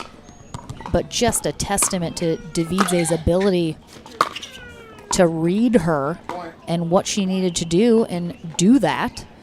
That just shows that's what top athletes do. 100% agree. 7-0.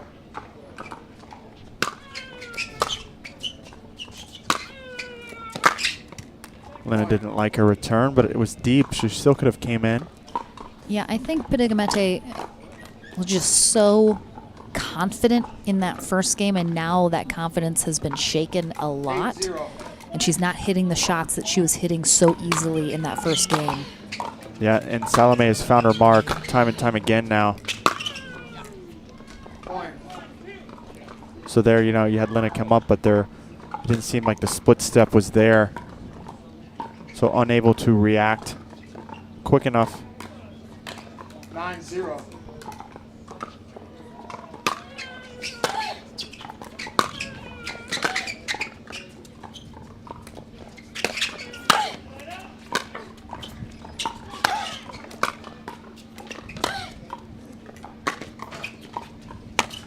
Oh, that was a miss hit off the tip of her paddle that she, thanks her lucky stars, stayed in. Even if she hit that clean, though, Davidse was way off the court. Yeah. 0-9. Well, I'm just saying, if she sails that long because it goes off the tip of her paddle, that's a match point for Davidse. That ball right there. That's just too good. That's what Davidse needs to play against a tall player like Pickleball. And that's so tough because she has the sideline and the cross court, so Pickleball has to decide. If she just plants herself right in the middle, she leaves both kind of open. That one, you saw her commit a little bit more to the sideline, and Davidse goes cross court. So it seems like Pickleball just can't win right now. It doesn't matter where she's going as she tries to cut off those angles. Davidse is just finding the other one. Yep, she's finding that angle cross court. So maybe you give up the sideline and try to anticipate the ball coming back cross. Match point here for Salome Davidse. There it is. She will get it. So we bookend our bronze medal match with a 0-11 and then 11-0 with a close 11-8 in the middle. Interesting indeed, but a big congratulations to Lina Pickleball fighting back here through the back draw. She is our bronze medalist here in women's pro singles. Salome Davidse gets her rematch with Paris Todd in the gold medal match coming up here shortly. I believe we will have our men's bronze medal match coming up next now. Yes, we will. John Cincola takes on CJ Klinger. Don't go anywhere. That's coming up right after this.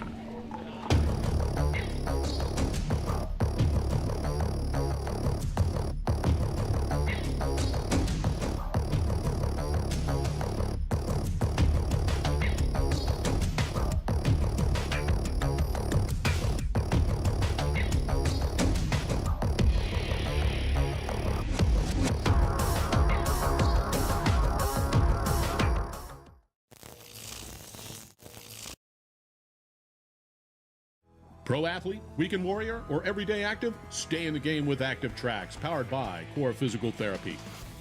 Core's team of physical therapists and athletic trainers promote injury prevention, rehabilitation, and fast recovery to keep you from being sidelined. We use cutting-edge technology to treat the chronic conditions and injuries from high-impact, high repetitive activities.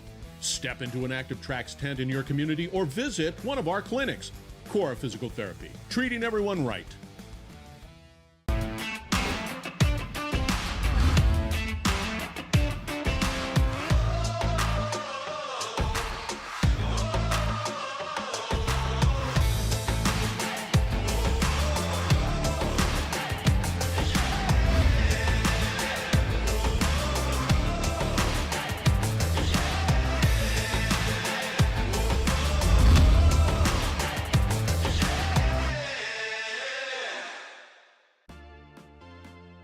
The PT Pro team at pickleballtournaments.com have unparalleled experience running tournaments, including all professional tours and premier events.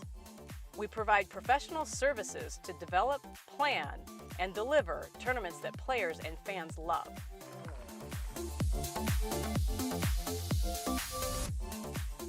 Pickleballtournaments.com, powering pickleball tournaments worldwide. Welcome back to the Franklin studio, everyone. Lauren McLaughlin here with Salome Davidse as she is heading for a rematch in the gold medal with Paris Todd. You've never played Padigamete before. You just let me know you've never even seen her before. So obviously that first game, you lose 11-0. That was your introduction to Lina. So again, we're able to turn it around and then be dominant in game 3. How hard is it when you face a new player you have to learn them quickly in play? It is. It's really hard. I think it was a huge change how hard Todd is playing. So my previous match, and Lina came out really feeling the court really well, placing the ball where I wasn't around, and that was really hard change for me. But I'm glad I picked it up in the second game and really found my timing. So again, did not come out on top against Todd. That was a very close match as well. So going into gold, facing her again, what's the thought process to try and be able to turn the tides this time? I think I should start not at 0-9. I should start playing earlier. I think that will help a little bit. But she's such a good player. I'm going to really fight my heart out and play each point and really see how it comes. So you just told me literally like 15 seconds before we started this that when you're not playing pickleball, you build RVs. I convert RVs. So like we take empty vans and build RVs inside. Or like old school buses? I've done a bus, not a school bus, but those are fun and way more roomy. But I'm really into like small class Bs and I'm enjoying that.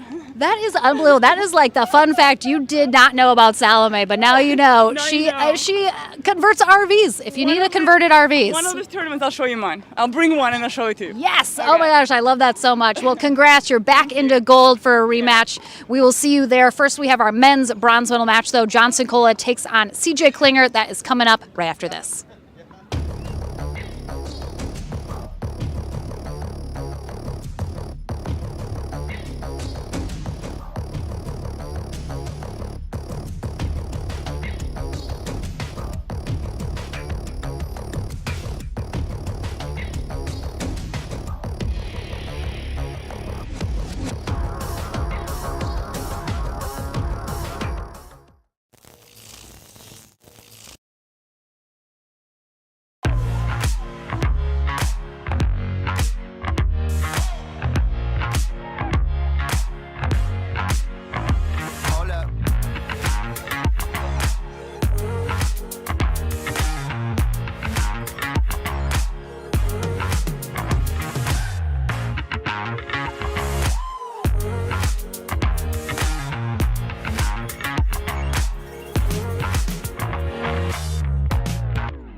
Pro athlete, weekend warrior, or everyday active? Stay in the game with Active Tracks, powered by Core Physical Therapy.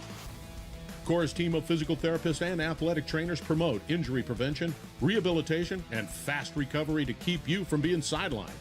We use cutting-edge technology to treat the chronic conditions and injuries from high-impact, high repetitive activities. Step into an Active Tracks tent in your community or visit one of our clinics. Core Physical Therapy, treating everyone right. The PT Pro Team at pickleballtournaments.com have unparalleled experience running tournaments, including all professional tours and premier events. We provide professional services to develop, plan, and deliver tournaments that players and fans love.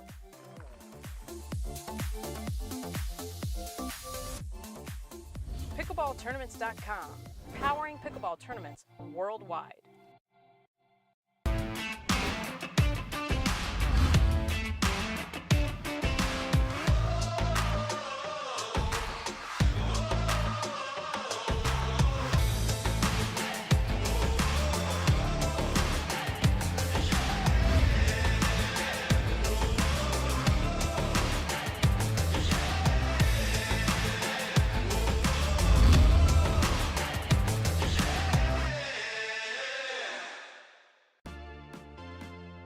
The PT Pro Team at pickleballtournaments.com have unparalleled experience running tournaments, including all professional tours and premier events.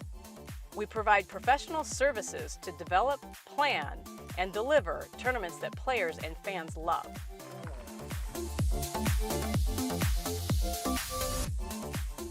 Pickleballtournaments.com, powering pickleball tournaments worldwide.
Pro athlete, weekend warrior, or everyday active? Stay in the game with Active Tracks, powered by Core Physical Therapy.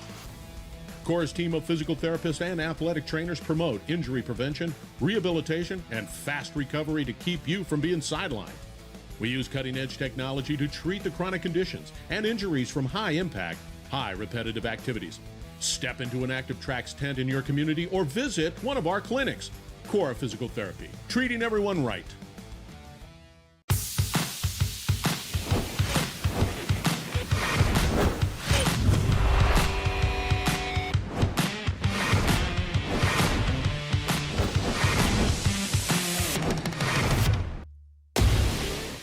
So ready for next gen. This is Next Gen Pickleball. I'm so ready for the Next Gen Tour. Super excited about next gen. I can't wait for the APP Next Gen Tour. I'm super excited for next gen. The PT Pro Team at pickleballtournaments.com have unparalleled experience running tournaments, including all professional tours and premier events. We provide professional services to develop, plan, and deliver tournaments that players and fans love.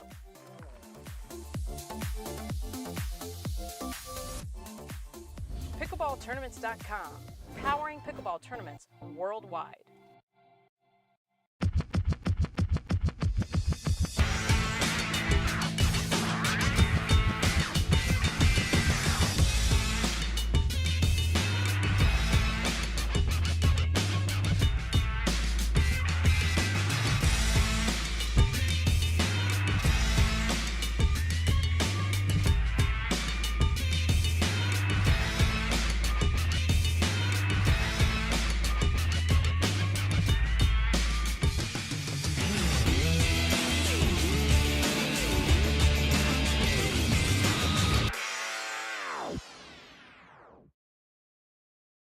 Pro athlete, weekend warrior, or everyday active? Stay in the game with Active Tracks, powered by Core Physical Therapy.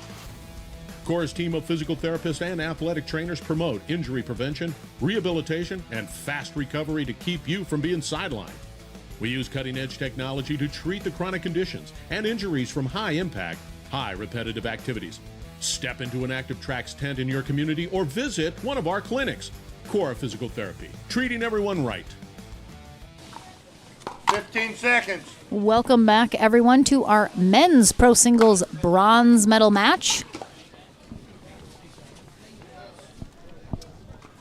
We have CJ Klinger on the far end in the blue camo. He takes on John Cincola. Cincola knocked down into our bronze medal match by Zayn Navratil, who is now waiting in the gold medal match for the winner of this. Time in. 0-0.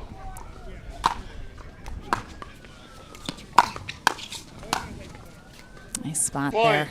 CJ Klinger had a nice day today. Started with a good win in the quarterfinals over Ryan Sherry. 1-0. 12-10, 1-11, 11-6. Then lost to Zayn Navertill in the semis, 11-8, 11-2. So both of these players looking for rematches with Navratil in that gold medal match. We'll see which one gets it. Navertill just the heartbreaker today. He sure is. Side out. Brett Hutless is our USA Pickleball certified referee for this match. 1-0.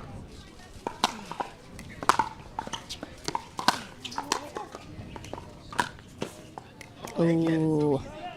He's there. Just gives it a little too much. CJ Klinger, 16 years old, out of Columbus, Ohio.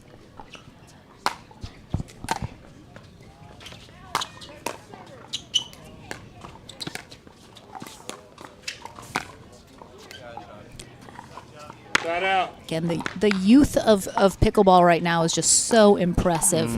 We had Hayden Patriquin as well in our singles draw. Normally have Wyatt Stone, Gabriel Tardio, just some Georgia Johnson, just such great talent here coming into the sport with these junior players. Yeah, it'll be interesting to see how these players develop even over the next 2 to 3 years. Oh, good reach from Klinger.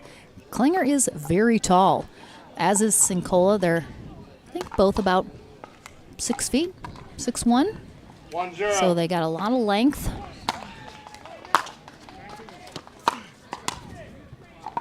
Oh. Point.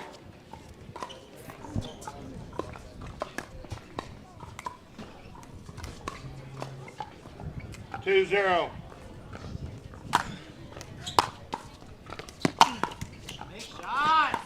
Side out.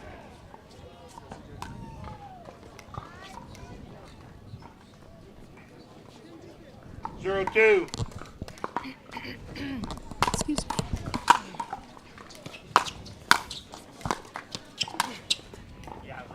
Boy. Cincola just says, yeah, right, to himself as he misses that. 1-2. Yeah, he'll want that one back.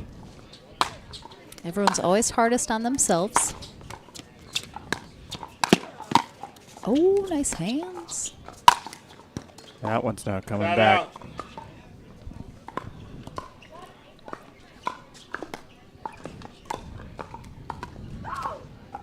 Cincola seems to come out 2-1. on top by like one more ball in the cat and mouse. And that's all you need to, John. Well, yeah. Just need to come out on top in one more than your opponent. It seems the first 1 to 2 shots, they're pretty even.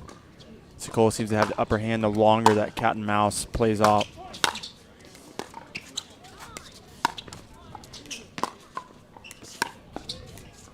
Like right there. Side out. Great job by Klinger with that hard cross-court angle as well. Making Cincola work for it. I think it's tough because Cincola, he's mentioned, as has Navratil, they drill together all the time. Both of them are great at that cat and mouse. You'll see it against when they play each other all the time, as we did in the winter bracket final. So if you're used to that cat and mouse with some of the top players in the game, really helps you in matches against other players. Oh, tough break as that just drops straight down. Klinger almost with an ATP opportunity, but just can't quite get there. And we're going to have a timeout here from Klinger as he's down 4-1 in the first game of this bronze medal match.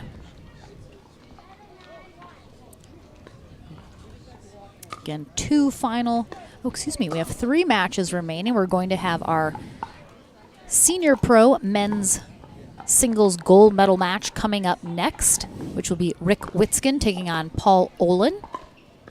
And then we will conclude our day with our women's gold medal match and men's gold medal match. So 3 final matches remaining here at the APP Cincinnati Open, presented by Head Pickleball. Lauren McLaughlin and John Davison here all day, bringing you this courtside coverage on another beautiful sunny day in Middletown, Ohio at Lefferson Park. We had some insane weather last night, but for the most part, really great weather here this weekend.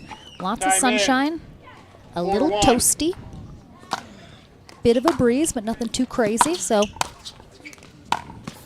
overall, good pickleball weather here this weekend. Yeah, it's been a pleasure to be here. Again, that sun is deceivingly hot up here, even coming from a Floridian like myself. 5-1.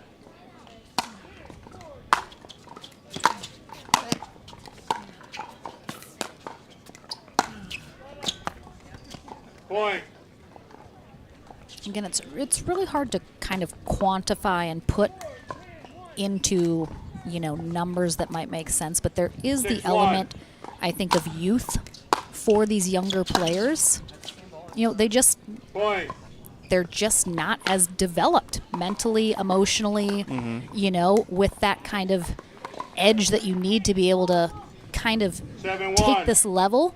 And again, there's lots of kids so talented, they're right there, but there is an element of youth at play when these younger players are playing that's hard to kind of nail down in terms of what exactly that affects. But I would say one thing it does help is the stamina to last. That's for sure. All day long in these tough singles brackets. Right out.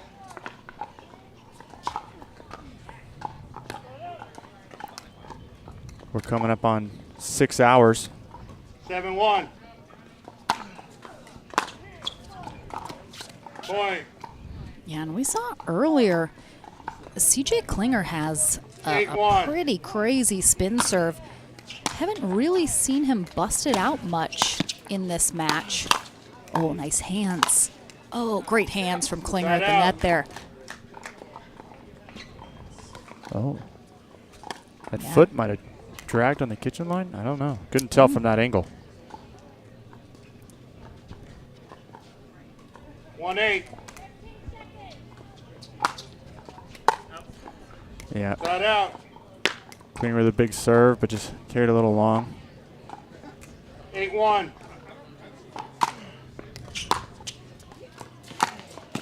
Oh, my goodness. Yeah. I mean, Klinger, I think, was going for an Ernie attempt because he thought Cincola might be coming down that line. I mean, he just 9-1. kept going. He was just taking a hard left off the court.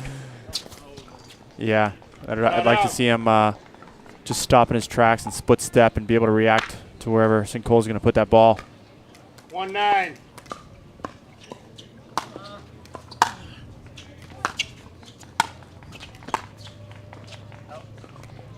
Side out.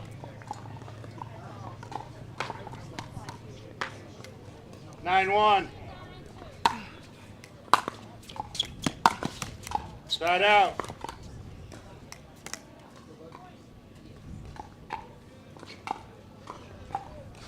1-9.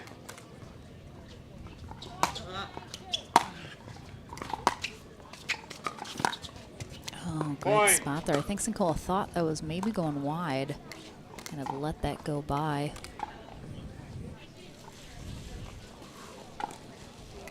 2-9.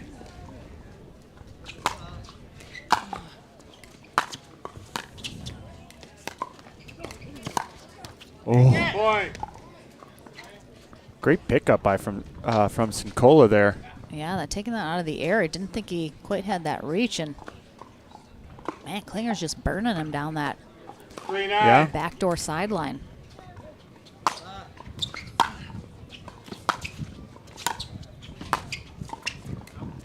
Side out.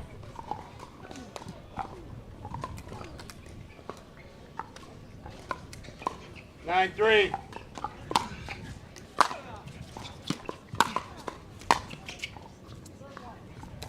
It stays in. Yep, he's got the wind in his face holding that up. And again, it's I'm not sure what the answer is there for that, but I think Cincola is reading it, or Klinger's just showing too early where he's going to go. He kind of makes a big move instead of just kind of like a slight trying to go. I think Cincola is just able to read that really well right now. Yeah, and again, the same thing. I'd rather see him split step there and get ready for any shot that Cincola's about to make instead of just committing to that Ernie. Yeah. Cincola likes to go cross court, sharp angle on those balls. So you got to keep that in mind. We have a timeout here from Klinger as Cincola is going to have a game point in from this timeout in our bronze medal match, game 1. Again, thank you so much for joining us all weekend long, not just today. We had some fabulous pro mixed doubles on Friday and our men's and women's doubles yesterday on Saturday. If you missed any of that action, definitely go back on APP TV on YouTube and rewatch some of those matches. There were some really good ones in the mix. And definitely, if you haven't already, hit that subscribe button for APP TV. And definitely turn those notifications on so that you get a little notification anytime we go live with our tournaments or other events, including the Duper Tuesday Night in America events that we show also on APP TV.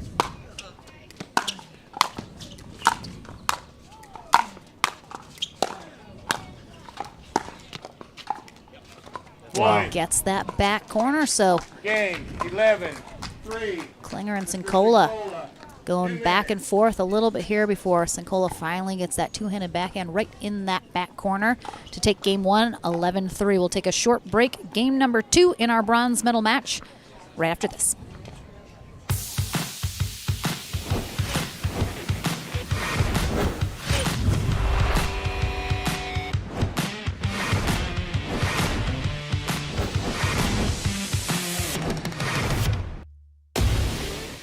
So ready for next gen. This is Next Gen Pickleball. I'm so ready for the Next Gen Tour. Super excited about next gen. I can't wait for the APP Next Gen Tour. I'm super excited for next gen. The PT Pro team at pickleballtournaments.com have unparalleled experience running tournaments, including all professional tours and premier events. We provide professional services to develop, plan, and deliver tournaments that players and fans love.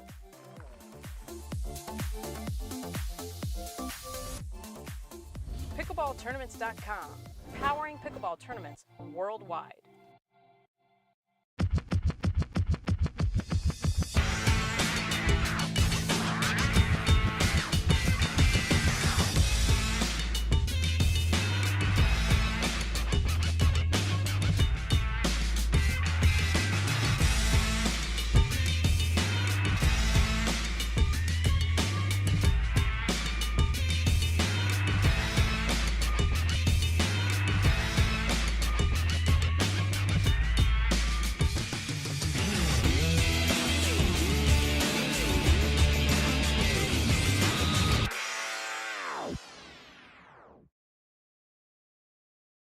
Pro athlete, weekend warrior, or everyday active? Stay in the game with Active Tracks, powered by Core Physical Therapy.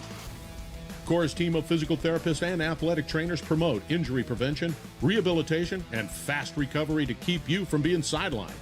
We use cutting-edge technology to treat the chronic conditions and injuries from high-impact, high repetitive activities. Step into an Active Tracks tent in your community or visit one of our clinics. Core Physical Therapy, treating everyone right. 15 seconds. Back with game number 2 of our men's pro singles bronze medal match here at the APP Cincinnati Open, presented by Head Pickleball. John Cincola, the number 2 seed, Game 2. Time in. taking game 1 11-3 0-0. over CJ Klinger, the number 5 seed, here in our men's singles bracket. Oh, yeah, that was beautiful.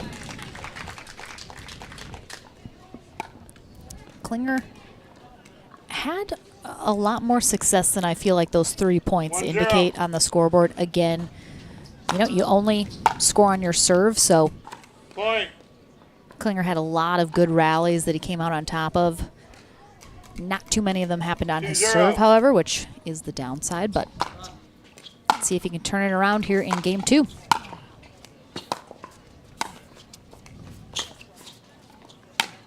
Spin move. Side out.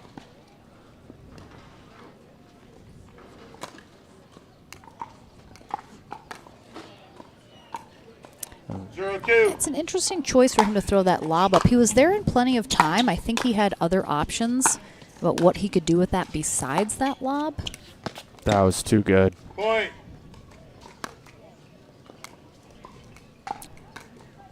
Federico Staxrud, I see, is watching in the chat. Hi, Federico.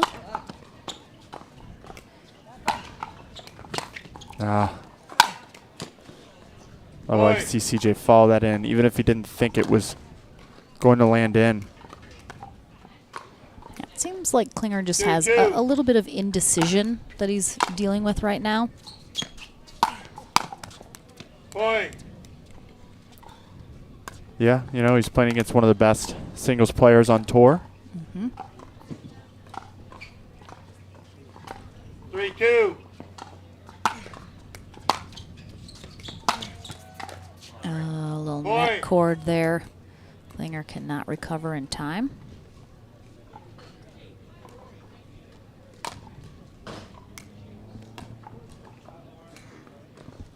Four two.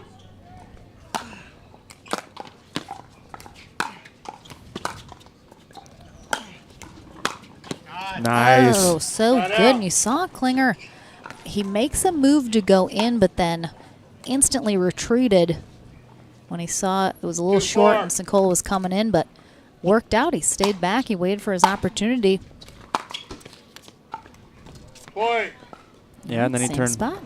And then he turned defense into offense.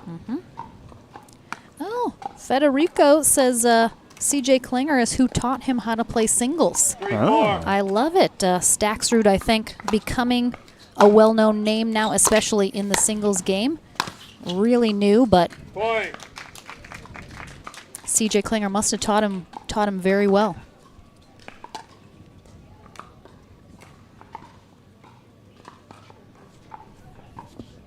Four four. Oh my goodness, and Alex Newman. All the singles specialists are coming into the chat. I love it. Supporting their own. Side out. CJ's off to a much better start here in game 2. 4-4. Might just be a little more comfortable. Got the first game out of the way. Yeah, sometimes that first game can give you a good blueprint. Probably focus your strategy a little bit more now that you know what you're up against. Side out. Mm-hmm.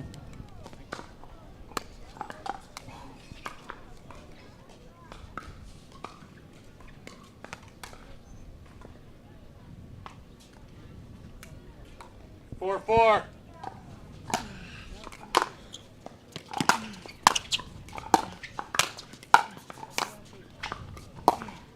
Side out.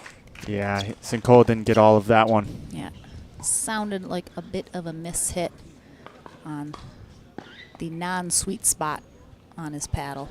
Yeah, a little edge guard there.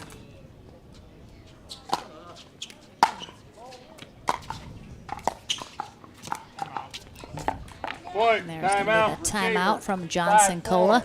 I'm not sure I've ever seen a timeout called from John Cincola that didn't include a bit of a dramatic paddle drop. Hey, I'm here for it. I do the same thing. I like it. I like it. He keeps it within the scope, however, of not getting called for like an aggressive, too much of a paddle toss becomes then a paddle throw, catches the eye of the ref. You want to stay invisible to the ref in your behavior. So appreciate that. And it looks like he actually ran back to the pro tent. He's grabbing. It looks like he's grabbing an electrolyte. Okay, yeah, he's getting something to put in his water. So perhaps feeling a little bit here at the end of a third hot day here at the tournament. Obviously, he's played in all 3 divisions, so he's been dealing with some long, hot days each day. Oh, grabbed a banana as well. Ooh. The telltale signs that he's trying to stave off some cramping. He's running out of time, though. The ref's about to call the score here. Timeout, receiver. Called a second timeout. 5, 4, 1. Oh. 1 minute. He must really be trying to stave it off. I wonder if he's starting to feel some cramps coming on here, because he got back certainly in time to be in from that timeout, but he wanted to give himself actual time to drink some of that and eat a little bit of that banana. So it'd be interesting to see if he is able to get by without any issues the rest of this match. Yeah, you know, he had a good day in mixed and then earned bronze yesterday, and I believe in men's doubles. It's too much for me to remember, John. I can't believe you're asking me to actually remember things from a previous day. And then now he's been playing for 6-7 hours. Yeah, he played with Althoff yesterday, right? Yes. Yep, they got bronze, indeed. So, yeah, now, 6 or 7 hours later, and Time in. he's definitely feeling it at the end of a long weekend. Yeah, he inhaled that entire banana. Drank some water, so. Klinger up by 1 here in game 2. Cincola's starting to deal with any cramping issues. He's definitely going to want to try and end this in 2. Yep. Klinger's doing a really good job moving that ball around. He's starting now to come out on top of the cat and mouse battles where Cincola had the edge in the first game.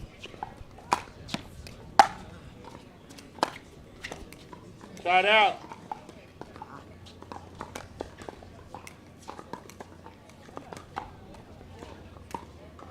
Four, 6. Point. Cincola trying to perhaps ramp up the serve a little bit. Set himself up well for those following shots, which has worked here these last 2 rallies. Got it tied back up at 6.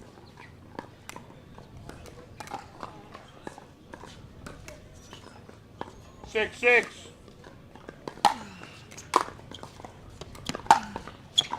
Point.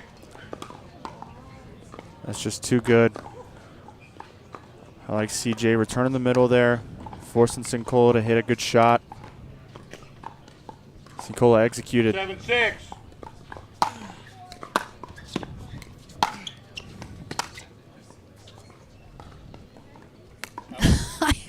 I couldn't see CJ. He's behind our tent flap, and all I saw was John just looking up in the air. As it was like when you go by someone on the sidewalk and they're just staring up, and you're like, you look up in response because you're like, what are they looking at? I'm just with John Cincola staring at the sky.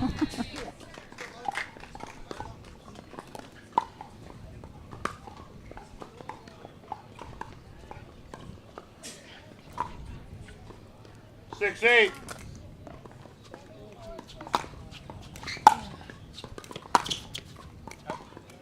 Side out. Just wide. It's turned out to be a good timeout for Cincola. Maybe he got the break he needed. 8-6. Side out.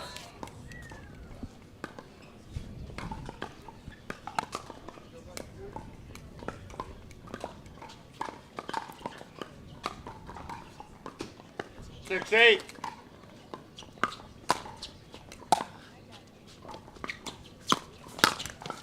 Point. Great job by Klinger to step into the court. 7-8.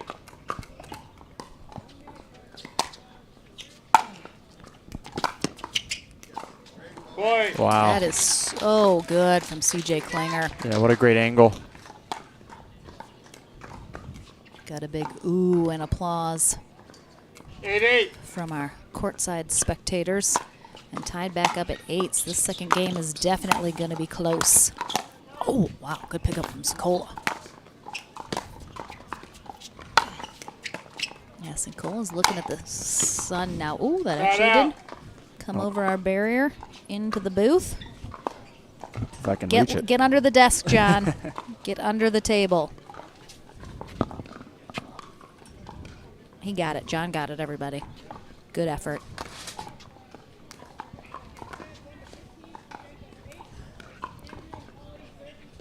Eight.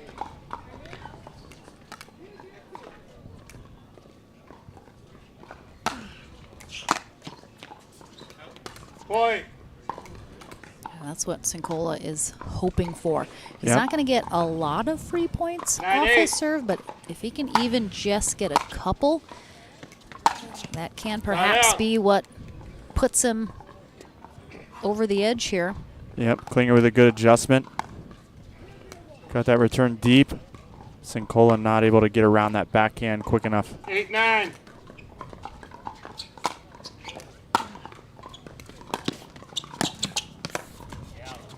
That was an interesting choice from Cincola to make that last-second stab at that ball to take it out of the air. I thought that was a bit of a risky move, but pays off. Yeah. Timeout, receiver. Klinger takes the timeout now. 9-8.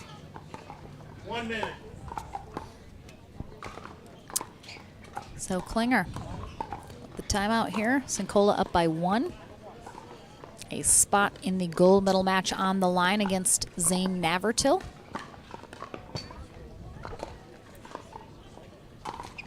Klinger's dad behind him, the fence, giving him some pointers, a little coaching.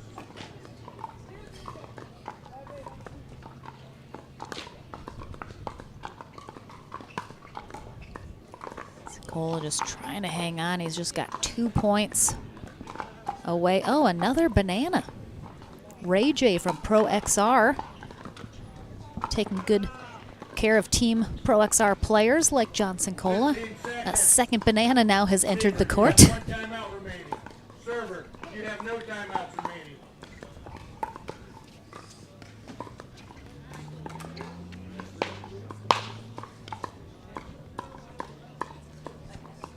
Time in. 9-8.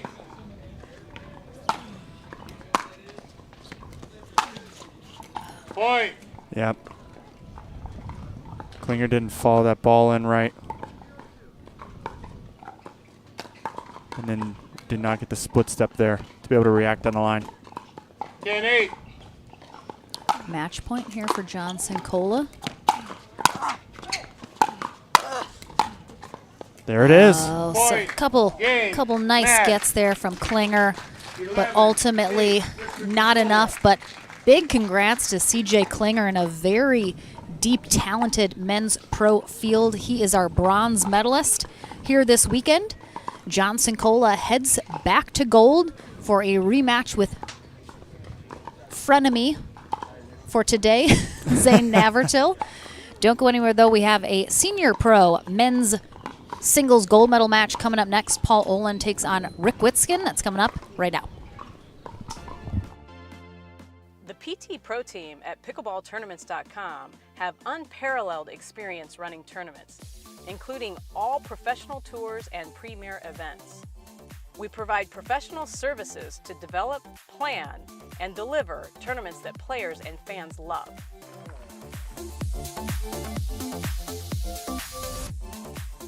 Pickleballtournaments.com, powering pickleball tournaments worldwide.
Pro athlete, weekend warrior, or everyday active? Stay in the game with Active Tracks, powered by Core Physical Therapy.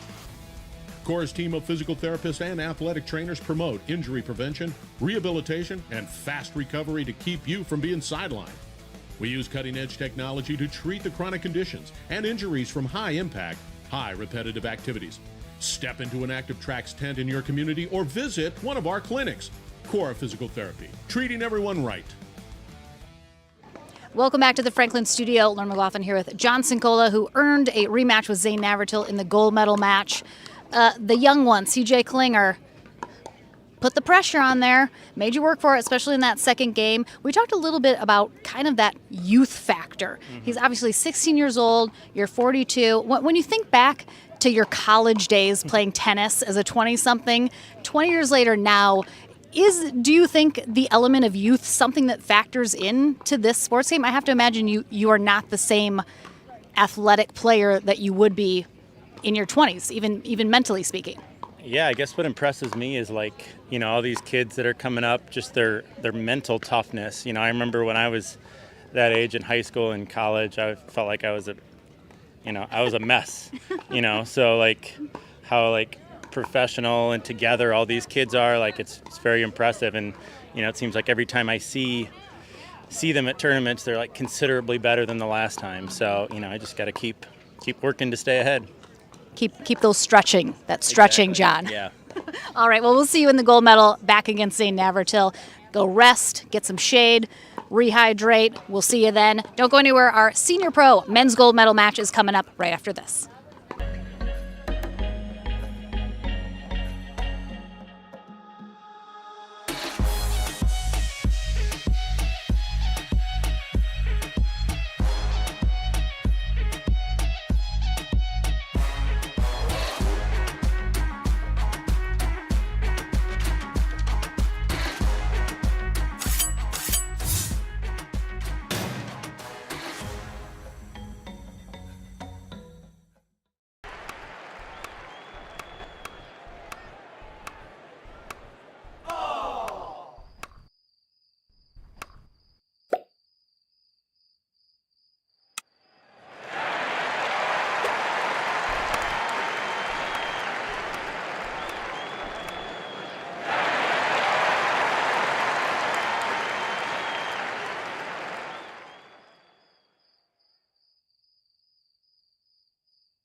Welcome back. We have our senior pro men out here about to duke it out here in our gold medal match.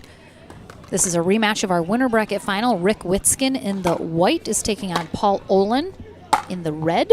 These two staples usually on the podium in our senior pro men's field, along with a couple other names that are not here this weekend, but Rick Witzkin came out on top in that first matchup between these two, 7-11, 12-10, 11-6. So I suspect nothing but a very close match as well. Paul Olin will obviously need to win the 2 out of 3 portion of this gold medal match and then a tiebreaker match to 15 if he wants that gold medal.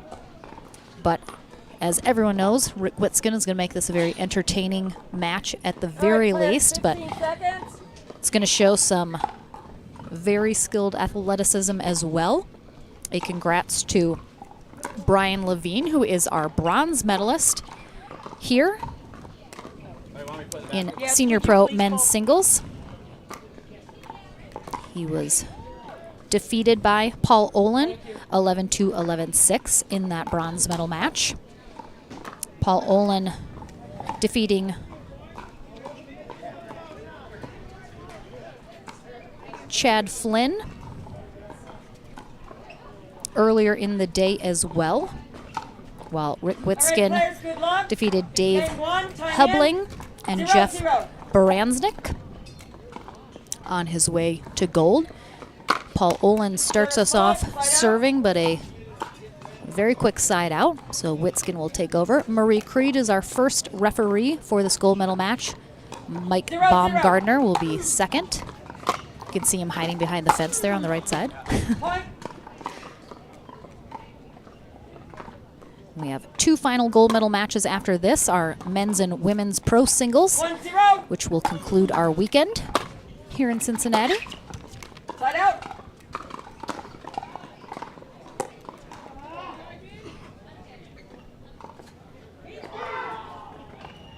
Zero, 1.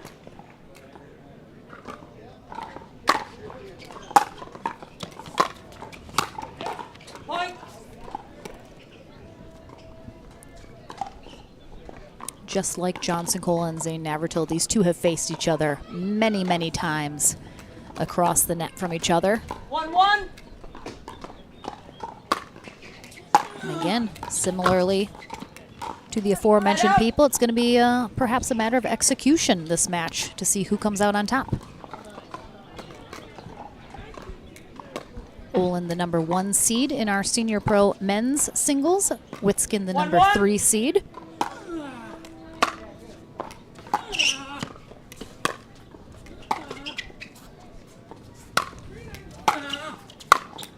Witzkin changing up, hitting with the lefty. Yeah, you'll see him switch that paddle hand a little bit. And since we have Rick Witzkin on court, an excellent opportunity to mention the Indianapolis Open, which is the week after the New York Open, first weekend of June. Registration is only open for another week. I believe it closes next weekend. Rick Witzkin and his wife are responsible for that tournament. They put that on in Indianapolis, where they are from. That's a good shot. Great spot there from Olin. So if you are in the Midwest looking for a tournament close to you, the Indianapolis Open, great one to look into. Side out. You know, Bridget Witzkin does a lot of work helping Rick put on that tournament. He always gives her a lot of credit for everything that she is doing. 1-2.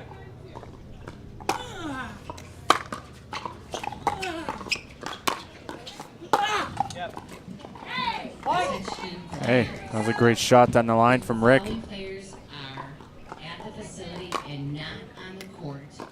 Not a lot of backswing too, so kind of disguised where he was going to go with that. His serve is very lofty. I thought that was going to sail long, but it dropped just inside the court. 3-2.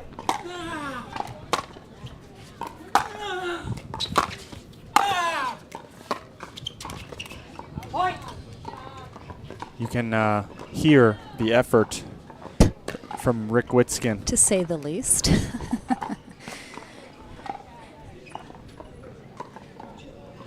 If you ever are wondering where Rick Witskin is playing at a facility, it won't take you long to hear him.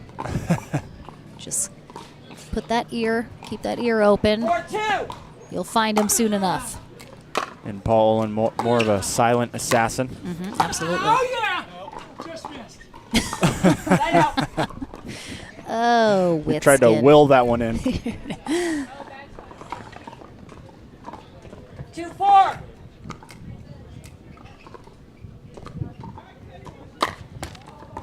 Service fault, side out. That's 2 serves into the net from Olin so far. 4-2.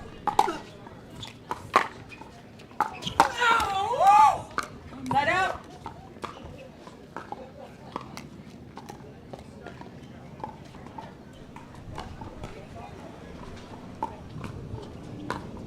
Two, 4.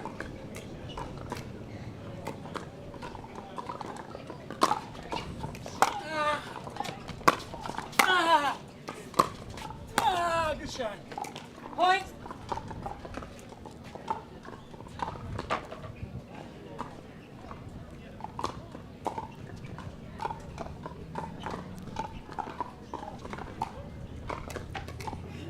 Three, 4.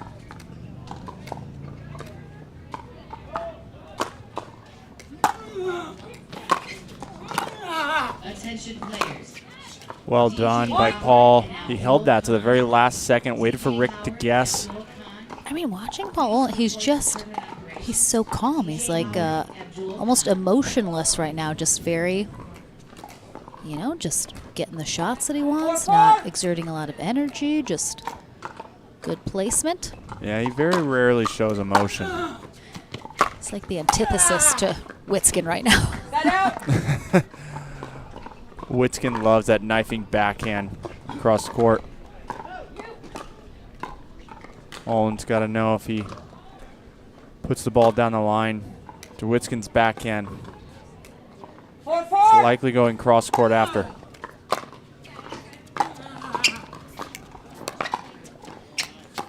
Oh, you idiot! Side out. He stood up with it.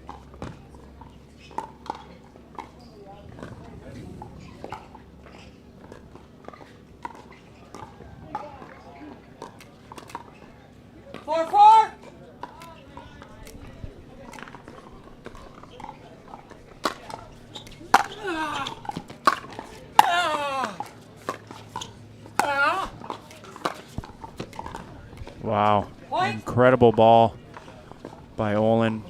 A sharp angle cross court out of Rick Witskin's reach.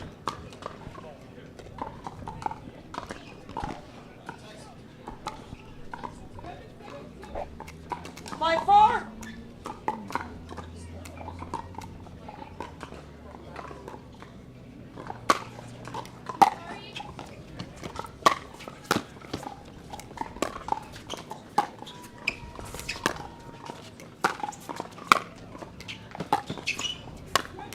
Wow. Great athleticism by Witskin, but Olin just running him back and forth. Yes. I don't have a better way to say this, and I do not mean this in a bad way, but watching Olin, he's like a robot out there right now. Like he's doing exactly what he needs to do, very calculating, very sort of in it, but just watch him. It's like he's barely moving. He's just, which is so unusual in singles. Yeah. He's very efficient with his energy. Yeah.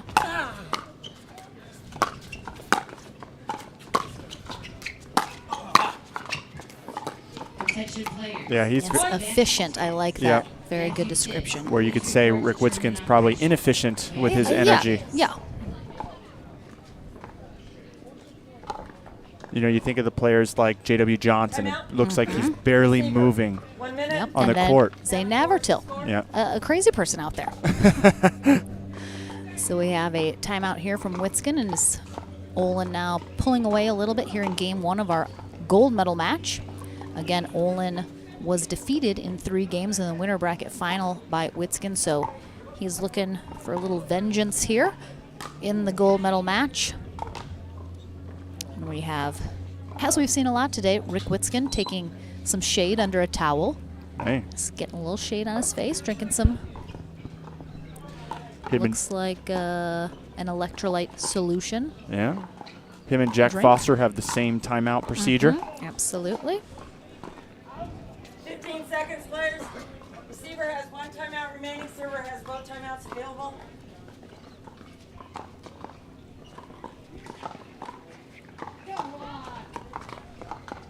Olin, of course, has to win the 2 out of 3 portion, as well as a tiebreaker match to 15, since he needs to give Rick Witzkin his first loss and then a second, as this is a double elimination format. So Marie Creed is just having a chat with Witzkin. I couldn't quite tell what about.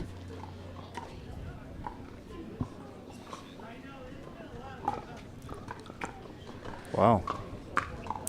So, Olin making a comment to us just now, and I think probably that's being reflected in the way he's playing right now. Is these two have history. There's a lot of senior pro players on the men's side that they get a little chippy, get a little mouthy with each other sometimes. There's a handful of them. Certainly, not limited to these two players by any means. There's some big personalities on the senior men's side. See it a lot in doubles as well. 5-7. But it seems Olin is a little aggravated. You missed the easiest. Great job by Olin staying alive in that point. The reach. Seven, 4.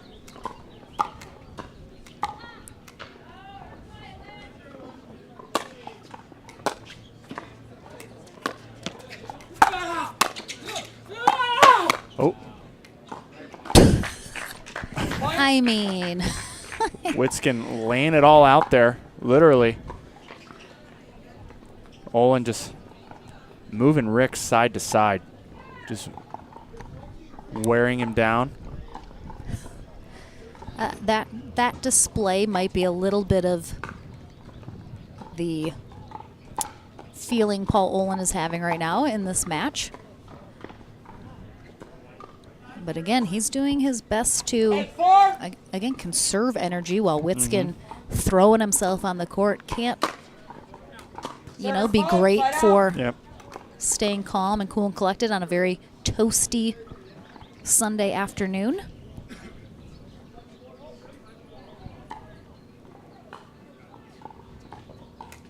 Four, 8. Point. Big serve from Witzkin. I'm sorry, I called 4-8. You lined up accordingly. My error, my correction. Your score was 5. No, it wasn't. I had 5. Now it's 5. Thank you. Have some. No, I think it was 5-7, Bo. I got 1 point on my last serve when I had 4.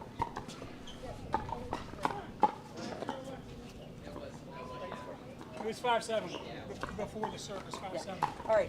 I did call the score incorrectly, but he was lined up according to that score. So I'm going to ask him, by providing him with the correct score, to line it correctly, and we'll do a replay. So that point doesn't stand. No. All right. So. All right. Let So me that. just be really, really clear. 5-8. All right. Now I will call the score. So there was a referee error.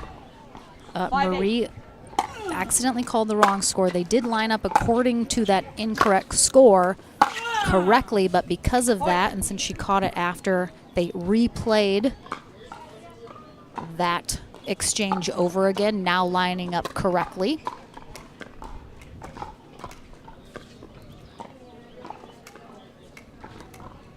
Six, 8.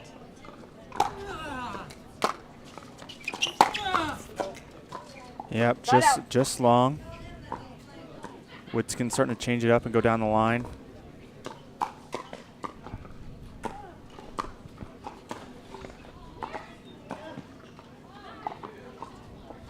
Let's see, Paul's had a couple service errors here. He's been rushing the serve some.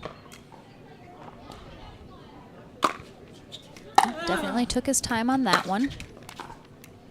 Side out.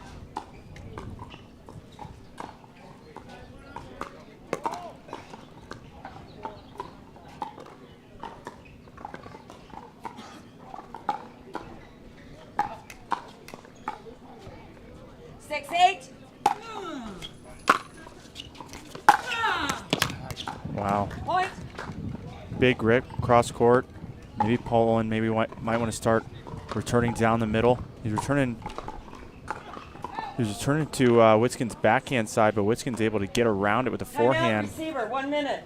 7-8 We is have the a score. timeout here from Paul Olin as he is hanging on to a slim 1-point lead. Witskin will have the serve coming back out of this.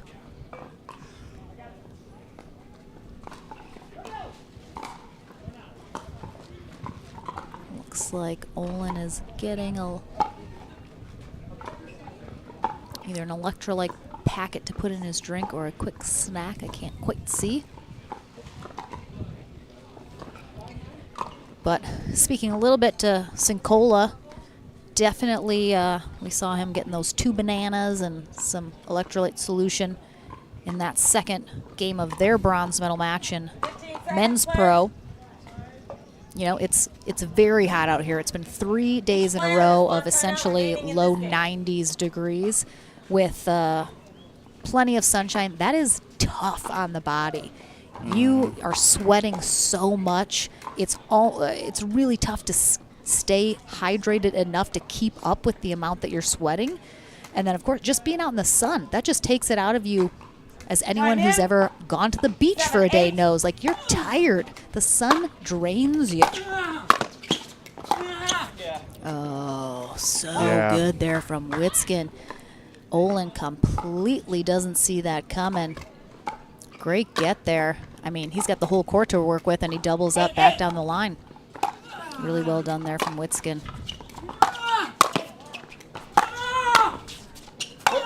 Football, right foot. Ooh, a foot fault on who? I Paul believe Olin? on Paul Olin. Yes, sir, it's your foot here. Oh, I thought he was pointing to Rick on that. Timeout. Another timeout, Receiver, 1 wise minute. timeout here. 9-8 is the score.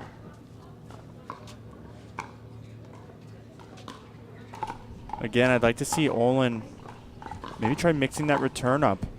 Go more towards Rick's forehand side. Rick is already moving to the left after he hits a serve.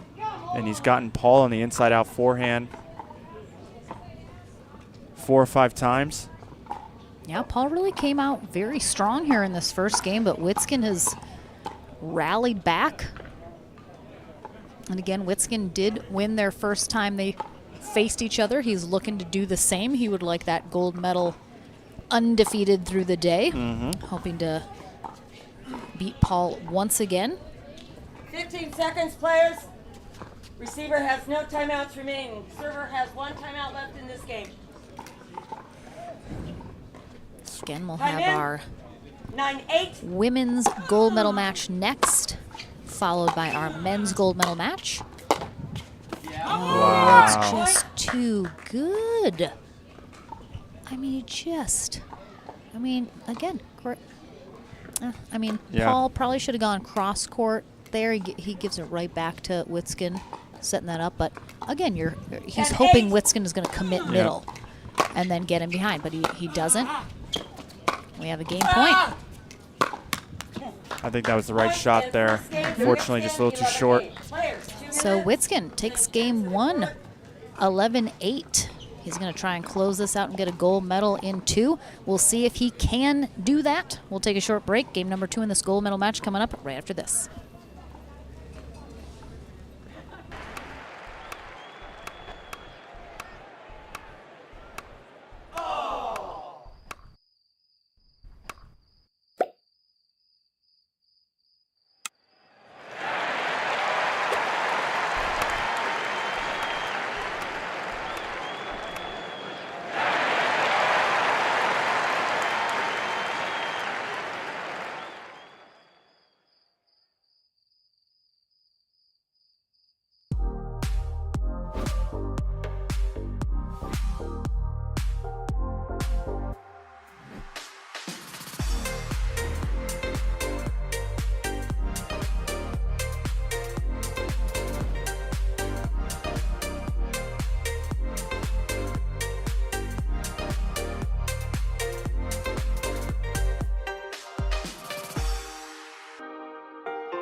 back into our gold medal match here in Senior Pro men's singles.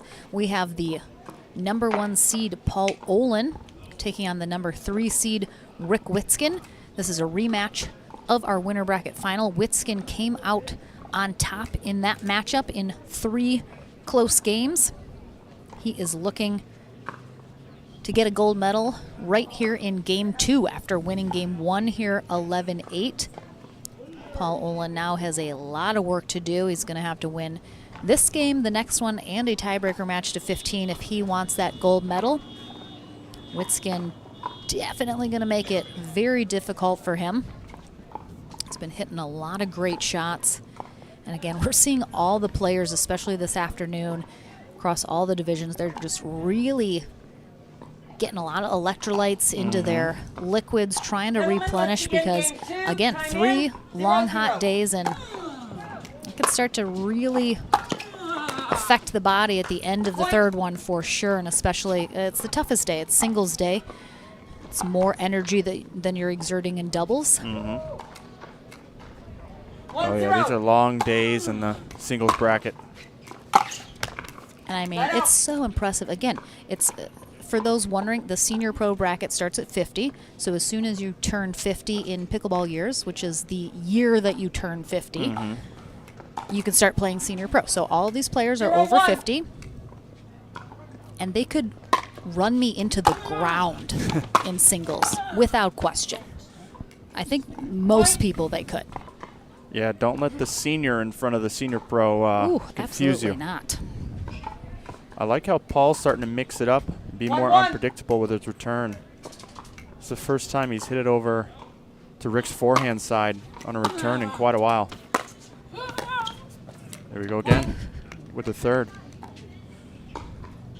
So Olin was able to pull out in front a little bit in the first game as well. And then Witzkin kind of made some adjustments. 2-1. Turned the energy up a notch, if that's even possible for Rick Witzkin. Oh, no, you cannot miss that. Point. Yep, that was a bad miss on that volley. But yeah, Paul Olin just seemed to be too predictable and hitting the same spot on the court almost every time.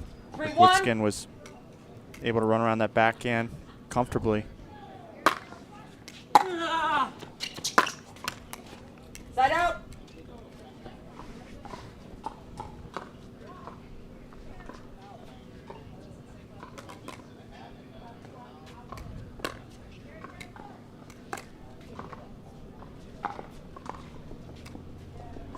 One, 3. Oh, that was a great spot there from. Oh, and then he misses it again. We've seen him miss a couple. Again, yep, runs around, gets a great angle. Olin gets pulled off his feet. That was a just great overdoes pickup. that. Yep.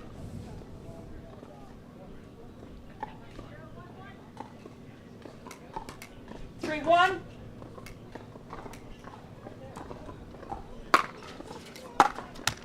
Point.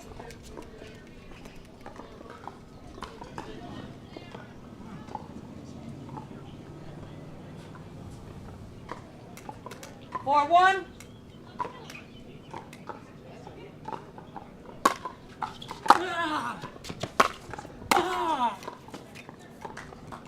Does not miss that one.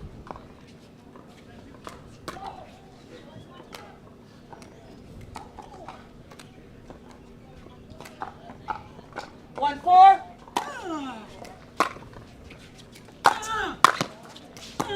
There's that left switch to the left hand, not once but twice, and he gets He got it somehow. Doubled up. Switches over to the left, puts it in his right, and immediately back in the left.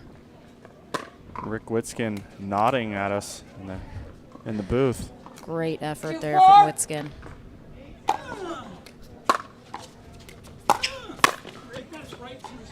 Side out. Yep.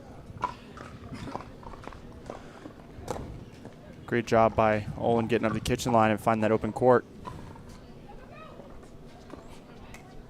4-2.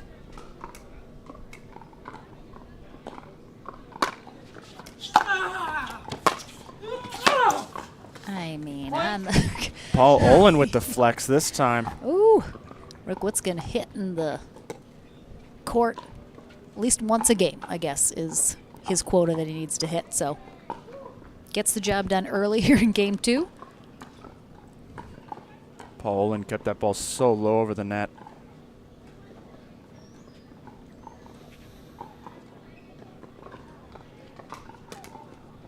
Five, 2.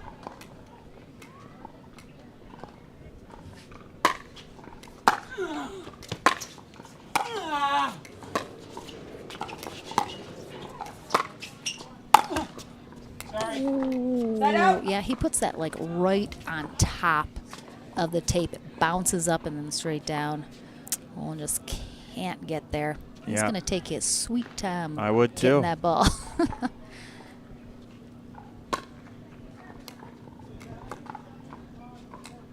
Two, 5.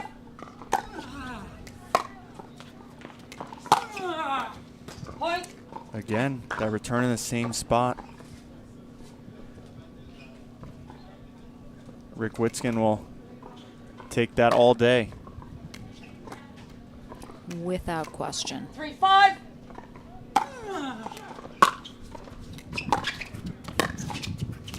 Again, there's that left hand. Point. And Olin just trying to be a little too perfect. Just perhaps slightly nonchalant there. Yeah. Needs to be just a little more intentional with his shots. I'd say he was standing up a little too tall. 4, 5.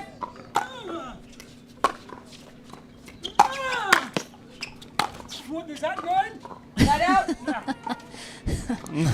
out. Witzkin had the absolute right idea coming up and taking that out of the air. He just, instead of getting on top of it, got under it. And definitely the opposite result than what he was hoping for.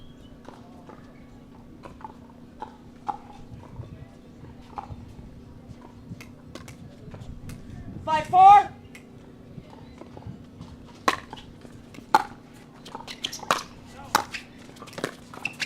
That was a nice pickup from Olin. Oh, that one gets on top of that. Mm-hmm. Not going to make the same mistake twice. Good get there from Olin, but Timeout, receiver, fortunately 1 minute. pops it up. 4, 5 is We're going to have a timeout here from Paul Olin. And again, we kind of talk about that Olin's just looks like he's conserving a lot of energy, moving very deliberately. And again, we haven't seen them play yet today, so there's a good chance he is absolutely exhausted. Something might have happened in an earlier match, perhaps, that's making him, you know, move a little slower, taking a little more time. So certainly don't know exactly what that is. We can see that that's how he's playing this match right now, but very possible, as we've seen a lot of players. Again, 3 very hot days. We can't emphasize that enough. It is tough. 15 seconds, And, you know, this is the final match of their weekend. Timeout remaining in the game, Both of and these the players server has often full on the timeouts podium available. in all 3 events that they play or very close to it. So that's 3 long, grueling days. You're at the end. Your body's ready to be done by the end of these tournaments, as any player, no matter what age, would tell you. Absolutely. If I'm Olin, Time in. I really want to start mixing it 4, up. 5. Get Witzkin guessing. Get him on the run. That was a great adjustment by Olin to return down the middle. Didn't give Witzkin any angle at all, allowing Olin to come up and crash the tee and dictate the rest of the point.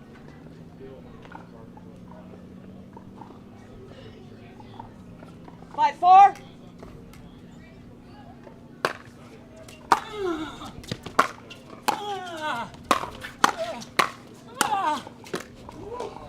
Yeah, it's great play from both sides. Olin not able to find his way through or around Witzkin. I'd almost like to see Paul Olin throw one at Witzkin's body once, as we've seen throughout the day.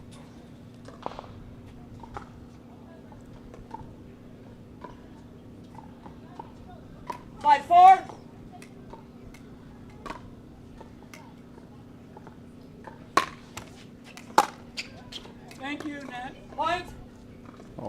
with some net love to help him out on the serve. 6-4.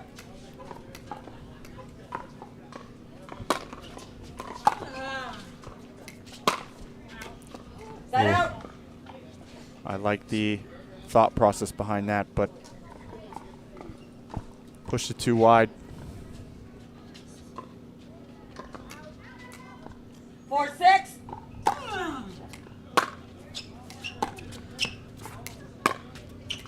Great ball by Olin. Side out. I mean, we talked earlier, you know, not necessarily any love lost here between these two. Definitely. Witskin says that's on the line. Paul Olin said, inside the line, baby. I love it. Bronze goes to Miss Jeannie Hyde.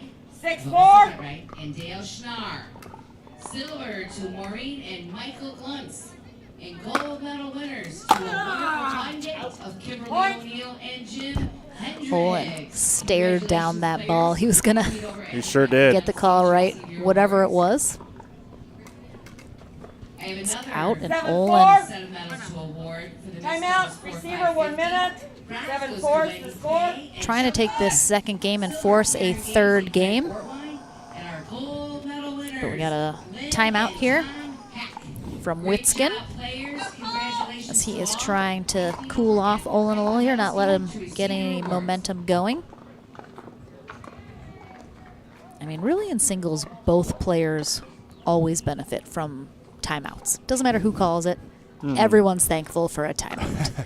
I think perhaps the only time a player might not want one in singles is if they're like really on a good streak and then they're like, no, I want to keep going. But sometimes you get that adrenaline dump if you sit down. which exactly is why you see some players, they don't go sit down. If their opponent calls a timeout, especially in singles, they'll stay on the court. They're kind of moving around, staying warm, staying loose. They don't want to sit down for exactly that reason. Yeah. All right, thank you. Yes, you each have one timeout remaining.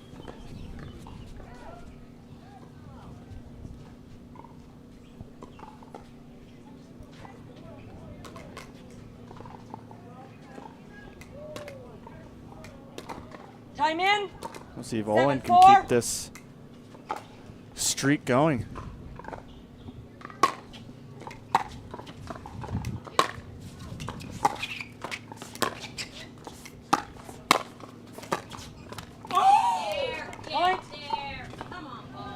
I mean, that's the Witskin howl. Like, if you've ever heard a player sound like they are howling at the moon, that's Witskin. He has several different variations that he pulls out. That was the howl at the moon one, when he misses a shot that he really wanted to make.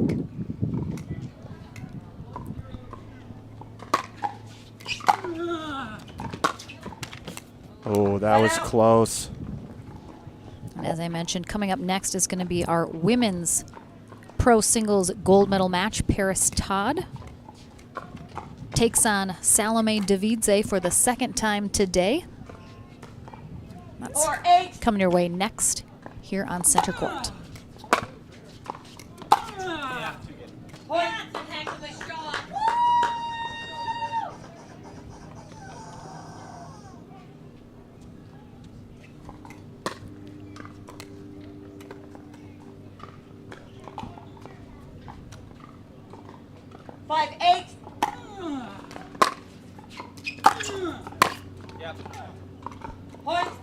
You know, that was a great decision, though, from Olin to return in this corner. He just missed the put-away volley. 6-8.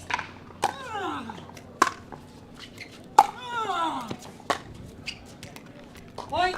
You can see before Olin even returns that Witskin's already taken steps to the left to get around that backhand. When I went home after St. Louis and I worked out for the first time in about a week, the next day I was walking like Paul Olin's walking right now. We were the same person. Side out.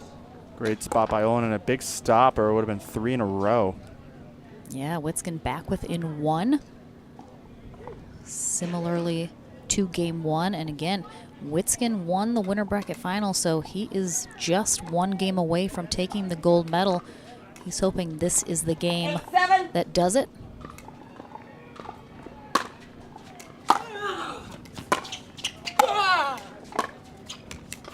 Set out.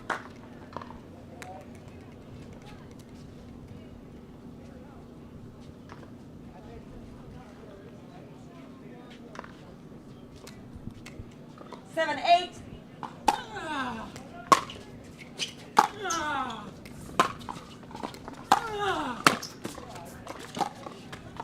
Great get from Witskin. Set out. Good movement from Witskin. But that's the point that Olin wants, is to move him side to side. 8, 7.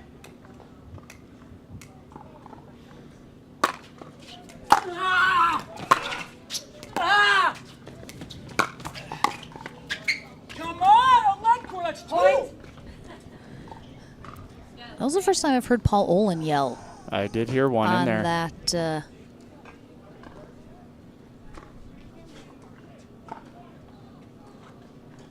almost was drowned out from Witskin's yell extending longer. Olin trying to figure out how to get the ball. Oh yeah, those barriers got moved over a little. Pull it up. Yep, pull up. They didn't see me, but lift, Marie. Lift. Oh, Paul. He's just gonna He's take a nap done. in the shade over there while the referee gets the ball. I can't blame him. They got it. Look at Marie Creed just making things happen. Not only referee extraordinaire, but over there helping Paul while he lays on the ground get the ball. It's very charitable of her.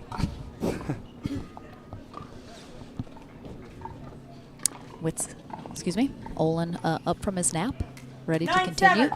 2 points away from trying to force a third game here in the 2 out of 3 portion of our gold medal match.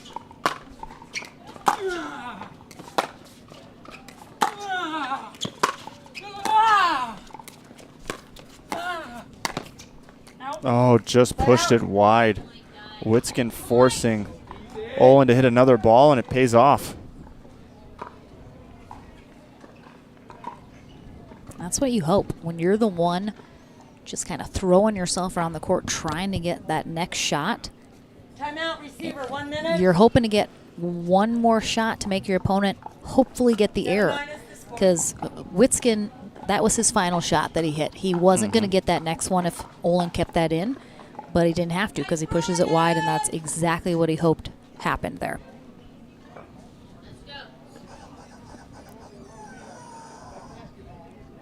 Now Witskin taking a little break in the shade, or at least a little bit of shade in here in the corner. There's like a little sliver of it.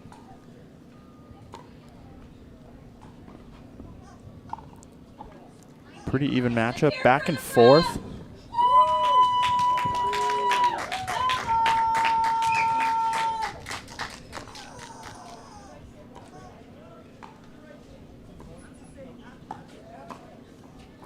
Two final matches are all that remain here in our coverage at the APP Cincinnati Open. Our ladies gold medal match followed by the men's will conclude our Sunday, and then join us in 2 weeks in New York City. We're at Flushing Meadows.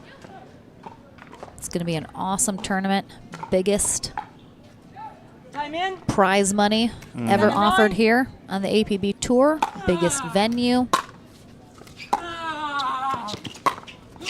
It's going to be a good time.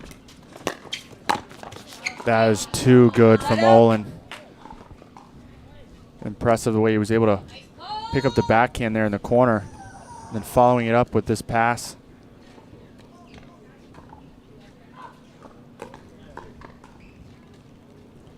Witskin going for extra credit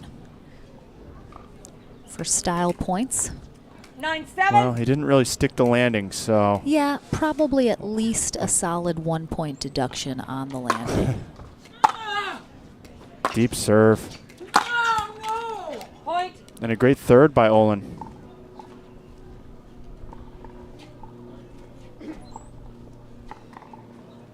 It's going to be a game point here for Paul Olin, forcing a third.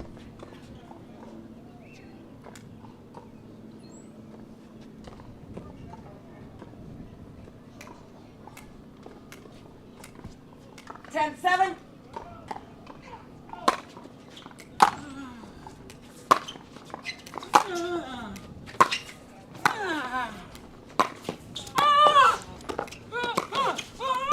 Oh, wow. No. There's no frickin' way that he should have got that second one. Come on. I mean, that's the way you end a game. Hey, you put it all on the line. Wow. I mean, all right. Game number 3. I'm not sure how you can follow that performance, but we're going to try. Game 3 here in our senior men's singles gold medal match coming up right after this.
All right, we are back into the action. There are no players on court, but Paul Olin, I believe, went to grab some more water.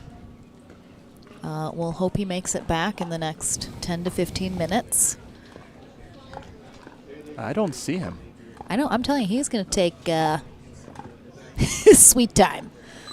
Oh, he's filling up, yeah, at the water coolers, the player tent. He's in no rush, though, I can see. So we have game number 3 coming your way here in our men's senior pro singles gold medal match. Rick Witzkin has joined the people in the crowd under the tent in the shade while waiting for Paul Olin to return. So Witzkin takes game 1. Olin takes game 2. Very hard-fought match. Witzkin on the deck. Let's see. 1, 2, 3, 4. I think there were 3 times in that last rally alone, so 5 times during that. We see Kathy and her chicken there to the right of Rick as we... Oh, yes. This is our final rally of game 2. Spencer's got us ready to go. I mean, he's done. He's done, but then no. How he gets that is... That's not real. Oh, Rick. I don't think Shay's watching anymore, but if she wanted a gif of his earlier throwing himself, she's really going to be sad that she missed that final one.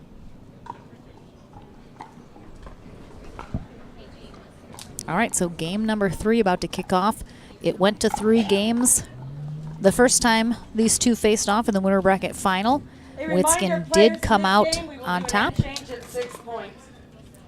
As Marie Creed said, we'll switch ends at 6 here in this third game. Olin now has his hat backwards, which I think means business. Set out.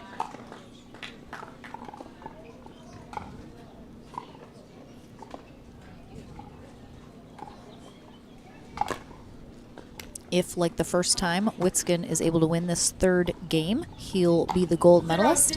If Paul Olin is able to win, we have a tiebreaker to 15. Place your bets now. Set out.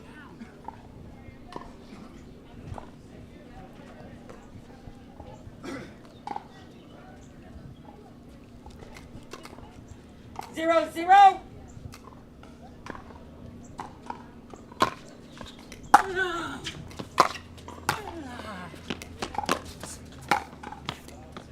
Set out. Witzkin staying nice and steady and calm there. And I think for all the theatrics out of Witzkin, there is something to be said for when, you know, you just stay calm and deliberate and wait for the next shot and just be nice and steady. So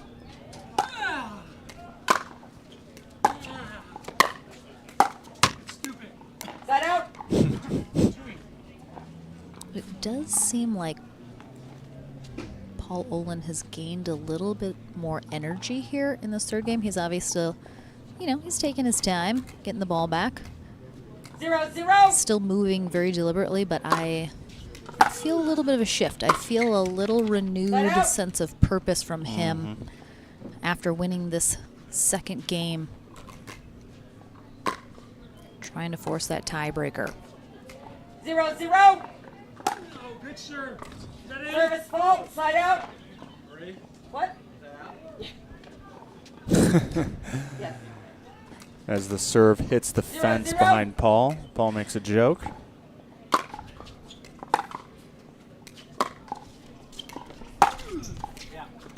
Side out.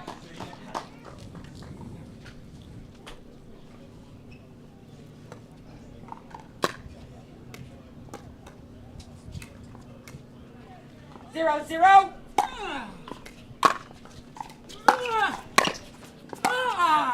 Great job by Witzkin taking that out of the air, not letting Olin have any time to set up. Mm-hmm.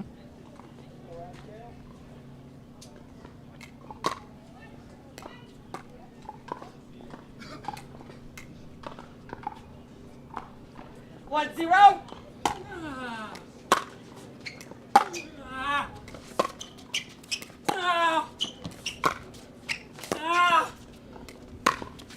Well done. Side out.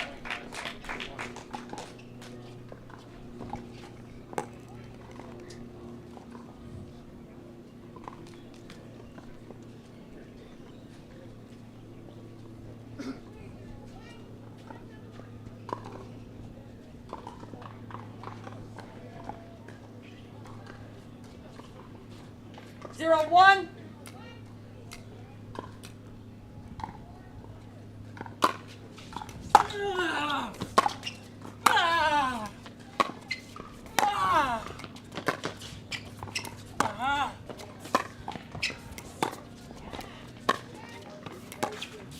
Really great drops there from Olin. No! Oh, do you see that? Mike? Asking Had a little bit of I a cannot rule on it. What did you call select? controversy here. We'll see. Okay, Paul's call. Yeah, it Yeah, looks. it looks It looks to be I in the mean, red. Olin is literally right on top of it. It looks to be in the red or orange. That's why they ask the officials. You can ask the TV people. Hey, I don't care. Ask the officials. I don't need to talk to you. Oh. Okay. Like we said earlier, no love lost One, between one. these two, which is okay. I also mentioned earlier, everyone talks about pickleball like everybody's best friends. They're not. It's okay. In real life, it's the same way. Oh. Side out. Thank you. Very generous. Now we're starting to get some chirping going back and forth. Like I said, senior pro men. There's a good group of them. They love themselves some chippiness. One, one.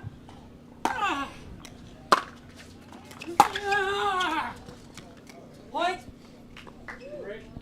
That must have just caught the line. Yep, great spot there. Olin clapping his paddle. A good shot for Witskin. 2-1.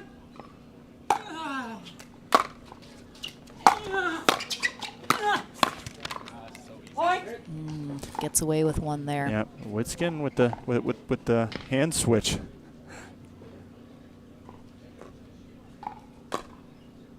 You know, you think you have a nice shot of the backhand side, and then he pulls the paddle in his left hand.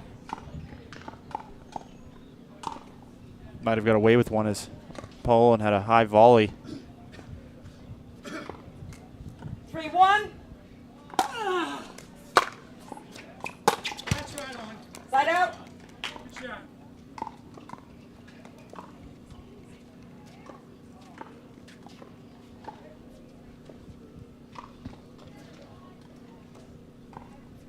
One, 3.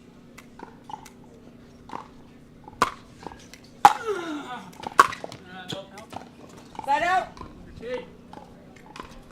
Good decision.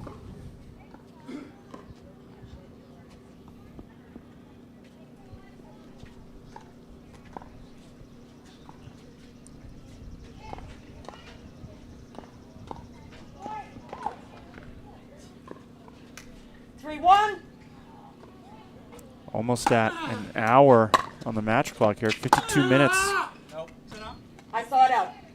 Side out. Good 15 minutes of that has been just walking slowly to get the ball in between these rallies. But yep, we're not even into a potential tiebreaker match to 15, so this 2 out of 3 portion easily going to go over an hour.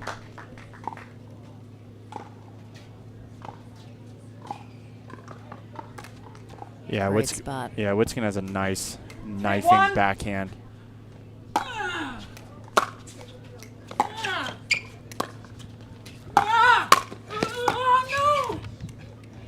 Side out. What's the count on how many times he's hit the deck so far? There was I 2 think and 1 that's 6. point. It was 2 and 1 point earlier. Well, or did he not get up off the? He never got off in the this ground. third game? He No, had the second, the end of the second. Oh yeah, no, that was 3 in that one. Yeah. I'm going to count it as 3. So we're at 6 now. Side out. And again, we're going to switch ends at 6 here in this third game.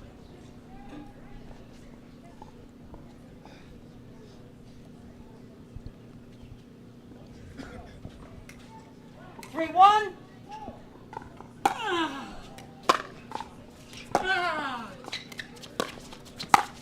That's right there. Like it. Side out.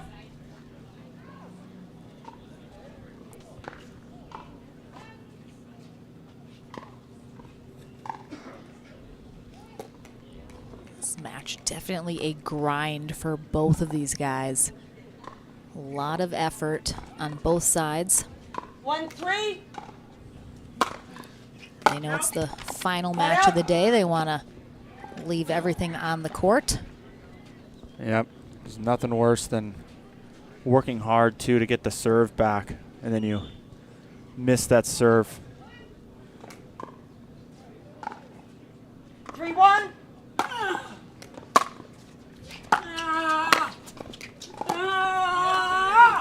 Point. I like the changeup of the return from Olin. You know, Witskin just hit a good shot in response. Yeah, he's looking to try and get a little momentum, get going here. It's been a pretty close first and second game. Oh, that's nice. He's trying to get to that end change with a bigger lead than he's had this match over Olin. Let's see if he can get that 6th point here.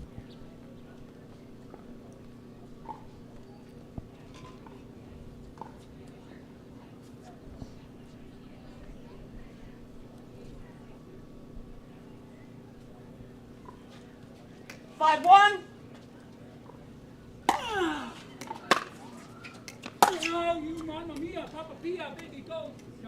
Side out. All right. Paul Olin starting to mix up the return. Forced an error from Rick.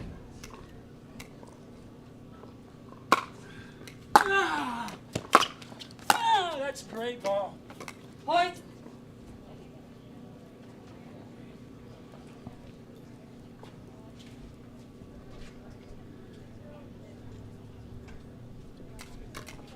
Two, 5.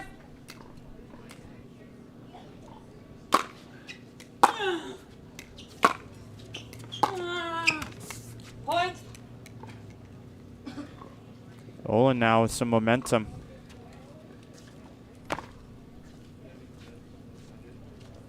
Huh.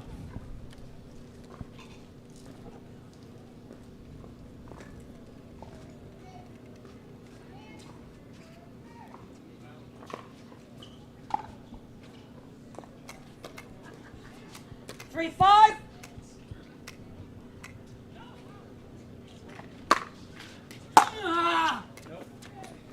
Point. So Witskin's bigger lead than usual. Gone now. It's only up by 1, I think, now. Yeah. Yep.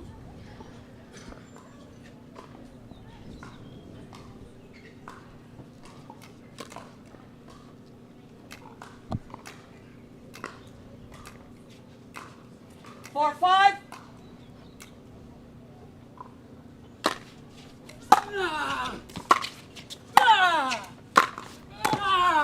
Oh, that was nice. Yep.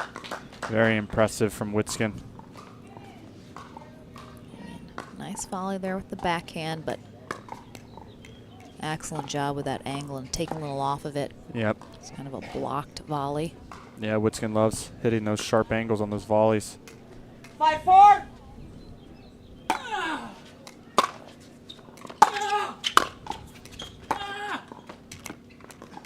Side out. Witskin possibly starting to show some fatigue here in game 3. As before, he was able to run around a lot of those balls. Now it's a lot more laboring to get there.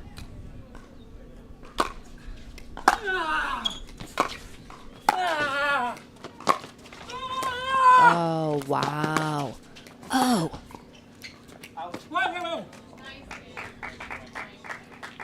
Olin with the wheels. Yes, I am. I saw the ball hit the line. Yes, yes, yes. Side out. Oh, that's tough. That might have been one of the best rallies we've seen. Oh, that was... Well, that wasn't the same one. That wasn't it. I was like, that was really in. Yep. Great shot here. We'll see. Oh, Spencer, we needed the last shot. Yeah, I definitely thought Paul's hit the line over where Witskin is now. The shot previous to that final one. 5-4. Point. I expect to see and change here. Yep. So, okay, here we go. Spencer's got us. All right, let's see I thought it. that one caught the line. And this one. Ooh. Let's take it back, Spence. Take it back. Roll it back. Oh, yeah, that's the previous one. We had a couple really close ones. I think Witskin thought that might have been out.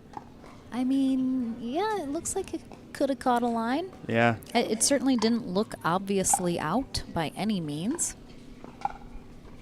So on the end change here, with the built-in timeout. Again, Rick Witskin trying to hang on here and get that gold medal without having to pull out the match to 15. 15 seconds, players. Which will come out if Paul Olin comes out on top here. But Witskin with a 2-point lead. Let's see if he can get the job done here.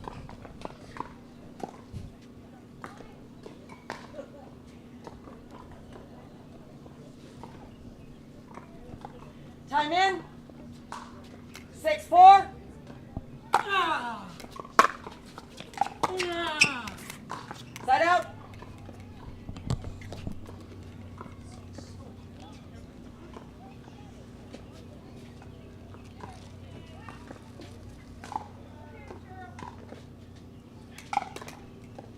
4-6.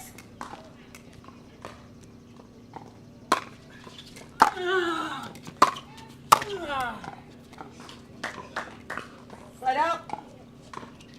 Good job by Witskin to stop his body from going into the kitchen. He looked down at his feet after he hit that volley. Yeah, and made me look over at Mike Baumgartner, who is our second referee. He's behind the fence on the right side, so you can't really see him, but you can see him there on the camera. He looks like a kid that just wants to be let in and play with everybody else. But he's on the other side of the fence, but doing a great job keeping a second eye on those kitchen lines, along with Marie Creed. Oh, it's just too good. Yep. Now Paul running around that backhand. Seems like he's found a little bit of life here in the third. Yeah, absolutely. I mean, as we mentioned previously in games 1 and 2, he was certainly conserving a lot more energy than Witskin, who perhaps now that is benefiting him, where Witskin maybe not moving quite as quickly, able to get to as much.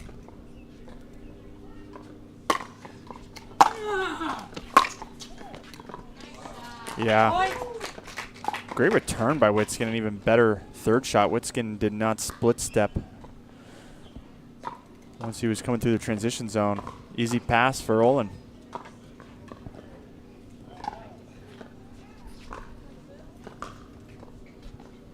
Six.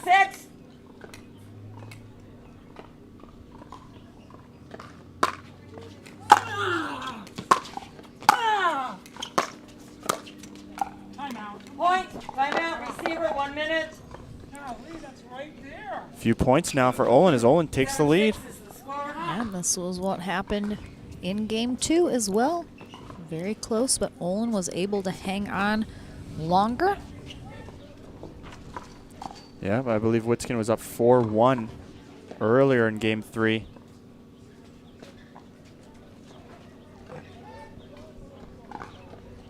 So Witskin, again, well over an hour now in this match, and we're not even done yet. And if Paul Olin wins this third game, we have a tiebreaker match to 15 with a potential 10 minutes before we get into that for our players to rest a little bit. So it'd be interesting to see. I wonder what the record is for the longest match. It's a good question. In a 2 out of 3 format. Yeah. Both timeouts available. I imagine it would have to be potentially a gold medal match if it went to that tiebreaker match, in addition to the 3, if they were really close. I've seen some epically long matches in the last 2 years for sure. 7-6. This one's getting up there.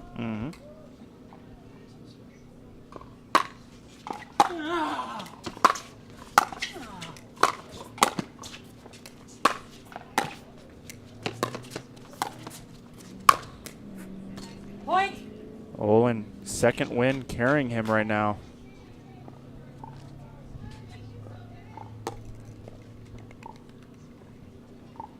Witskin just giving up on the play.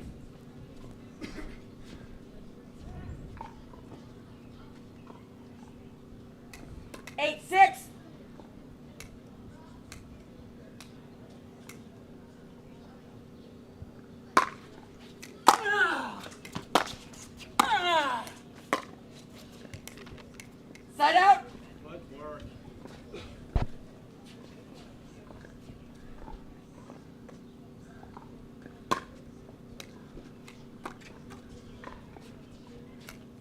Six, eight.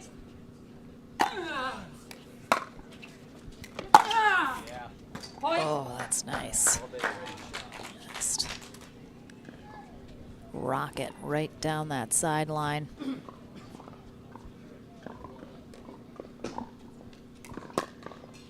And when and if this match ends, we have our women's singles gold medal match coming up next. Paris Todd takes on Salome Davidse.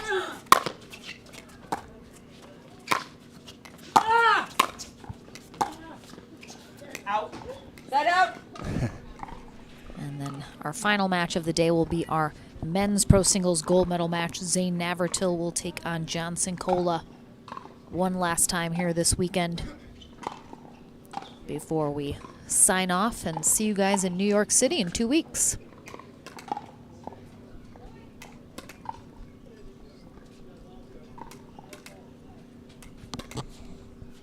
8-7.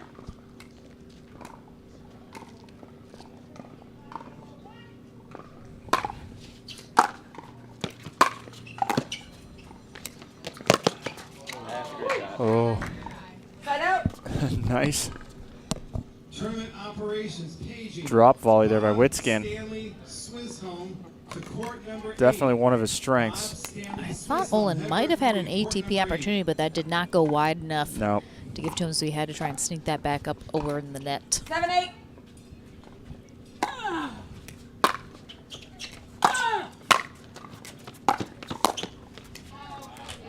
Side out. Olin now moving Witskin around.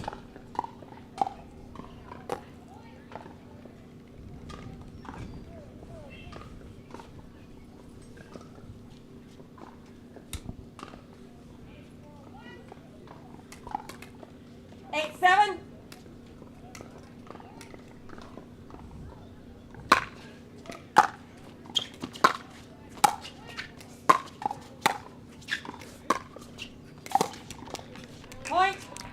Starting to see possibly some fatigue here from Witskin. Remember, Olin has to play a game to 15. After this, he needs to win that one as well. I mean, Witskin would have to play it as well. Well, I understand that. What I meant to say was he has to also win Yes. a game to 15. Yes. 9-7.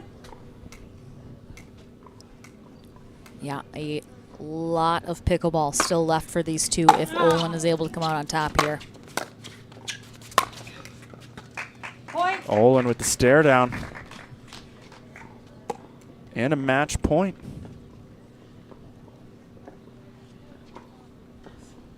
Witskin in dire need to end this right here. We don't know how much is left in the gas tank. I suspect both these players getting fairly close to empty. The gas light has gone on. 10-7. How close we are to that tank being empty. Still up for grabs. Olin does it. Point game and match. Going to the game to 15. Last game, 11-7. First dip of the double dip complete here in this hour and 10-minute match so far. So more senior pro pickleball coming your way. We have up to 10 minutes here. We'll keep you guys posted if our players come back early. I sense that that won't happen, but what do I know? So we'll take a short break. The conclusion of this gold medal match here at the APP Cincinnati Open presented by Head Pickleball coming your way right after this.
I'm so ready for next gen. This is Next Gen Pickleball. I'm so ready for the Next Gen Tour.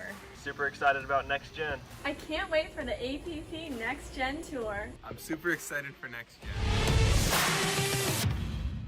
If you like to dink, then Pickleball Magazine has what you're looking for. Our bi-monthly print publication will help you become a better player with instructional tips, drills, and articles from the top teaching pros in the sport. And you'll become a healthier, stronger player with psychological, nutritional, and wellness advice from experts in their fields. Finally, if it's product reviews or the latest news, we have that too. To learn more or to subscribe today, go to pickleballmagazine.com.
Pro athlete, weekend warrior, or everyday active? Stay in the game with Active Tracks, powered by Core Physical Therapy. Core's team of physical therapists and athletic trainers promote injury prevention, rehabilitation, and fast recovery to keep you from being sidelined. We use cutting-edge technology to treat the chronic conditions and injuries from high-impact, high repetitive activities. Step into an Active Tracks tent in your community or visit one of our clinics. Core Physical Therapy, treating everyone right.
PT Pro Team at pickleballtournaments.com have unparalleled experience running tournaments, including all professional tours and premier events.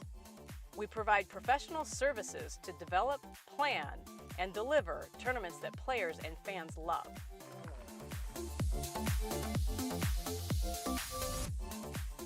Pickleballtournaments.com, powering pickleball tournaments worldwide.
Pro athlete, weekend warrior, or everyday active? Stay in the game with Active Tracks, powered by Core Physical Therapy.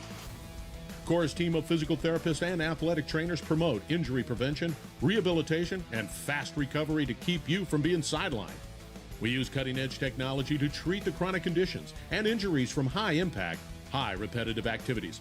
Step into an Active Tracks tent in your community or visit one of our clinics. Core Physical Therapy, treating everyone right. Welcome back here for the conclusion of our Senior Pro men's gold medal match. We have one tiebreaker match to 15 coming your way right now. Rick Witzkin on the far end, Paul Oland on the near end. Witzkin won when these two faced off in the winner bracket final in 3. Now Paul Oland has won in 3, the first portion of this gold medal match,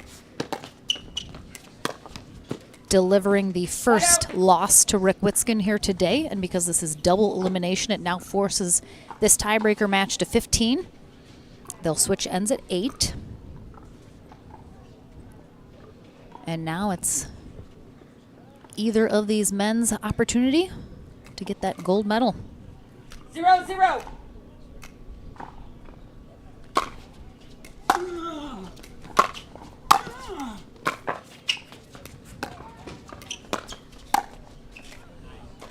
That out.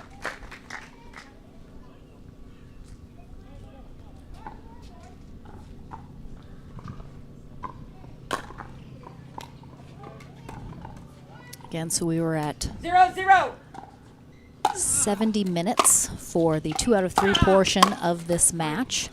Then the 10 minutes in between, so we're now at 80 minutes going into this tiebreaker match. So going to be over an hour and a half total for this gold medal match here in Senior Pro men's. And I got to tell you, the Senior Pros, they just want more pickleball.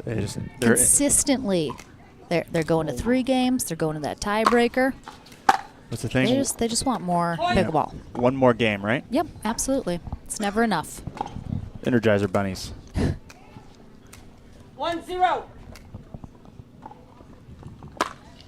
Another announcement. Last call for the APP Tour Store located near the beer bracket. It will be closing at It's like he's taking a bow with that shot. APP Tour Store will be closing at 5. Witzkin with his third outfit of this match. It's actually starting to cool off a little bit here as we're getting close to 5 o'clock here outside Cincinnati. The breeze has died down significantly, though. Not much at all. Yes, you do. 1 point. Marie Creed is our first referee. Mike Baumgartner, second referee for this gold medal match.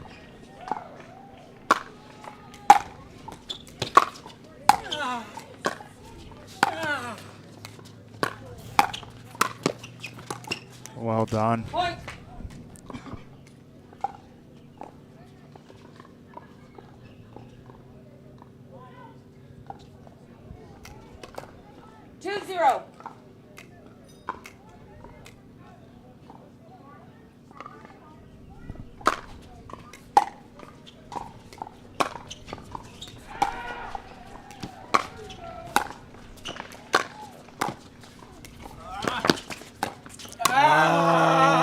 foot fault on Paul. Side out. Olin, what an effort, though. Oh, that's so tough. Yeah. And the sad thing about singles day is we don't have a kitchen cam like we do for normal doubles play because we don't have a lot of action at the kitchen. So we don't have that awesome replay of the kitchen foot faults. Yeah, no. Point. Yeah, he definitely stepped on the line, though, as he ran across. Yeah, and I think that was what his long yell was about because he knew exactly what he just did. Yep.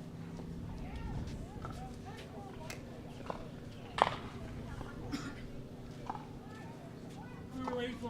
What? The server space? I'm sorry.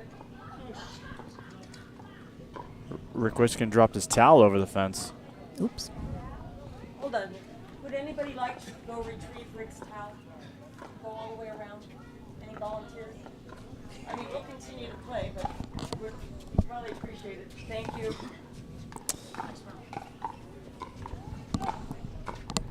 All right.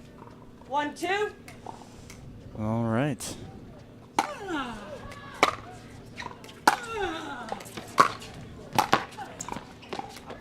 Side out.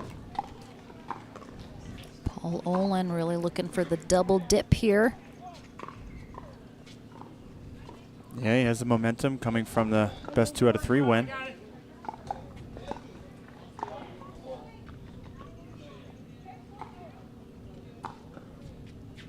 And as we've seen, if you've been watching so far this match, a bit of chippiness between these two, so I think they both would like to be able to come out on top here. Paul Olin seems especially motivated. He sure does. Kind of really bringing the energy a little bit up in game 3, able to close out that first portion.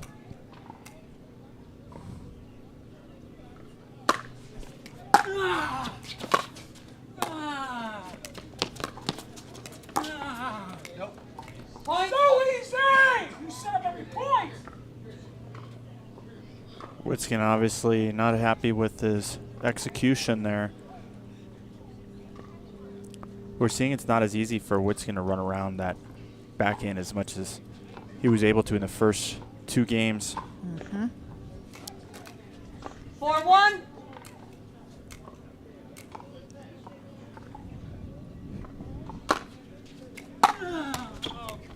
Point.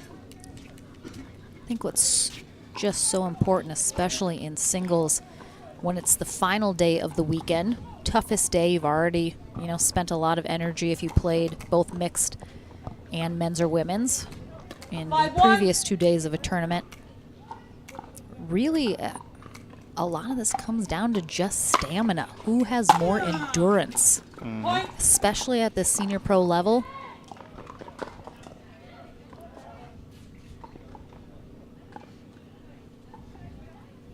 Right now it seems like Paul Olin just has a slight edge perhaps in that department.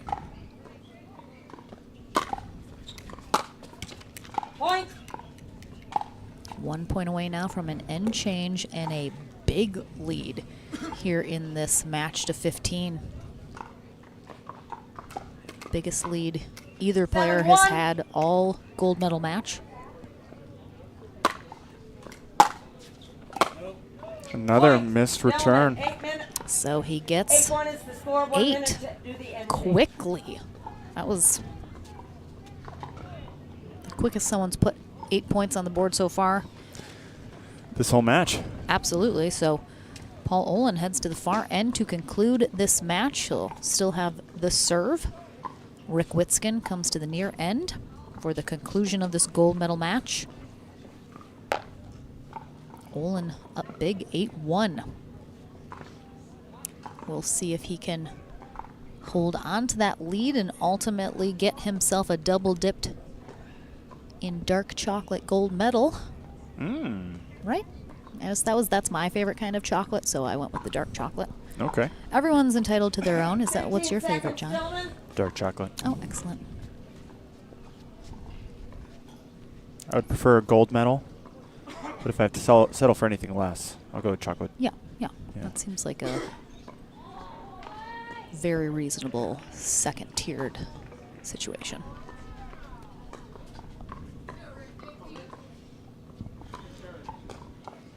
I was going to maybe explain my opinion about the different chocolates, but then I might upset some of our audience members, so I got to keep it. You gotta be careful with that. Keep it to myself. Don't want to insult anyone in their chocolate choices. Yeah. Olin keeps it rolling here after the end change, and it does really seem like Witskin is. It's taken a lot more effort now. 9-1.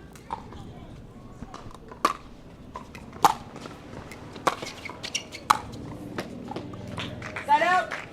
Nice easy backhand volley there from him. I'm sure he is hoping for a few more easy shots like that one.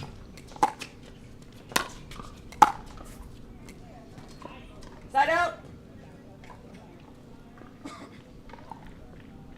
Definitely a battle of attrition at the moment. 9-1. Point. Another missed return.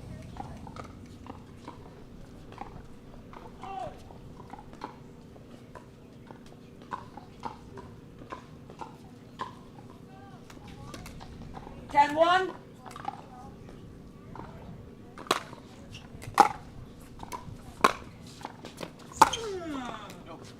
Point. So this is quite a different showing here in this match to 15. I mean, we talk all the time about every game's a brand new game, every match brand new. And leave whatever happened in the past there because it doesn't matter, it doesn't affect what's going on now. And both these men very close in the 3 games, and now it seems like Witskin is kind of giving it away at this point. Yeah. Olin's been more efficient with his energy. Set out. Throughout this match, it's been probably an hour and a half or so. At least at this point, yep. 112. Oh, all right. So Olin hasn't had too many errors yet. Don't call it a comeback. I won't yet. That's for sure, but 212. I mean.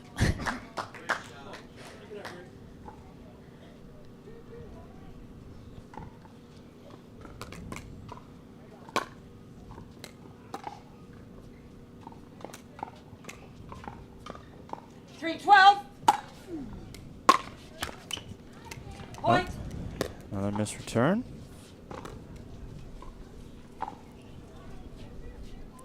Last thing Olin wants now is for Witskin to somehow get back in this and find some energy. Absolutely not. Yep. Point. You know, as Witskin gets some points on the scoreboard, he could find more energy in the tank. Absolutely, gain a little confidence. We've seen a couple errors from Olin as well. Side out. Big side out. We'll see if Olin can put at least a point or two more on the board, inch his way ever closer to 15. Keep the pressure really on Witskin to have to do something if he gets the ball back. Come on, you're not getting that. And the breeze is picking up again. Windsock blowing now. That wind to the back of Paul Olin into the face of Rick Witskin right now. 13-5.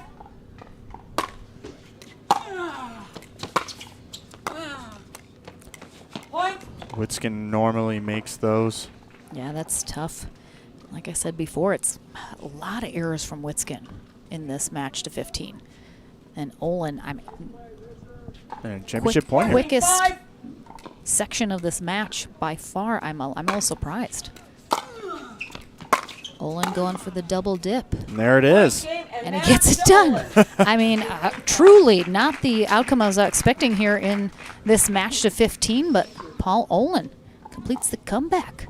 He is our gold medalist. Big congrats to Rick Witzkin. He takes silver here in senior pro men's singles. We'll be on court with Paul Olin and then back into the pro action for our women's gold medal match. Salome Davidse takes on Paris Todd. That's coming up right after this.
Welcome back, everyone, into the Franklin studio. Lauren McLaughlin here with Paul Olin. He completes the double dip in our gold medal match. I appreciate you keeping your distance to not spray sweat all over me, as that was an effort that you put forth against Rick Witzkin. Obviously, a lot of energy exerted through all 3 days of play. It's hot out here.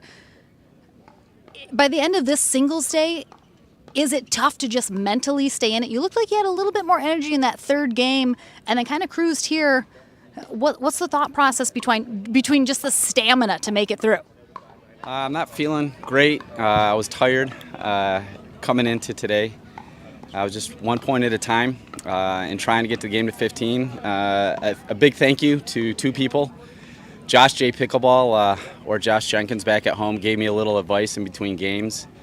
And Matthias, the #1 singles player in the world now, gave me some advice. And without their help, I don't think I would have pulled it out. So they just a little game change, and it helped out a lot. And I was able to execute it, and it worked out. Excellent. Well, congratulations. You are our gold medalist here for Senior Pro Men's Singles at Cincinnati. Will we see you in New York? Yes, you will, Lauren. Absolutely. We'll see you there in 2 weeks. Congratulations. A job well done. Don't go anywhere. Our Women's Pro gold medal match is coming up next. Paris Todd takes on Salome Davidse. Do you have any other sponsors or people you want to thank before we sign off? Thank you, Gamma. Thank you, BRD, and Jigsaw Health. Thank you. Excellent. And APP Tour. Oh, thanks, Paul. Thank you. Thank you for that great showing. All right, we're back into the action right after this.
Pro athlete, weekend warrior, or everyday active? Stay in the game with Active Tracks, powered by Core Physical Therapy. Core's team of physical therapists and athletic trainers promote injury prevention, rehabilitation, and fast recovery to keep you from being sidelined. We use cutting-edge technology to treat the chronic conditions and injuries from high impact, high repetitive acts tent in your community, or visit one of our clinics. Core Physical Therapy, treating everyone right. The PT Pro team at pickleballtournaments.com have unparalleled experience running tournaments, including all professional tours and premier events. We provide professional services to develop, plan, and deliver tournaments that players and fans love.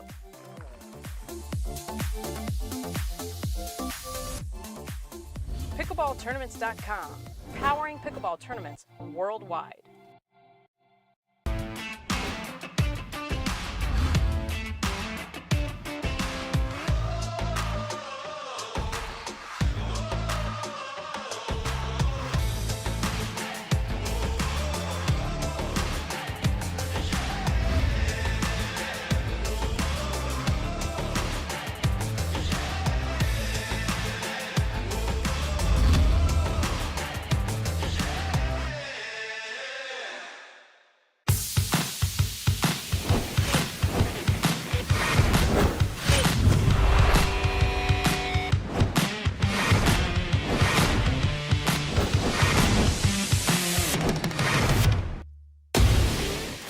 So ready for next gen. This is Next Gen Pickleball. I'm so ready for the Next Gen Tour.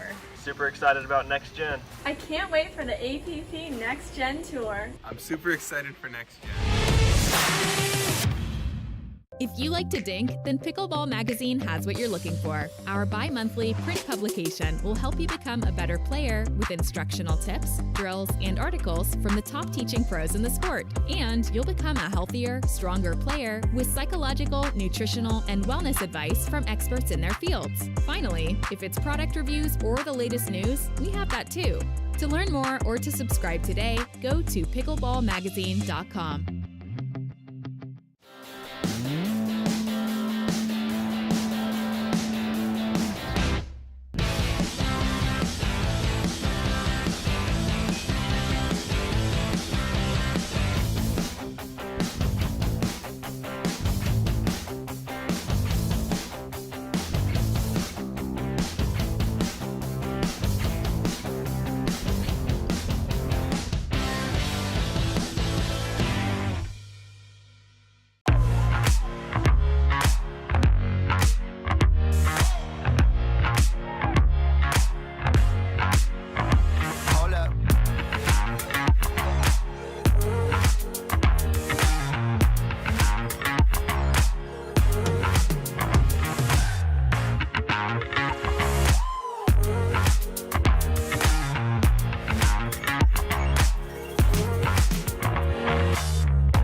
Welcome back here for our Women's Pro Singles Gold Medal match here at the APP Cincinnati Open, presented by Head Pickleball.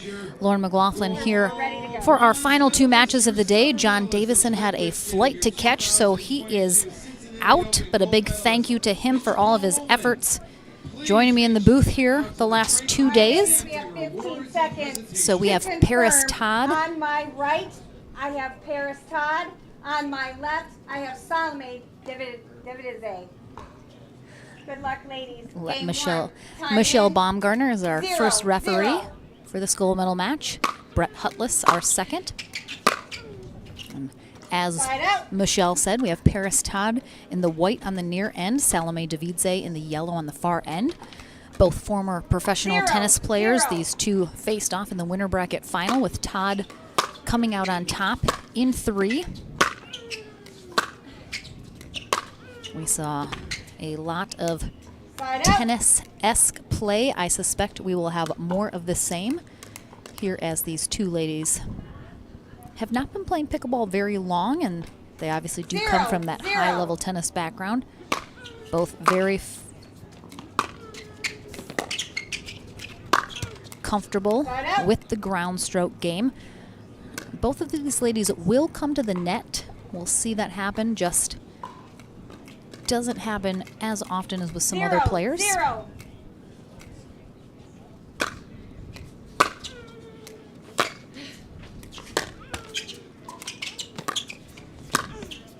Nice get there from Todd after the net cord.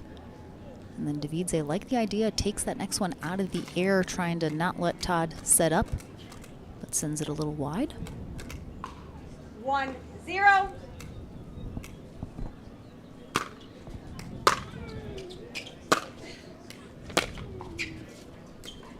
Point. The first time these two faced off, had few tight line 0. calls. Both of these ladies like to ask the ref, like to be sure on calls. Side out. So there's the first ask from Paris Todd. Again, it's not that she necessarily super disagrees with the call, but we'll see both of these ladies ask if the ref saw. There's absolutely 0, nothing wrong with 2. doing that. Doesn't hurt anything.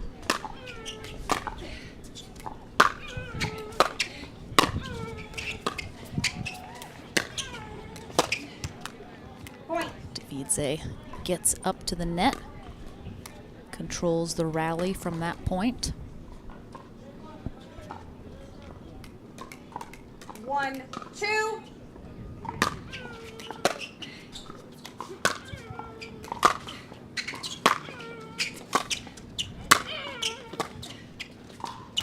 Oh, almost sneaks over, but lands right on top of that tape. Comes back to Todd's side. If Davidze wins this 2 out of 3 portion, it'll go to the tiebreaker match to 15. Oh, that ball bounced up really high. Point. Yeah, already Davidze showing a different style of play here, coming up to the net a lot more frequently than we saw in the winner bracket 3, final. 2.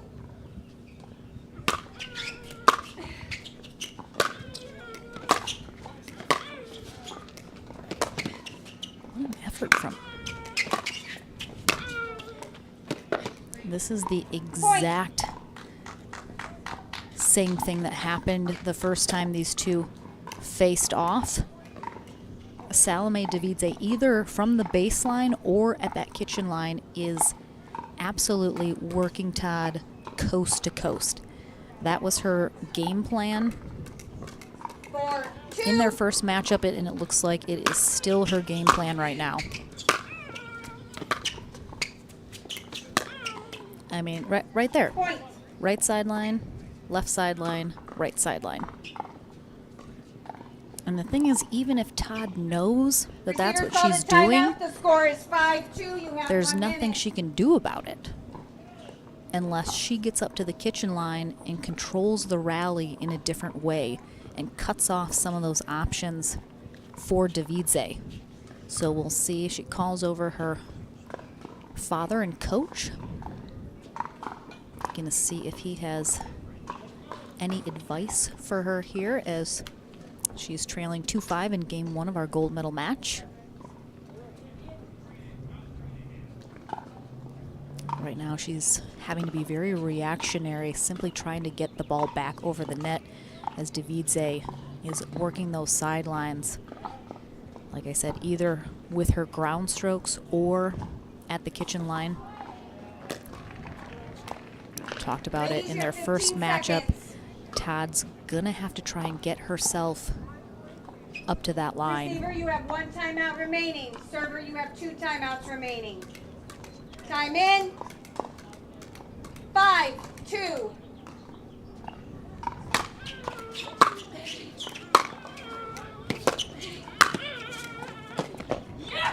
Point. Davidze feeling very confident, getting vocal here. 6, 2.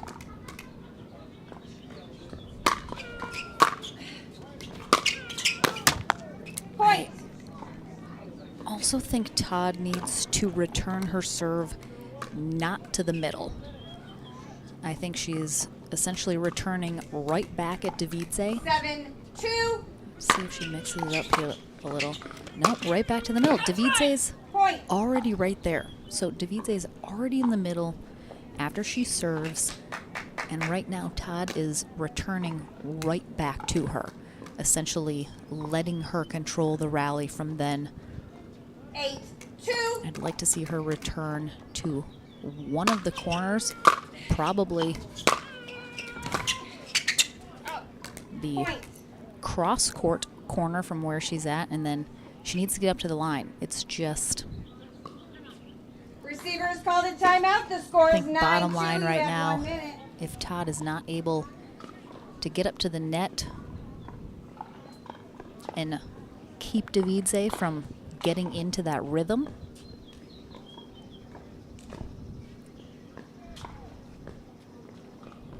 might be tough for Todd to come away with a win for a second time here.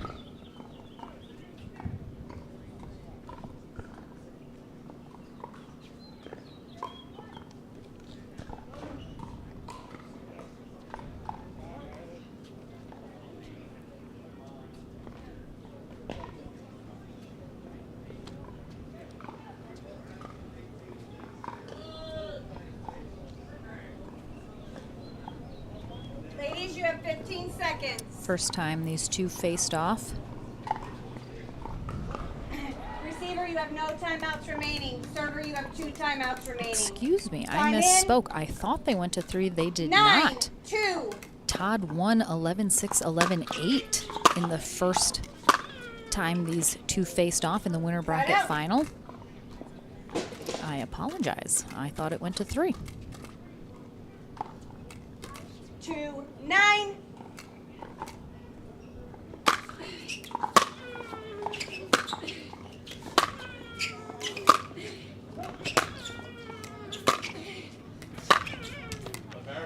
Point. As you saw there, Todd took a little while, but ultimately got herself up to that line. And that puts the pressure on Davidze to hit a really nice shot away from her. 3, 9. So now she doesn't just have to move her around, she's got to pass her.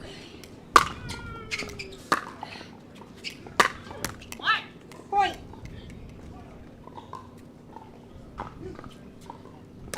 The bronze medal match, Davidze faced off against Lina Pedigamete, who ultimately got the bronze medal.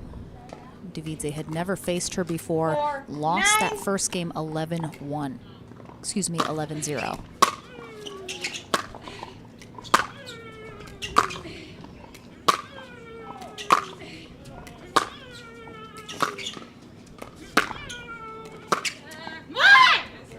Point. Such a great spot there from Todd. Again, that's what happens. So Davidze comes to the net, and now Todd can't just hit into the open court. She's got to pass Davidze, which she did beautifully. And she's starting to mount a little bit of a comeback here. But Davidze has proven in that bronze medal match, and again, facing Todd again, she is a quick learner. She plays an opponent. If she doesn't win that first time or that first game, she knows what she has to do next time, and she is very good at adjusting her game accordingly.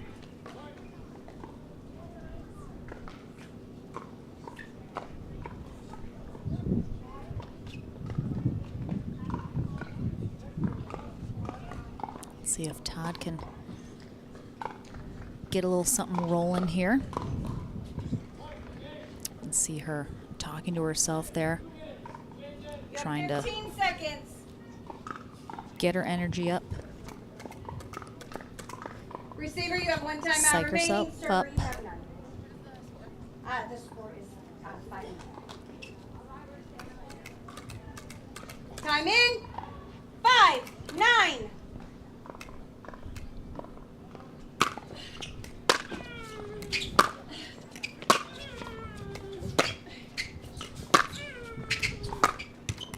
Slide up.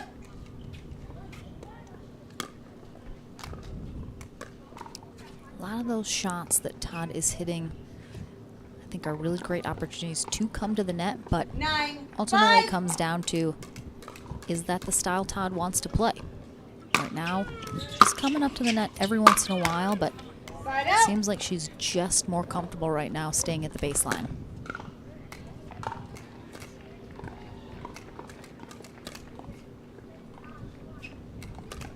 Five, 9.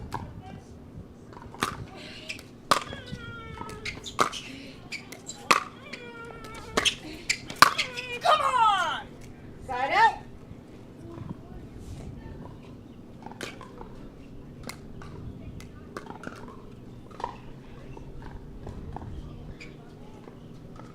Nine, 5.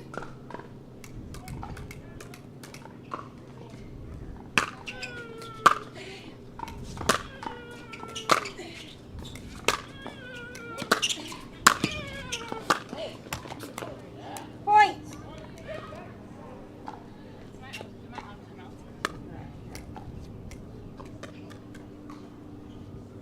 So Salome Davidse has herself a game point here in game 1 of this gold medal match. She will have to win 2 out of the 3 games here in this first portion, and then a tiebreaker match to 15 if she wants that gold medal. Point. Game. Final score 11-5. Davidse. Game 1 in the books. Ladies, you have 2 Davidse minutes. does indeed come out on top, 1 step closer to a double dip and gold medal. We'll take a short break. Game number 2 in our pro women's singles gold medal match coming your way right after this.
Welcome back. Game number 2 about to be underway here in our women's pro singles gold medal match. Paris Todd 0. in the white on the far end now for game 2. Salome Davidse in the yellow. Point. Davidse taking game 1 11-5. putting her one step closer to that gold medal. She will have to win the 2 out of 3 portion and a tiebreaker match to 15, as Todd won when these two faced off in the winner bracket final.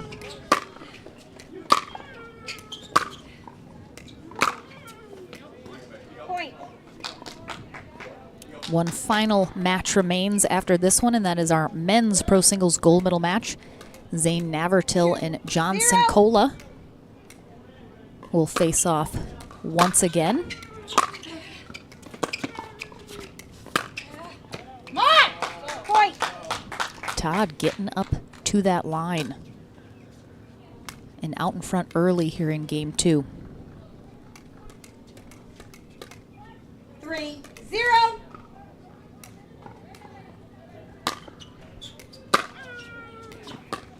That ball just wide there from Davidse, and a timeout. Receiver is called a timeout. The score is 4-0. You have 1 minute. So again, Todd out in front here in game 2, trying to hold off that tiebreaker match to 15.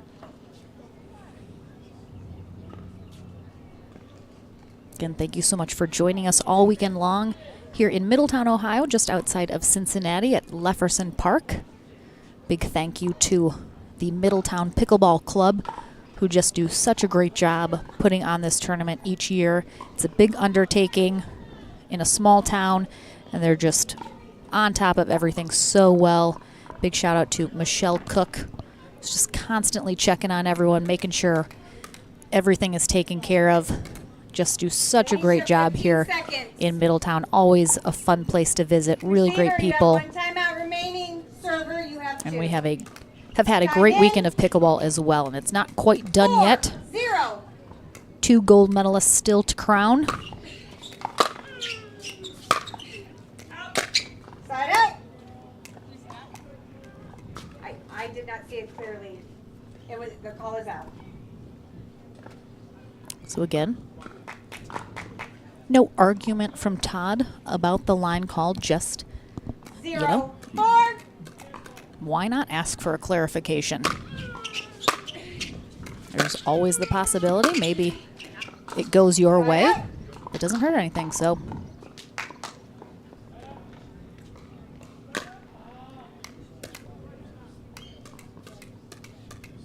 Four, 0.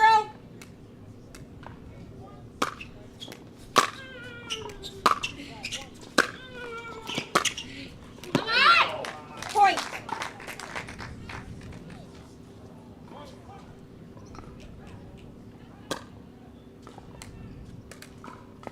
Yeah, seen some really great shots like that from Todd as Davidse is coming up to the net.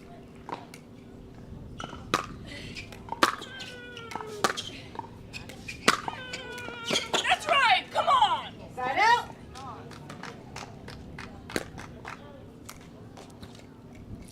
Todd, 24 years old, in Newport Beach, California. 0, Turned 5. pro at 14.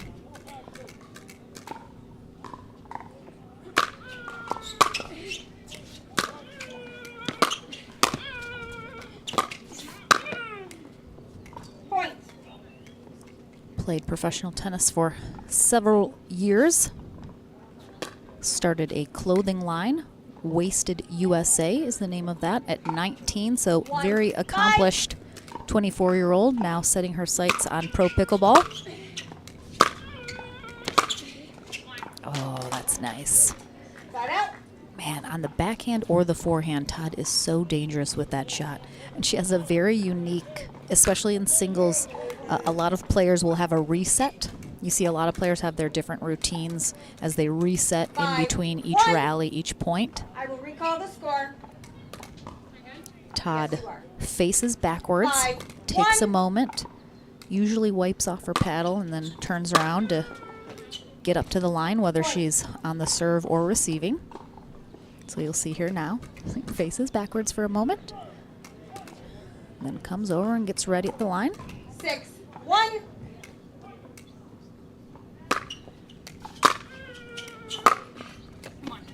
Point.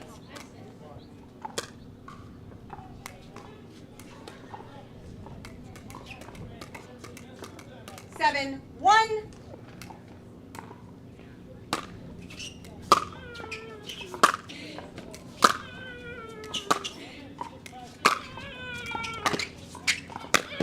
Oh, what a get from Todd. I'm on the other side of the court, so I couldn't see if, I mean, Salome, when she's hitting that, she's on that sideline, so I'm wondering if Todd's shot was going to curve back in and actually come in the court. 8-1. But Davidse telling herself, don't give her points. Don't do that. Side out. Right into that head pickleball sign on the net. Davidse, also a former professional tennis player, turning pro at a very young age, similarly to Todd. 1-8. She is from the country of Georgia.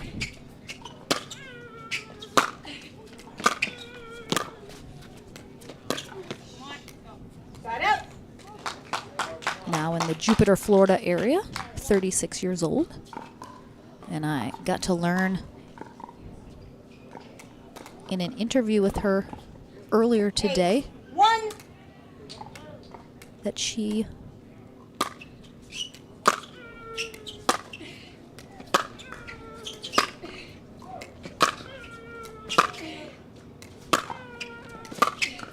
Side out. nice. I didn't see it clearly. She Uh, builds RVs.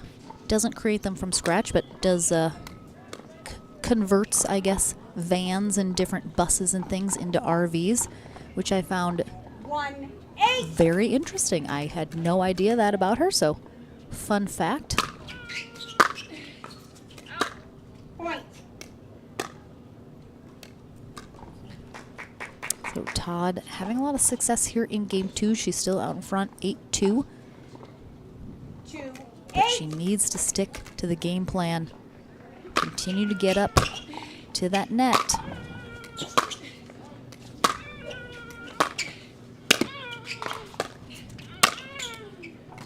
Point. Yeah, Davidse starting to do what worked for her in game 1 when she's able to get up to that net. Puts her in control of these rallies.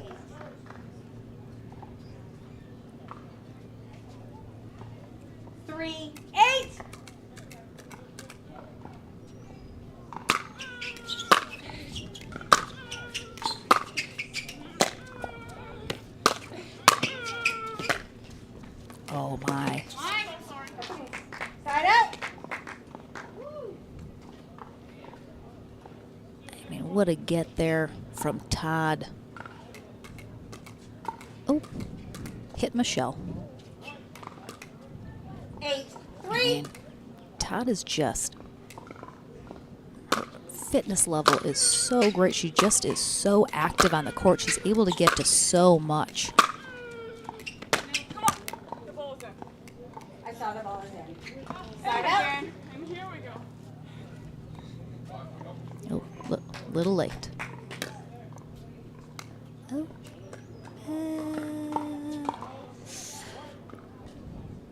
It's close.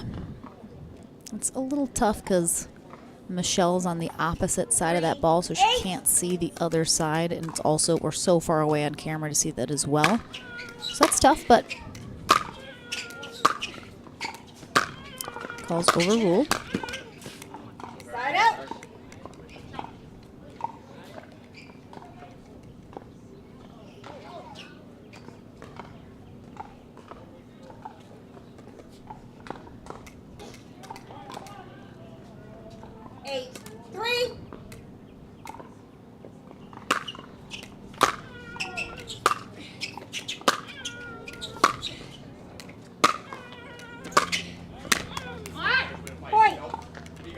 Again, Todd has had a couple really nice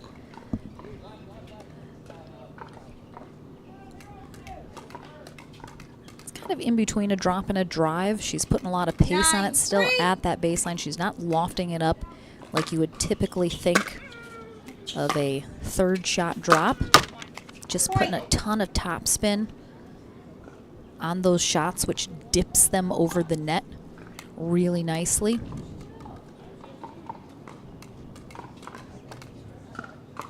10-3. Game point here for Paris Todd to force a game 3 in this gold medal match. Oh, she'll get it done with that gorgeous two-handed backhand down the line. So game 3 coming our way here in just a moment. Both ladies dominant in their respective games that they won. We'll see who ultimately comes out on top in game 3 of this gold medal match when we return right after this.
Back into the action, and we have a tiebreaker third game, which we did not have the first time these two faced off in the winter bracket final.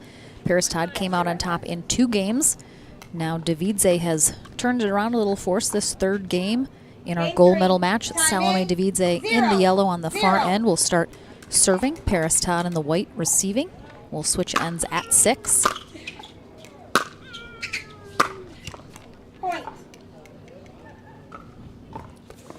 So these are the ends that we were on in game 1 when Davidse came out on top.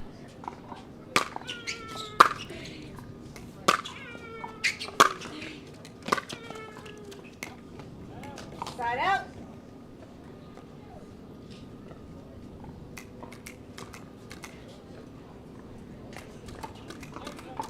Zero, 1.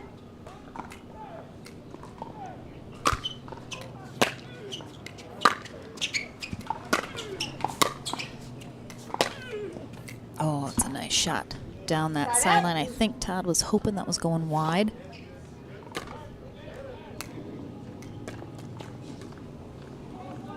Yeah, just both Todd and Davidse with their high-level professional tennis background. Just the ground strokes, the passing shots, the drives. Just so good from both of them. 0, 1.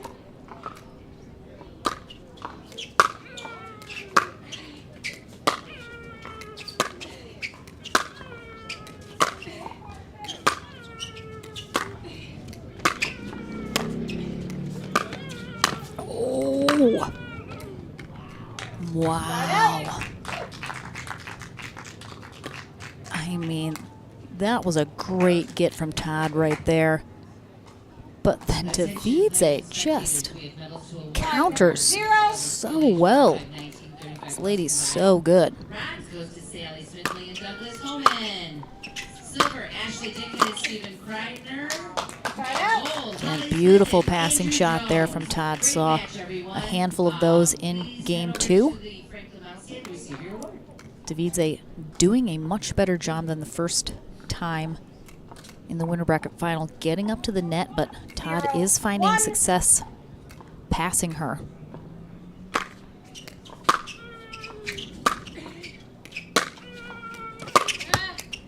Side out.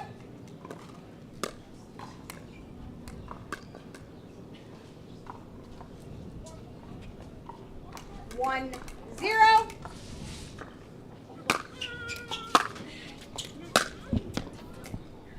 Side out.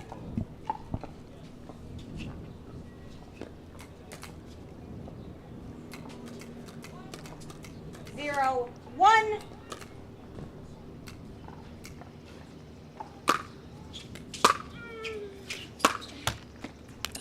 We have another Side medal out. presentation. Ball This almost medal sneaks for over, but 19 plus mixed doubles.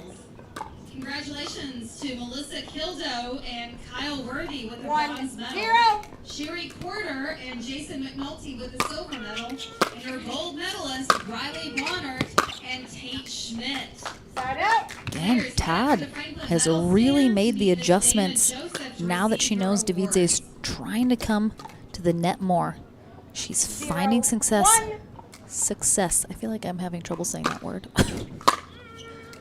Finding those alleys. Oh, that's nice.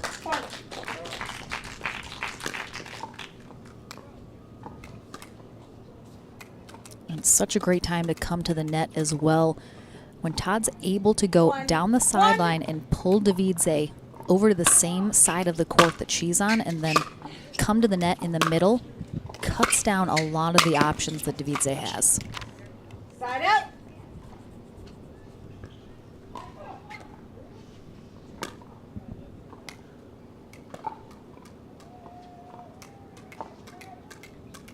One, 1.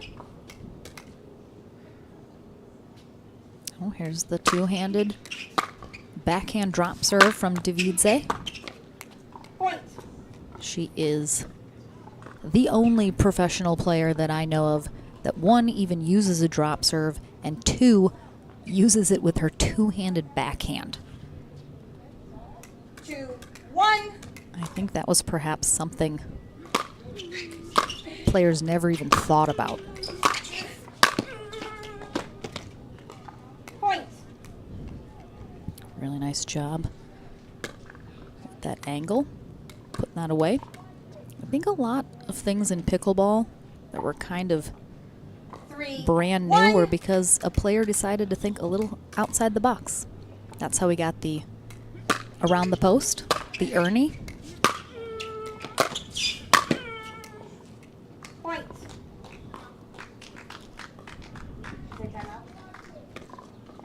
Receivers call the We're gonna have timeout. The score is 4-1. Timeout You here have from 1 minute. Todd as Davidze is out in front 4-1, 2 points away from the end change here in this third game. And again, if Todd wins this third game, she will be our gold medalist. Davidze needs to win this and then a tiebreaker match to 15 in order to double dip Todd and get herself the gold medal. So yes, for anyone wondering, the drop serve is absolutely available for anybody to use that wants it. The APP Tour follows all USA Pickleball rules, and that drop serve perfectly legal at all levels. I think the pros generally don't use it because they don't find it enhances their serve at all. A lot of them obviously are using that one-handed spin serve. Seconds.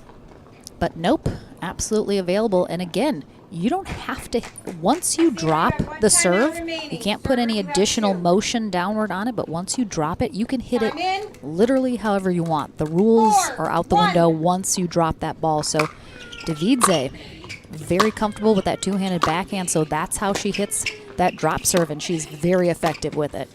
Really nice effort. Sends that a little wide, and good timeout and side out for Todd. 1, 4.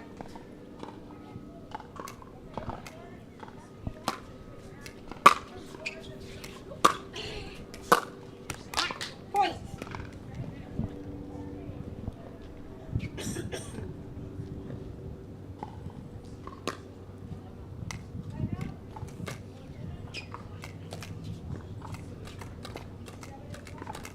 2, 4.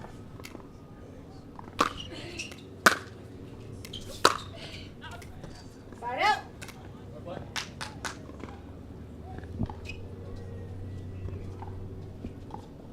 4, 2.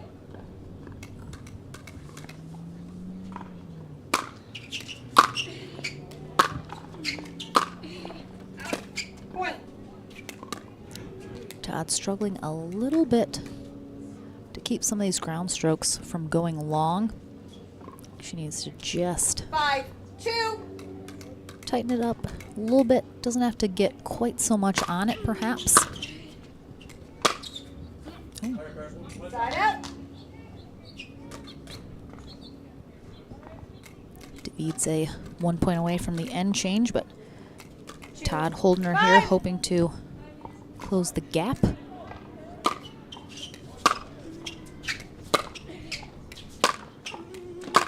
Oh, that's nice. Goes cross court, but still a little in the middle. And you can see Davidse coming into the net, but in the middle, trying to cut off both sides, not really committing to either, and Todd doubles her up down that sideline. Side out.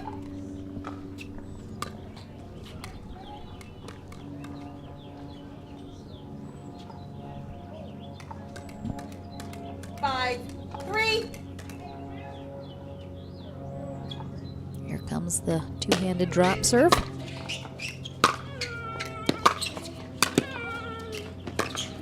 Ooh, she got it. Again, just watch Todd when she hits this, how high up her paddle comes afterward. She brings that up over her head because she gets so much top spin on it. She's bringing the paddle all the way up above her head. And that's what takes that ball up and dips it down over the net so nicely.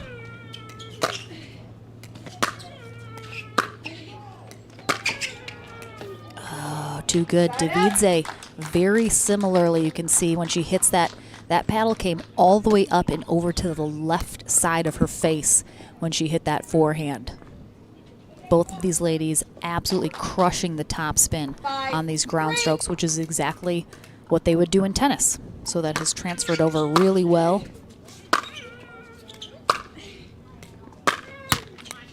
Side out.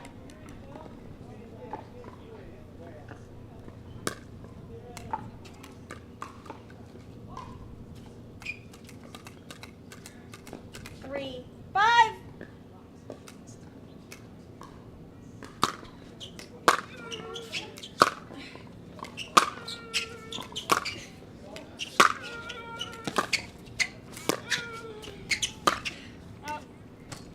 Side out.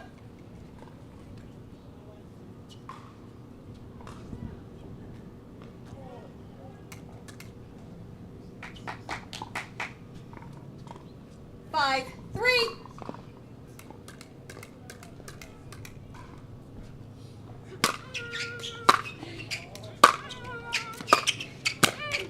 Oh, again, you can see she just clears the net by a couple inches and then it immediately dips down, making that really hard for Davidse to get that, especially on the move. 3, 5. Side out. Todd's done a good job holding Davidse to 5 here, these last couple exchanges.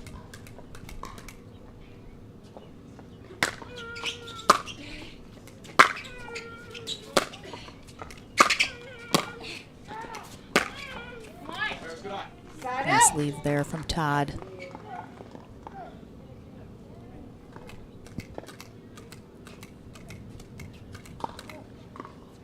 There's that reset as she faces backwards for a moment. Resets herself and then gets to the line. Really nicely done from Todd. Stays nice and calm.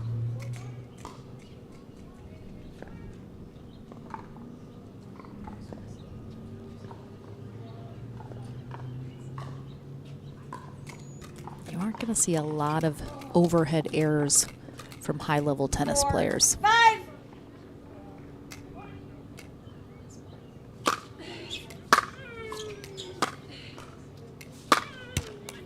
Point. So now Todd is not only holding Davidze to 5, called a she timeout. has The score tied is her up 5-5. at 5 as You have well. 1 minute. Davidze calling a timeout.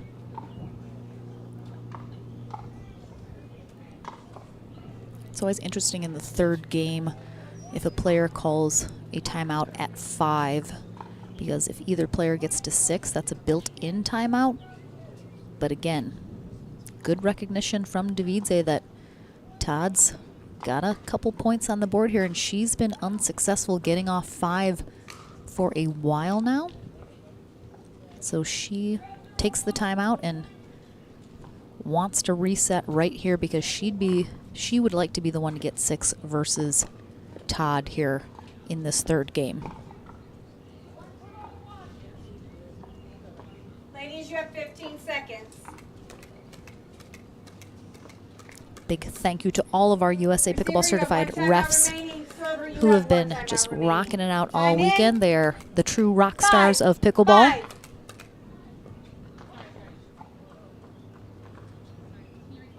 I will recall the score. 5-5.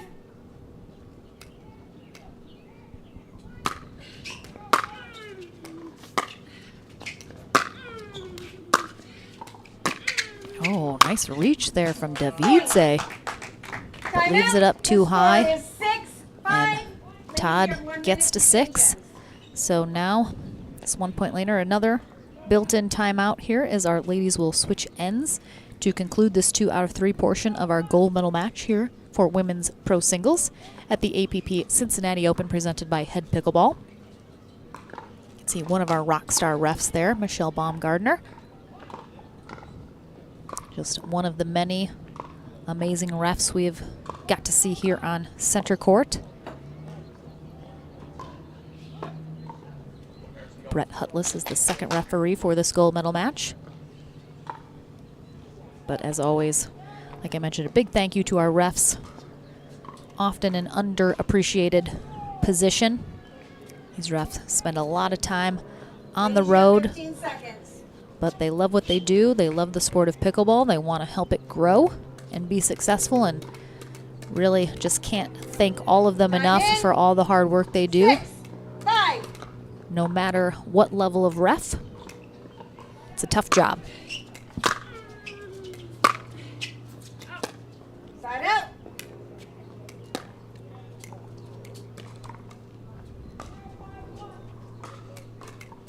Five, 6.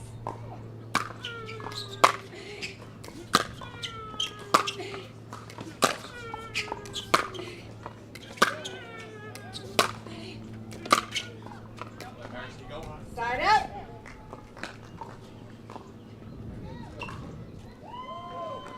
Todd is looking to avoid a tiebreaker and get that gold medal here in game 3.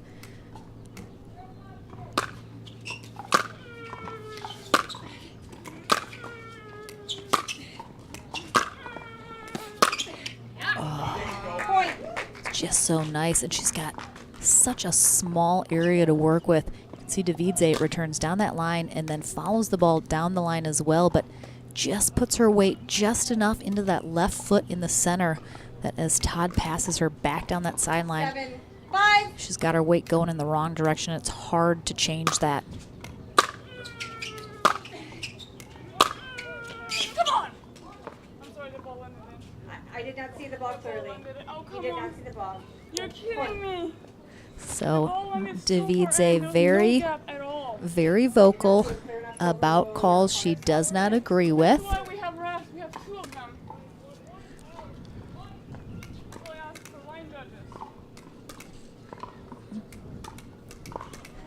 One game, we're turning in most players. 8, 5.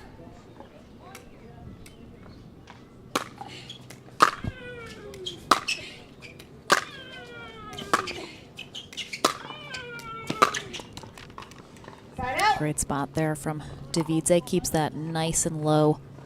Todd barely gets there, but can't get under enough to carry it back over the net. 5, 8.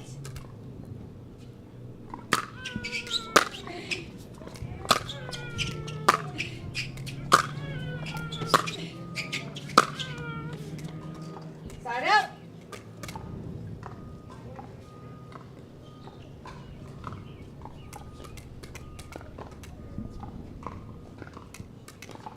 Eight, 5.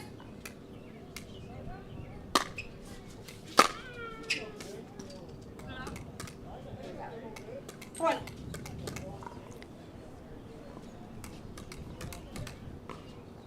9, 5. Davidze had a couple shots go long now.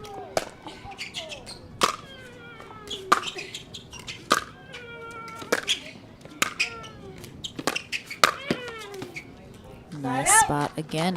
Davidze being up at that kitchen line is what makes this successful. She tries a little drop volley there, which Todd gets to, but because she's at that line, she's gonna be able to get over there, put a good paddle on it, and she's got a good angle to work with because she's so close to that net. 5, 9.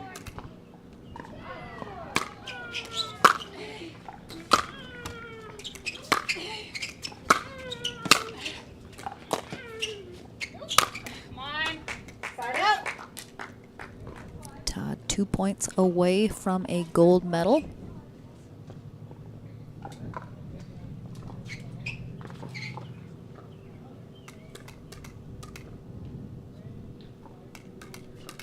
Nine, 5.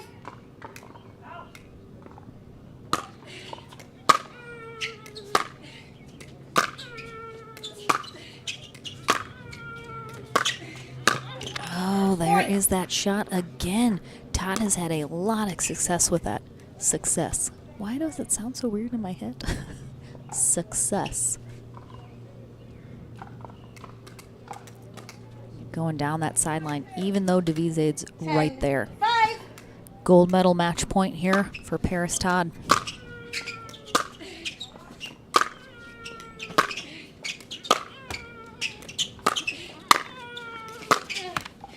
Side out. Davidze is gonna hold her off for now,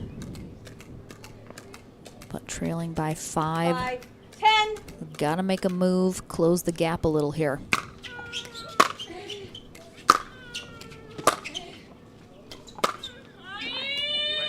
Side out.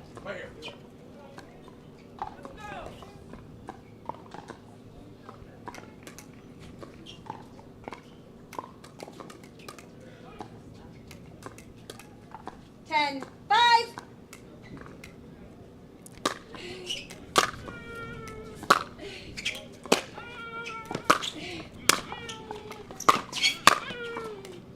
Side out. So Davidze going back to what has worked for her in this match to get her to this third game, which is pulling Todd side to side, eventually working her way up to the net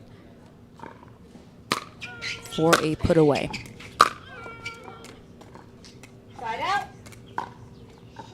She's not been able to put any points. However, she's held off 2 match points from Todd, but has not been able to convert. 5.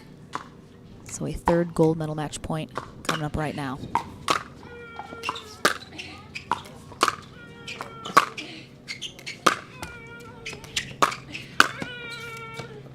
Side out.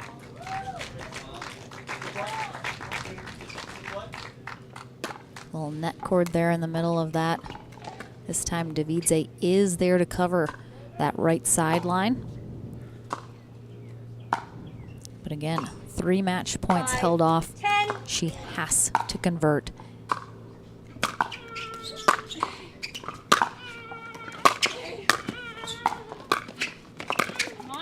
Side out.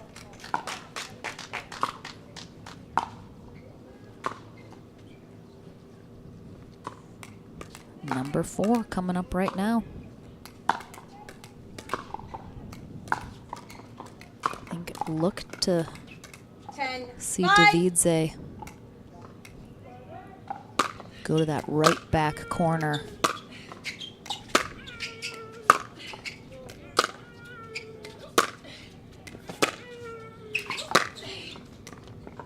Point game. Match. Number 4 is the magic number here for Paris Todd. She avoids a double dip, not even a single dip, as she comes out on top here in the 2 out of 3 outright undefeated gold medalist here in women's pro singles. A big congrats to her and a congrats to Salome Davidse, our silver medalist, battling through in the bronze medal match, defeating Lina Padegamete, who is our bronze medalist this weekend.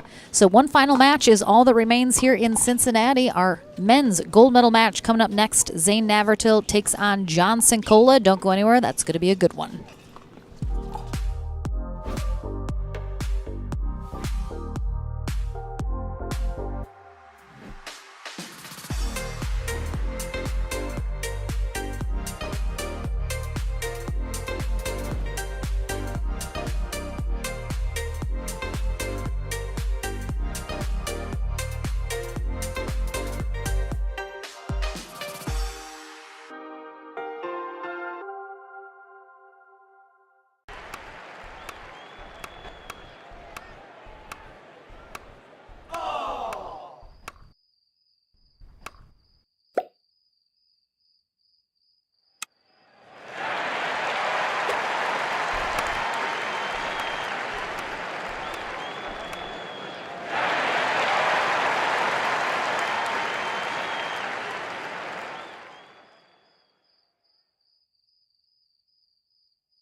Welcome back one final time in the Franklin studio with our ladies. We have Paris Todd, got your first gold medal last weekend in St. Louis, and we're like, let's just keep this train going. So second gold in a row here in women's pro singles.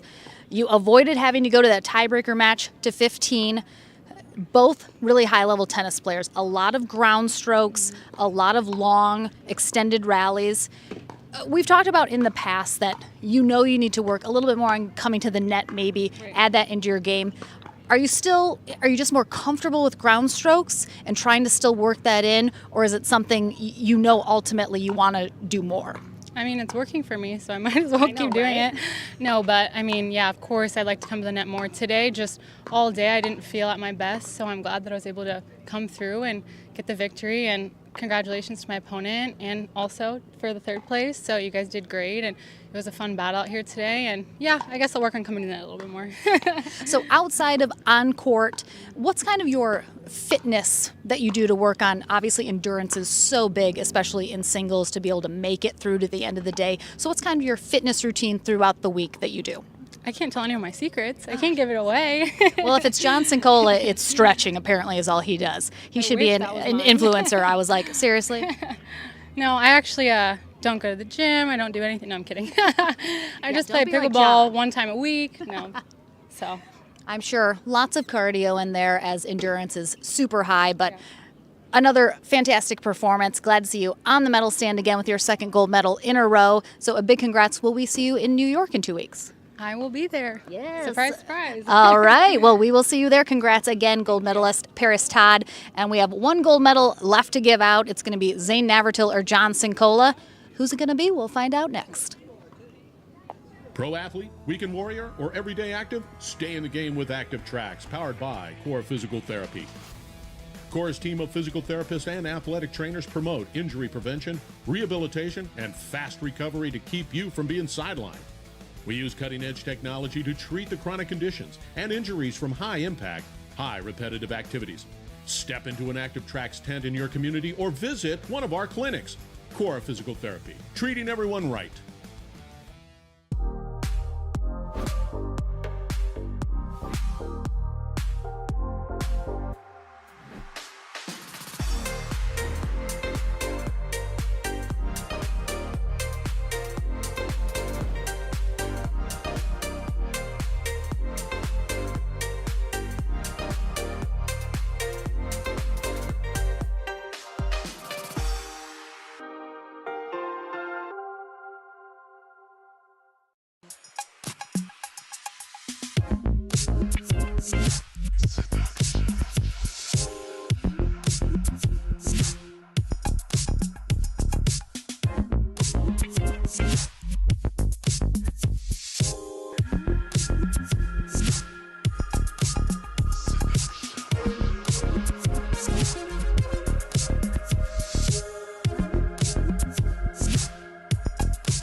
The PT Pro team at pickleballtournaments.com have unparalleled experience running tournaments, including all professional tours and premier events.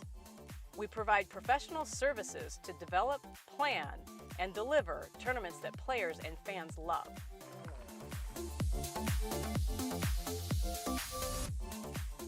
Pickleballtournaments.com, powering pickleball tournaments worldwide.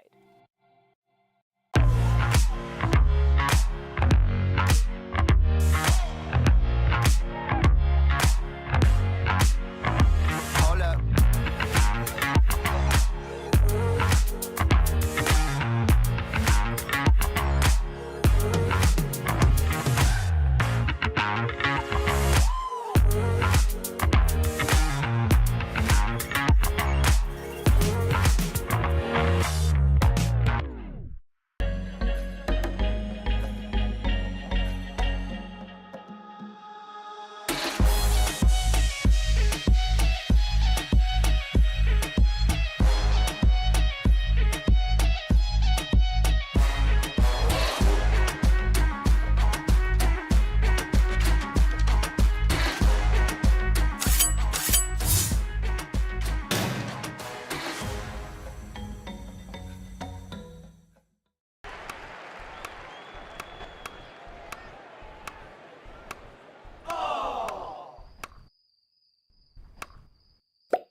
Both of our gold medal match players are rocking serves at each other right now. Cincola telling me, just get ready. It's about to get crazy. Both of our players have been sitting quite a while now as they've been waiting for our final match of the day. So certainly neither one has an advantage of being warmer than the other. So getting a few final last moments of warm-up going on here for our final match of the day here at the APP Cincinnati Open, presented by Head Pickleball. Lauren McLaughlin here in the booth. One final match. Zayn Navratil on the far end, John Cincola on the near end. 0-0. Denise Smith is our first referee for this match. Andrea Gately, number 2. Side out. This is a repeat 0-0. of our winner bracket final.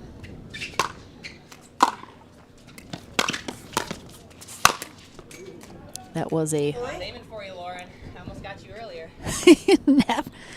Navertill. I hope everyone just heard him. He's trying to hit me.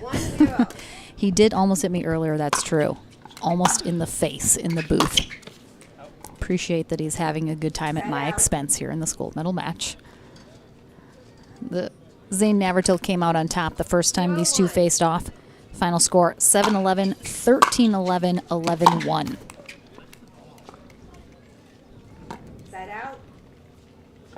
Cincola will again have to win the 2 out of 3 portion of this gold medal match and a tiebreaker match to 15 if he wants that gold medal. No small feat against the number 1 seed Navratil.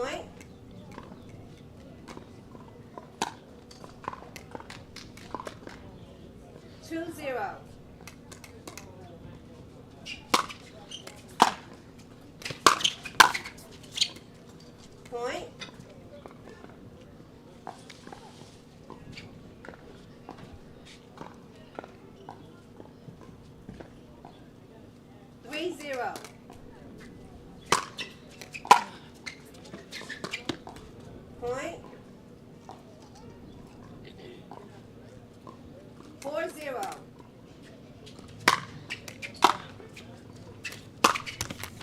Side out.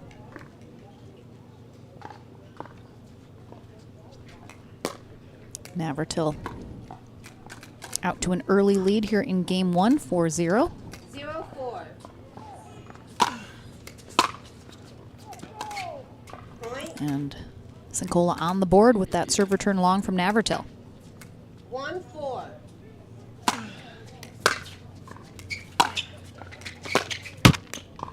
Great spot there from Cincola. Keeping it low, didn't bounce up too high. Giving Navratil an opportunity to return that well. He puts it into the net instead.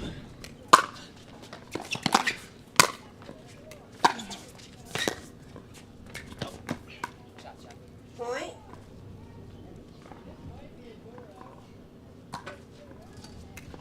3-4. Point. 2 points of 4-4. the last 4 for Cincola have been on the error on the return from Navratil. Point. All right, Cincola. Quick comeback and takes the lead. 5-4. You just missed it. Side out. Just wide.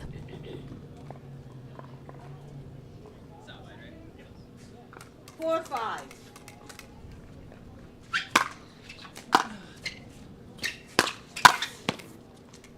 Side out. Nice smack down there from Cincola on that put away. And we have mentioned it in the past, but I 5-4. don't remember the exact number, but I feel like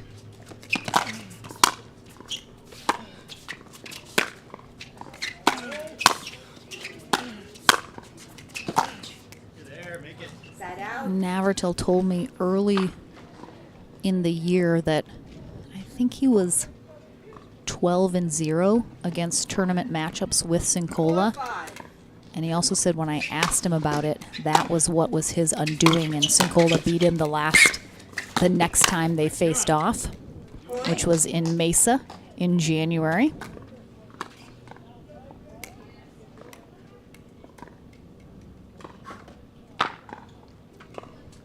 So Cincola has defeated Navratil, I think, only one time in tournament play so far. Side out.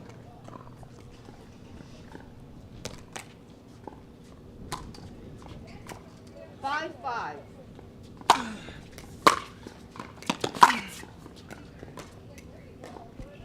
Side out.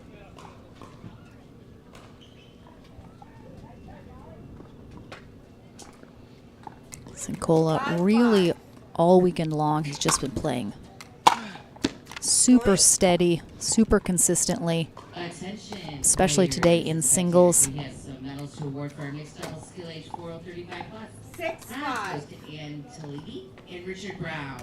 Silver, Miss Lori Schroeder and Jeff Jett. Gold, Miss Pam Magnolia and Ian Smith.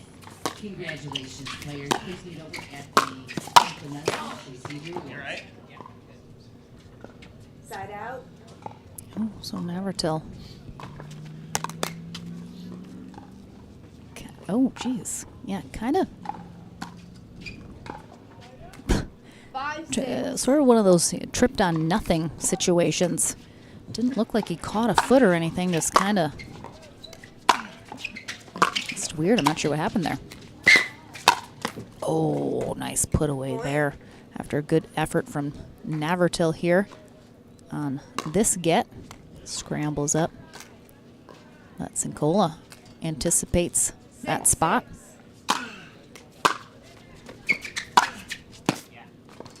Such a great passing shot. And again, these two, they play together so often. They drill together. Navratil said about minimum twice a week they're drilling. They know each other's game so well.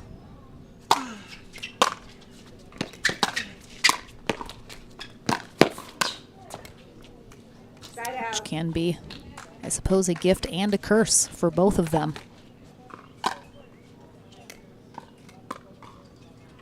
6-7.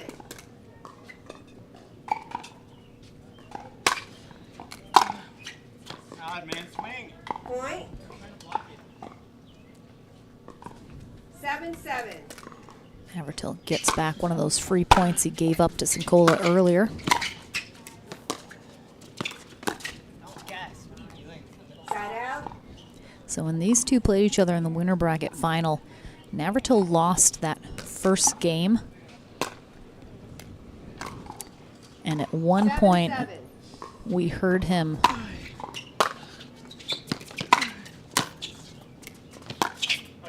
very frustratingly scream out loud, you know exactly where he's going every time, because he did not anticipate well or gave a shot right back to him that he put away. Side out. So I suspect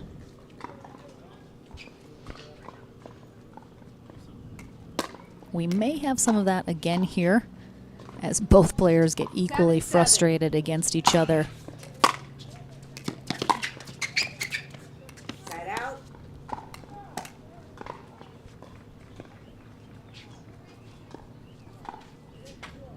Seven.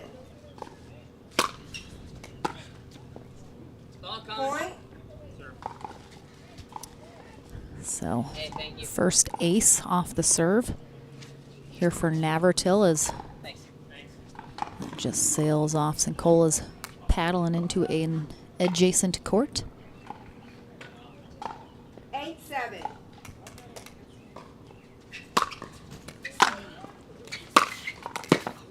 Point.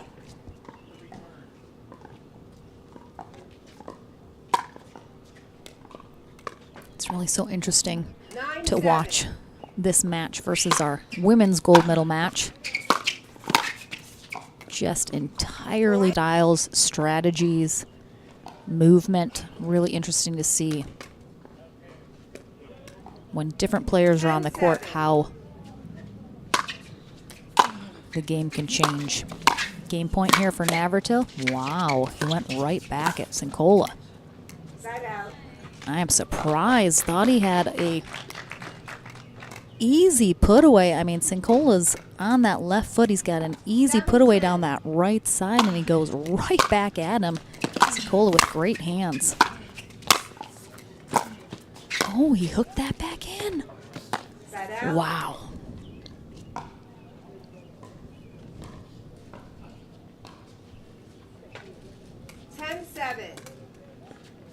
Another game point for Navertill.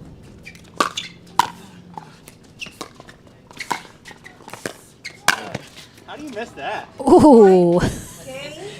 Little heat check as Cincola says, how do you miss that? And Navratil says, how do you miss me? That was almost a hole right through Navratil. So he takes game 1, 11-7. Let's see if Cincola can make the adjustments into game 2 of this gold medal match right after this.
Final match of the weekend, our men's pro singles gold medal match.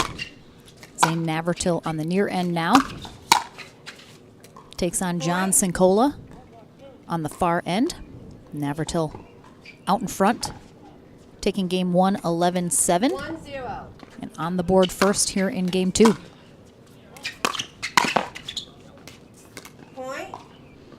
Cincola almost losing his balance a little there. 2-0.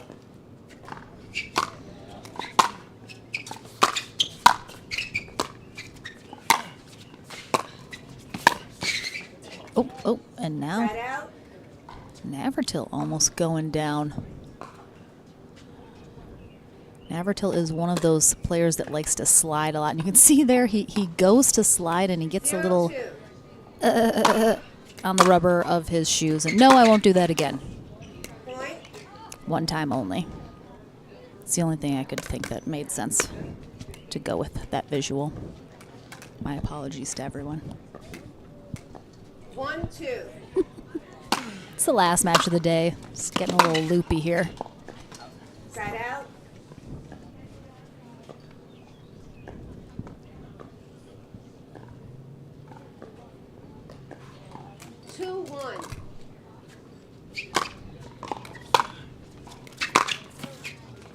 Oh, it's a nice spot. Cincola upset he didn't hit that return deeper. 3-1. Point.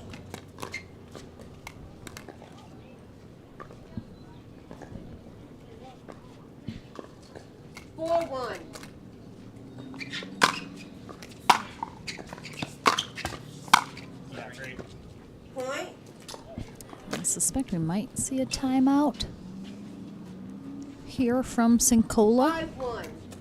I thought we might see one there, but Point. there it Timeout is. call on the receiving side. The score is 6-1. And again, Navratil's hitting some really nice shots, but Cincola's definitely struggling a little bit here in the second game with some execution issues. He's just hitting some shots long, not hitting where he wants or how he wants.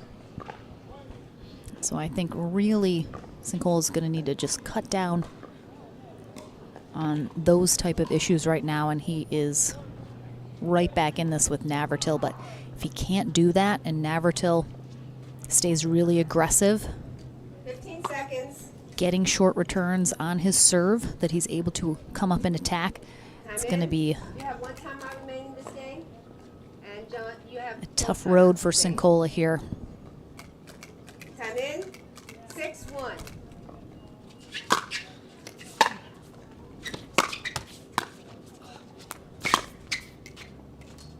Point. Goes out. Thank you. Ball just wide. Navratil. Bit of a J.W. Johnson-esque eye roll at himself for missing that. 1-6. Oh. Oh. I was going to say Cincola got a nice short return, but serve was called wide by Navratil 6-1. on that sideline.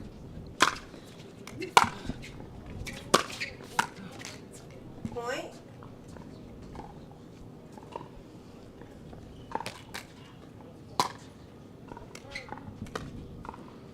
Seven one.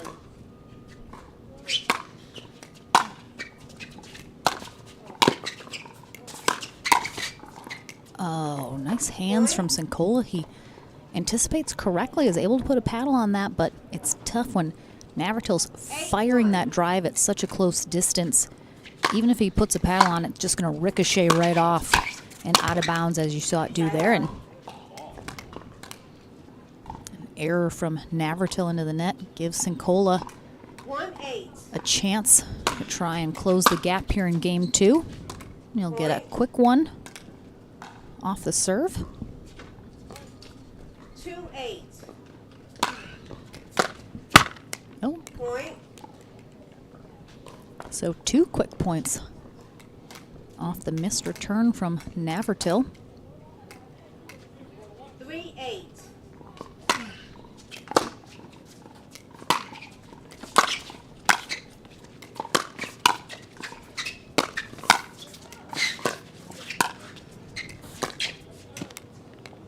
Point.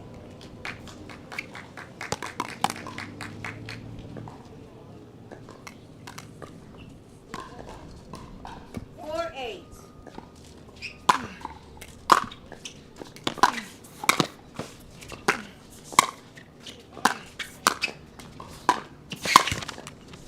Point. All right, Navertill helping Cincola along here in game 2 with several errors.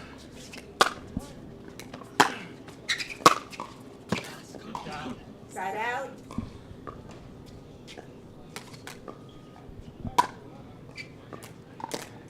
Navertill firing himself up a little bit with that beautiful spot in that back corner, trying to get himself going again. Point. Gets that one as well. So now 2 points away from a gold medal. 9-5.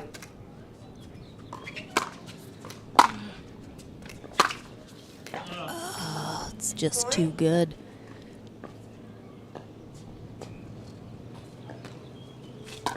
Navertill scoots back, excuse me, taking that with his 10-5. forehand, and he'll have a gold medal match point.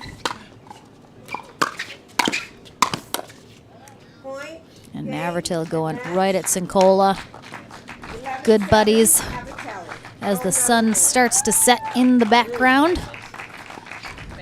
We have gold medalist Zayn Navertill here for the APP Cincinnati Open. And John Cincola gets himself a silver medal after a good performance.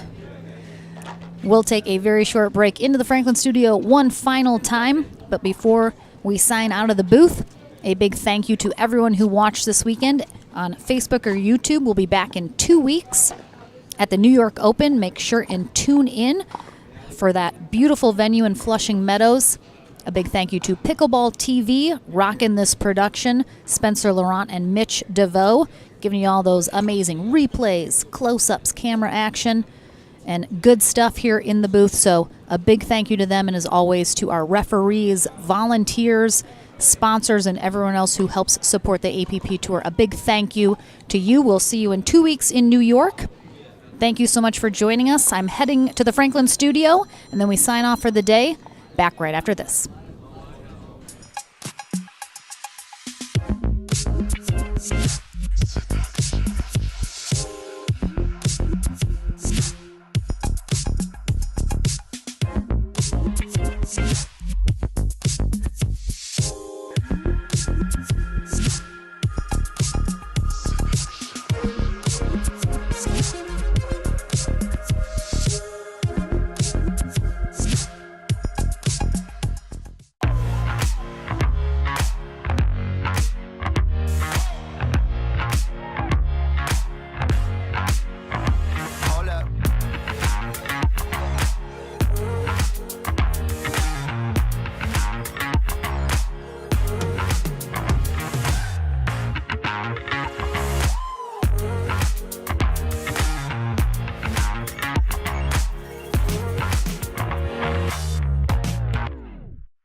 Welcome back, everyone. Lauren McLaughlin here one final time in the court version of the Franklin studio.